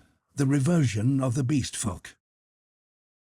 In this way, I became one among the beast people in the island of Dr. Moreau. When I awoke, it was dark about me. My arm ached in its bandages. I sat up, wondering at first where I might be. I heard coarse voices talking outside. Then I saw that my barricade had gone, and that the opening of the hut stood clear. My revolver was still in my hand. I heard something breathing, saw something crouched together close beside me. I held my breath, trying to see what it was. It began to move slowly, interminably. Then something soft and warm and moist passed across my hand. All my muscles contracted. I snatched my hand away. A cry of alarm began and was stifled in my throat. Then I just realized what had happened sufficiently to stay my fingers on the revolver. "Who is that?" I said in a hoarse whisper, the revolver still pointed. "I, master." "Who are you?" "They say there is no master now, but I know. I carried the bodies into the sea, O walker in the sea, the bodies of those you slew. I am your slave, master." "Are you the one I met on the beach?" I asked. "The same, master." The thing was evidently faithful enough, for it might have fallen upon me as I slept. "It is well," I said, extending my hand for another licking kiss. I began to realize what its presence meant, and the tide of my courage flowed. "Where are the others?" I asked. "They are mad. They are fools," said the dog-man. "Even now they talk together beyond there. They say the master is dead. The other with the whip is dead. That other, who walked in the sea, is as we are. We have no master, no whips, no house of pain any more. There is an end. We love the law and will keep it, but there is no pain, no master, no whips forever again. So they say. But I know, master, I know." I felt in the darkness and patted the dogman's head. "It is well," I said again. "Presently you will slay them all," said the dogman. "Presently," I answered, "I will slay them all, after certain days and certain things have come to pass. Every one of them, save those you spare, every one of them shall be slain. What the master wishes to kill, the master kills," said the dog-man, with a certain satisfaction in his voice. "And that their sins may grow," I said, "let them live in their folly until their time is ripe. Let them not know that I am the master." "The master's will is sweet," said the dog-man, with the ready tact of his canine blood. "But one has sinned," said I. "Him I will kill whenever I may meet him. When I say to you, 'That is he,' see that you fall upon him. And now I will go to the men and women who are assembled together." For a moment the opening of the hut was blackened by the exit of the dog-man. Then I followed and stood up, almost in the exact spot where I had been when I had heard Moreau and his staghound pursuing me. But now it was night, and all the miasmatic ravine about me was black, and beyond, instead of a green sunlit slope, I saw a red fire, before which hunched, grotesque figures moved to and fro. Farther were the thick trees, a bank of darkness, fringed above with the black lace of the upper branches. The moon was just riding up on the edge of the ravine, and like a bar across its face drove the spire of vapour that was forever streaming from the fumaroles of the island. "Walk by me," said I, nerving myself, and side by side we walked down the narrow way, taking little heed of the dim things that peered at us out of the huts. None about the fire attempted to salute me. Most of them disregarded me, ostentatiously. I looked around for the hyena swine, but he was not there.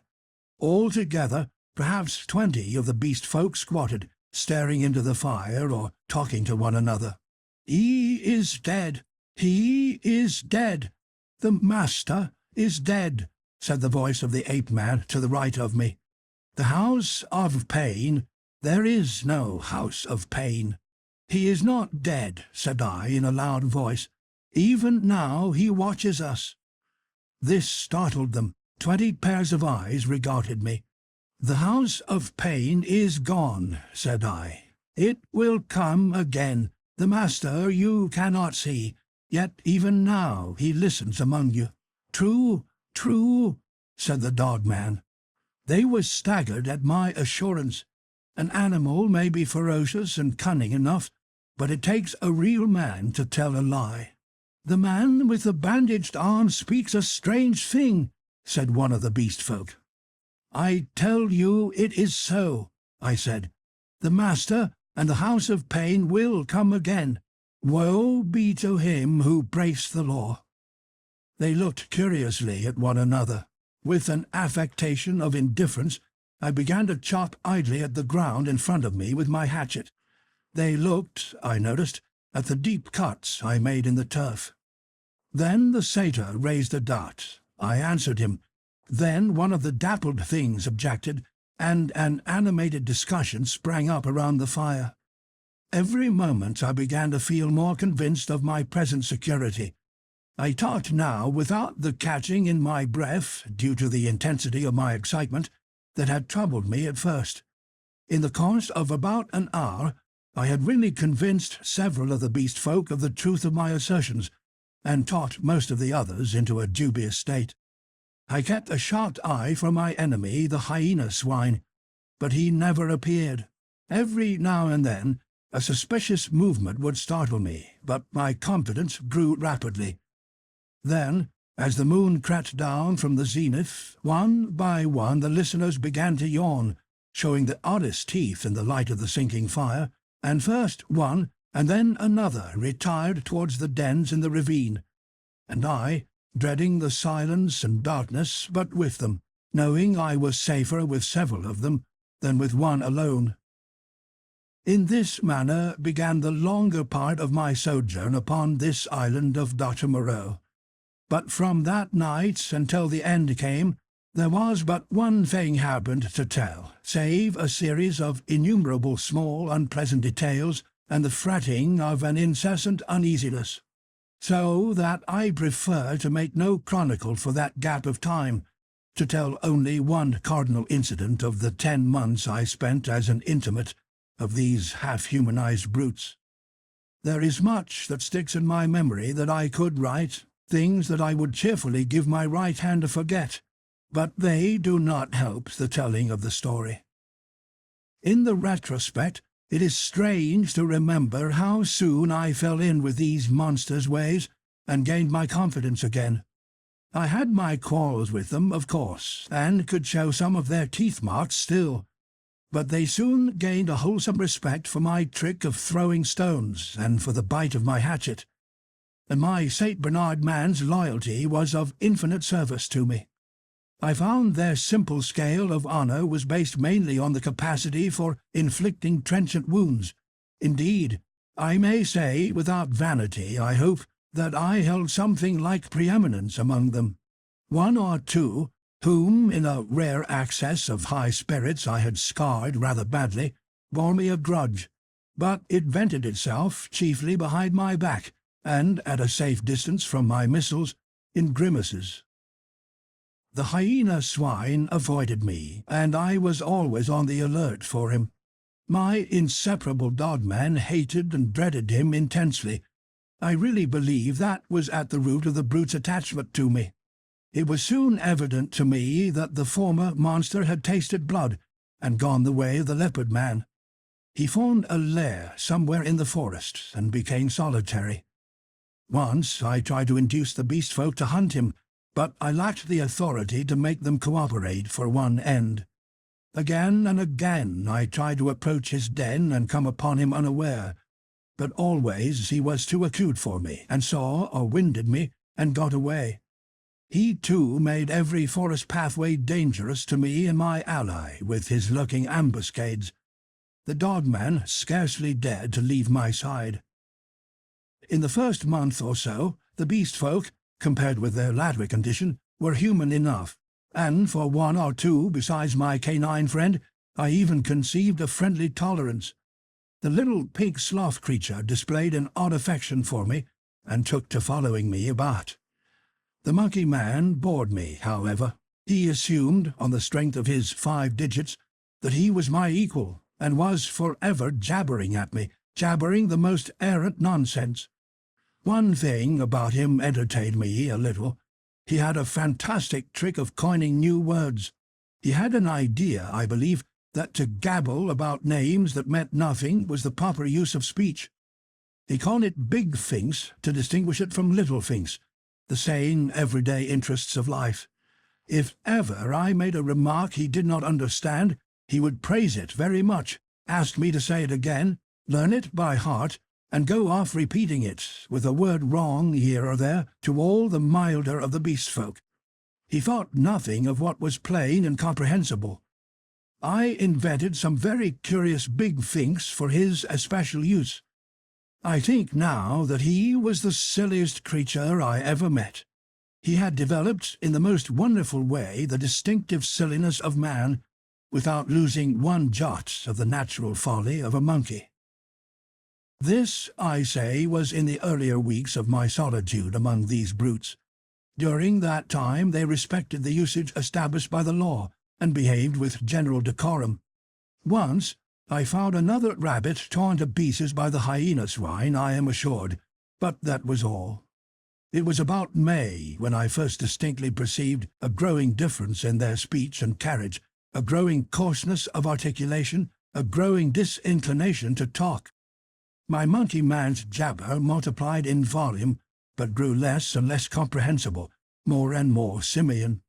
Some of the others seemed altogether slipping their hold upon speech, though they still understood what I said to them at that time.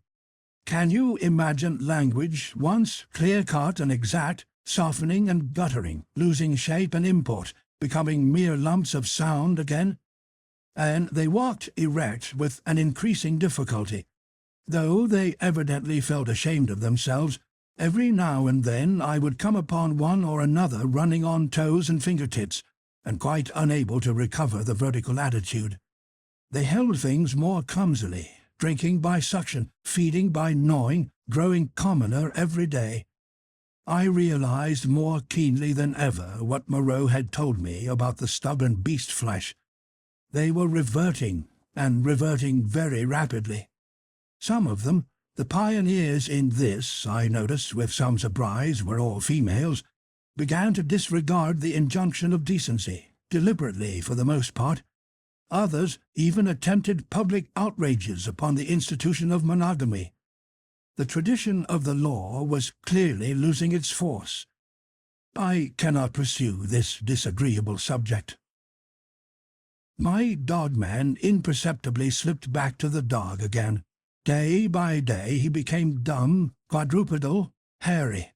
I scarcely noticed the transition from the companion on my right hand to the lurching dog at my side.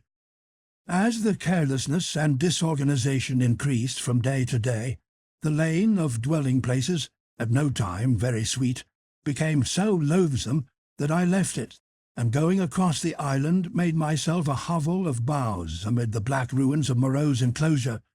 Some memory of pain, I found, still made that place the safest from the beast-folk. It would be impossible to detail every step of the lapsing of these monsters, to tell how, day by day, the human semblance left them, how they gave up bandagings and wrappings, abandoned at last every stitch of clothing, how the hair began to spread over the exposed limbs, how their foreheads fell away and their faces projected, how the quasi-human intimacy I had permitted myself with some of them in the first month of my loneliness became a shuddering horror to recall. The change was slow and inevitable. For them and for me it came without any definite shock. I still went among them in safety, because no jolt in the downward glide had released the increasing charge of explosive animalism that ousted the human day by day. But I began to fear that soon now that shock must come. My St. Bernard brute followed me to the enclosure every night, and his vigilance enabled me to sleep at times in something like peace. The little pink sloth thing became shy and left me, to crawl back to its natural life once more among the tree branches. We were in just the state of equilibrium that would remain in one of those happy family cages which animal tamers exhibit if the tamer were to leave it forever. Of course, these creatures did not decline into such beasts as the reader has seen in zoological gardens, into ordinary bears, wolves, tigers, oxen, swine, and apes. There was still something strange about each. In each, Moreau had blended this animal with that. One, perhaps, was ursine chiefly, another feline chiefly, another bovine chiefly. But each was tainted with other creatures, a kind of generalized animalism appearing through the specific dispositions, and the dwindling shreds of the humanity still startled me every now and then, a momentary recrudescence of speech, perhaps, an unexpected dexterity of the forefeet, a pitiful attempt to walk erect. I, too, must have undergone strange changes. My clothes hung about me as yellow rags, through whose rents showed the tanned skin. My hair grew long and became matted together. I am told that even now my eyes have a strange brightness, a swift alertness of movement. At first I spent the daylight hours on the southward beach watching for a ship, hoping and praying for a ship. I counted on the Ibercacuana returning as the year wore on, but she never came. 5 times I saw sails, and thrice smoke, but nothing ever touched the island. I always had a bonfire ready, but no doubt the volcanic reputation of the island was taken to account for that. It was only about September or October that I began to think of making a raft. By that time my arm had healed, and both my hands were at my service again. At first I found my helplessness appalling. I had never done any carpentry or such-like work in my life, and I spent day after day in experimental chopping and binding among the trees. I had no ropes, and could hit on nothing wherewith to make ropes. None of the abundant creepers seemed limber or strong enough, and with all my litter of scientific education, I could not devise any way of making them so. I spent more than a fortnight grubbing among the black ruins of the enclosure and on the beach, where the boats had been burnt, looking for nails and other stray pieces of metal that might prove of service. Now and then some beast creature would watch me and go leaping off when I called to it. There came a season of thunderstorms and heavy rain, which greatly retarded my work. But at last the raft was completed. I was delighted with it, but with a certain lack of practical sense, which has always been my bane, I had made it a mile or more from the sea, and before I had dragged it down to the beach, the thing had fallen to pieces. Perhaps it is as well that I was saved from launching it, but at the time my misery at my failure was so acute that for some days I simply moped on the beach and stared at the water and thought of death. I did not, however, mean to die, and an incident occurred that warned me unmistakably of the folly of letting the days pass so, for each fresh day was fraught with increasing danger from the beast people. I was lying in the shade of the enclosure wall, staring out to sea, when I was startled by something cold touching the skin of my heel, and starting round, found the little pink sloth creature blinking into my face. He had long since lost speech and active movement, and the lank hair of the little brute grew thicker every day, and his stumpy claws more askew.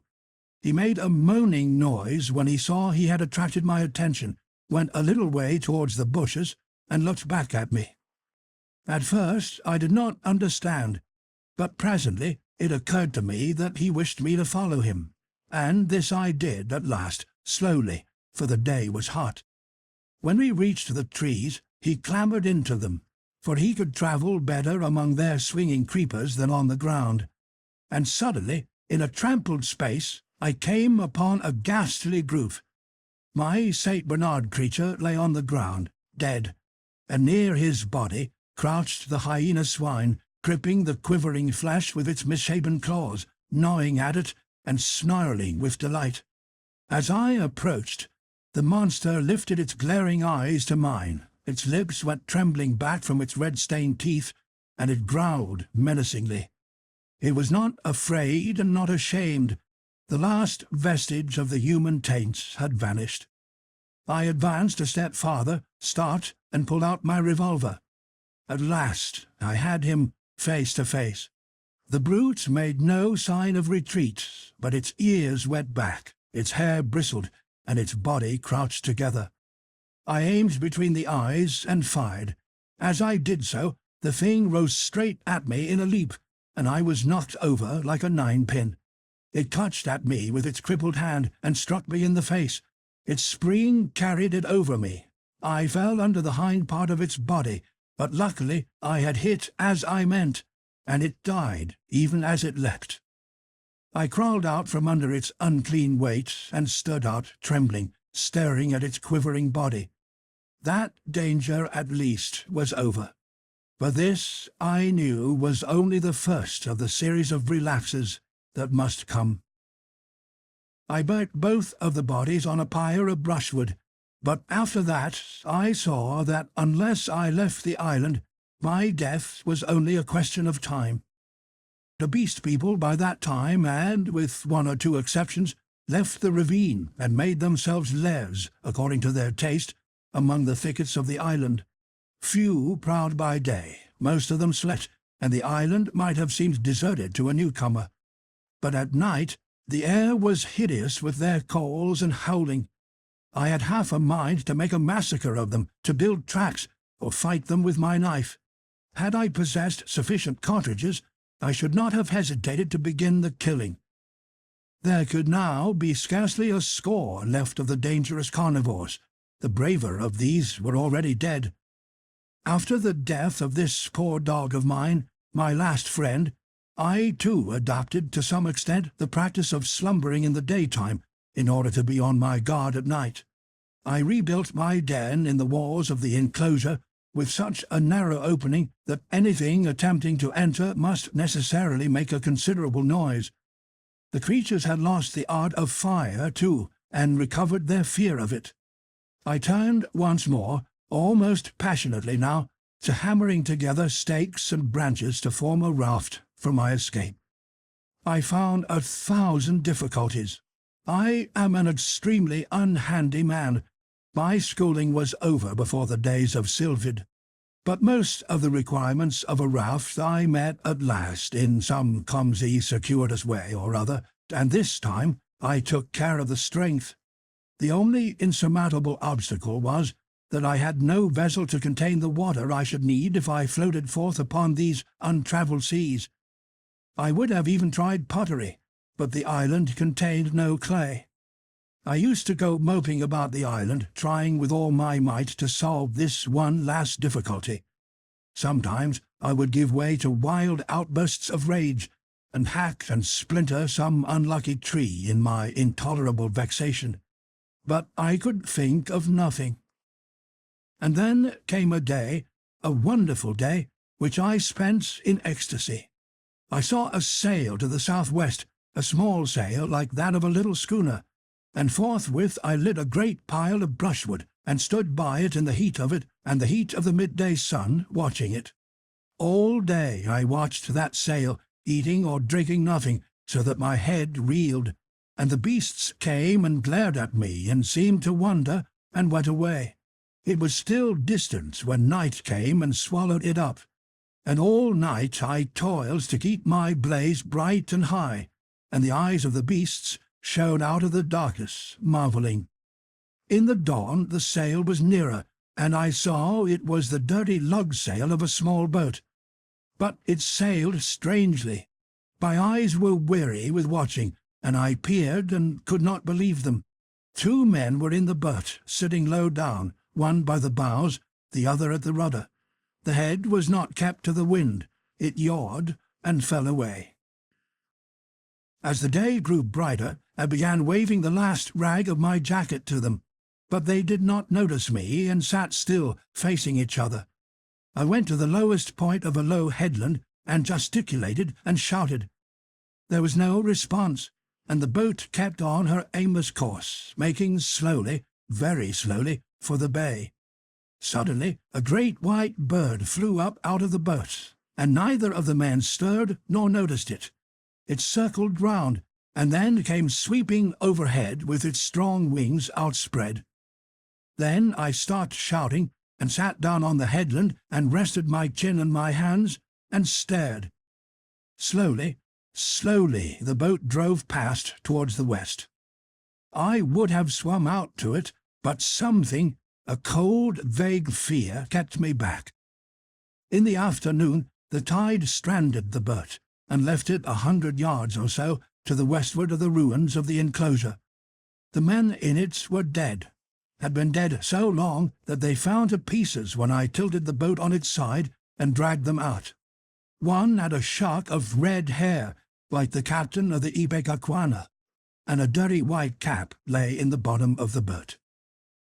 As I stood beside the boat, 3 of the beasts came slinking out of the bushes and sniffing towards me. One of my spasms of disgust came upon me. I thrust the little boat down the beach and clambered on board her. 2 of the brutes were wolf beasts, and came forward with quivering nostrils and glittering eyes. The third was the horrible nondescript of bear and bull. When I saw them approaching those wretched remains, heard them snarling at one another, and caught the gleam of their teeth, a frantic horror succeeded my repulsion. I turned my back upon them, struck the lug, and began paddling out to sea. I could not bring myself to look behind me. I lay, however, between the reef and the island that night, and the next morning went round to the stream and filled the empty keg aboard with water.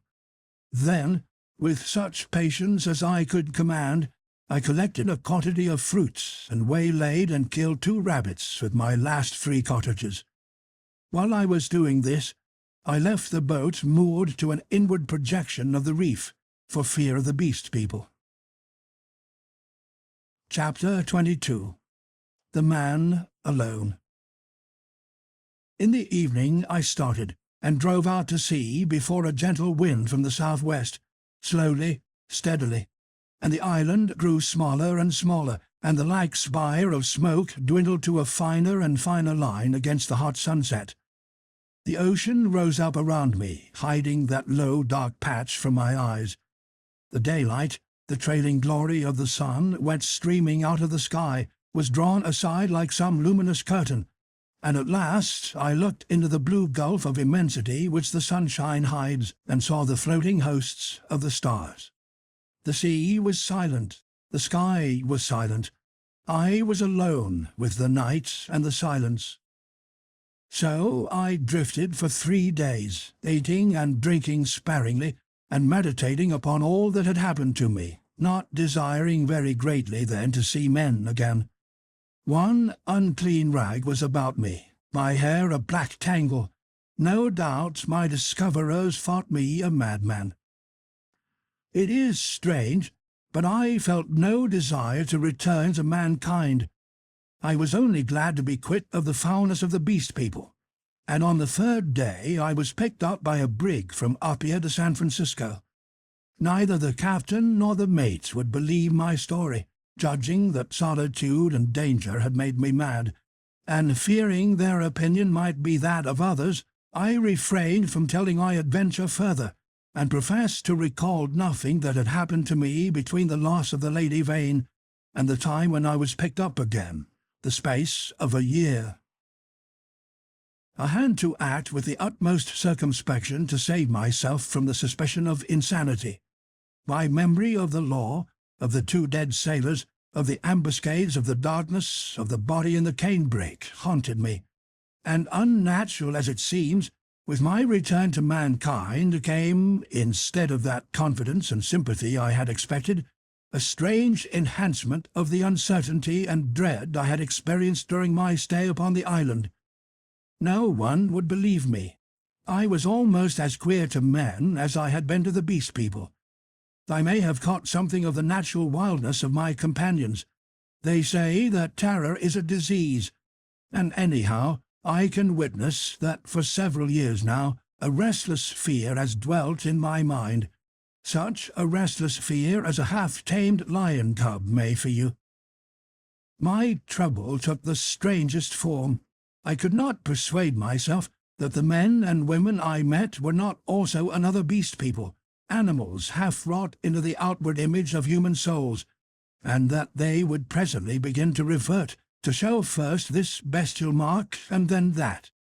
But I have confided my case to a strangely able man, a man who had known Moreau, and seemed half to credit my story, a mental specialist, and he has helped me mightily, though I do not expect that the terror of that island will ever altogether leave me.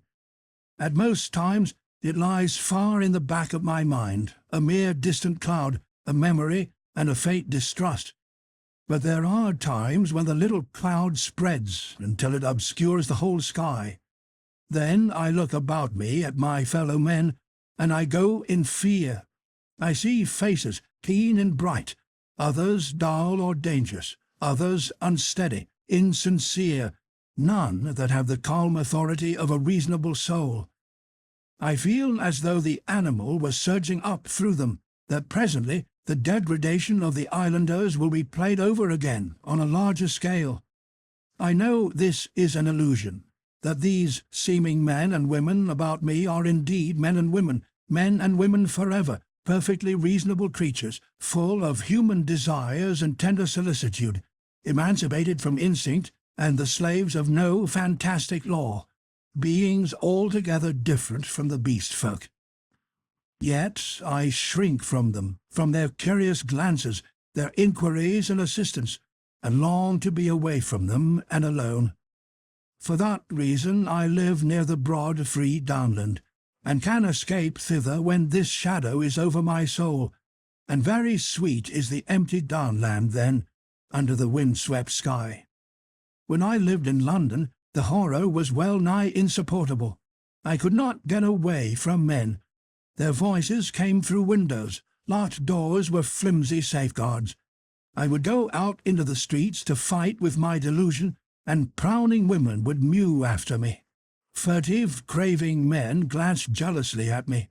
Weary, pale workers go coughing by me with tired eyes and eager paces, like wounded deer dripping blood. Old people, bent and dull, pass murmuring to themselves, and, all unheeding, a ragged tale of gibing children. Then I would turn aside into some chapel, and even there, such was my disturbance, it seemed that the preacher gibbered big thinks, even as the ape-man had done, or into some library, and there the intent faces over the books seemed but patient creatures waiting for prey. Particularly nauseous were the blank, expressionless faces of people in trains and omnibuses. They seemed no more my fellow creatures than dead bodies would be, so that I did not dare to travel, unless I was assured of being alone. And even it seemed that I too was not a reasonable creature, but only an animal tormented with some strange disorder in its brain, which set it to wander alone, like a sheep stricken with gid. This is a mood, however, that comes to me now, I thank God, more rarely. I have withdrawn myself from the confusion of cities and multitudes, and spend my days surrounded by wise books, bright windows in this life of ours, lit by the shining souls of men. I see few strangers, and have but a small household. By days I devote to reading and to experiments in chemistry, and I spend many of the clear nights in the study of astronomy. There is, though I do not know how there is, or why there is, a sense of infinite peace and protection in the glittering hosts of heaven. There it must be, I think, in the vast and eternal laws of matter, and not in the daily cares and sins and troubles of men, that whatever is more than animal within us must find its solace and its hope. I hope, or I could not live. And so, in hope and solitude, my story ends.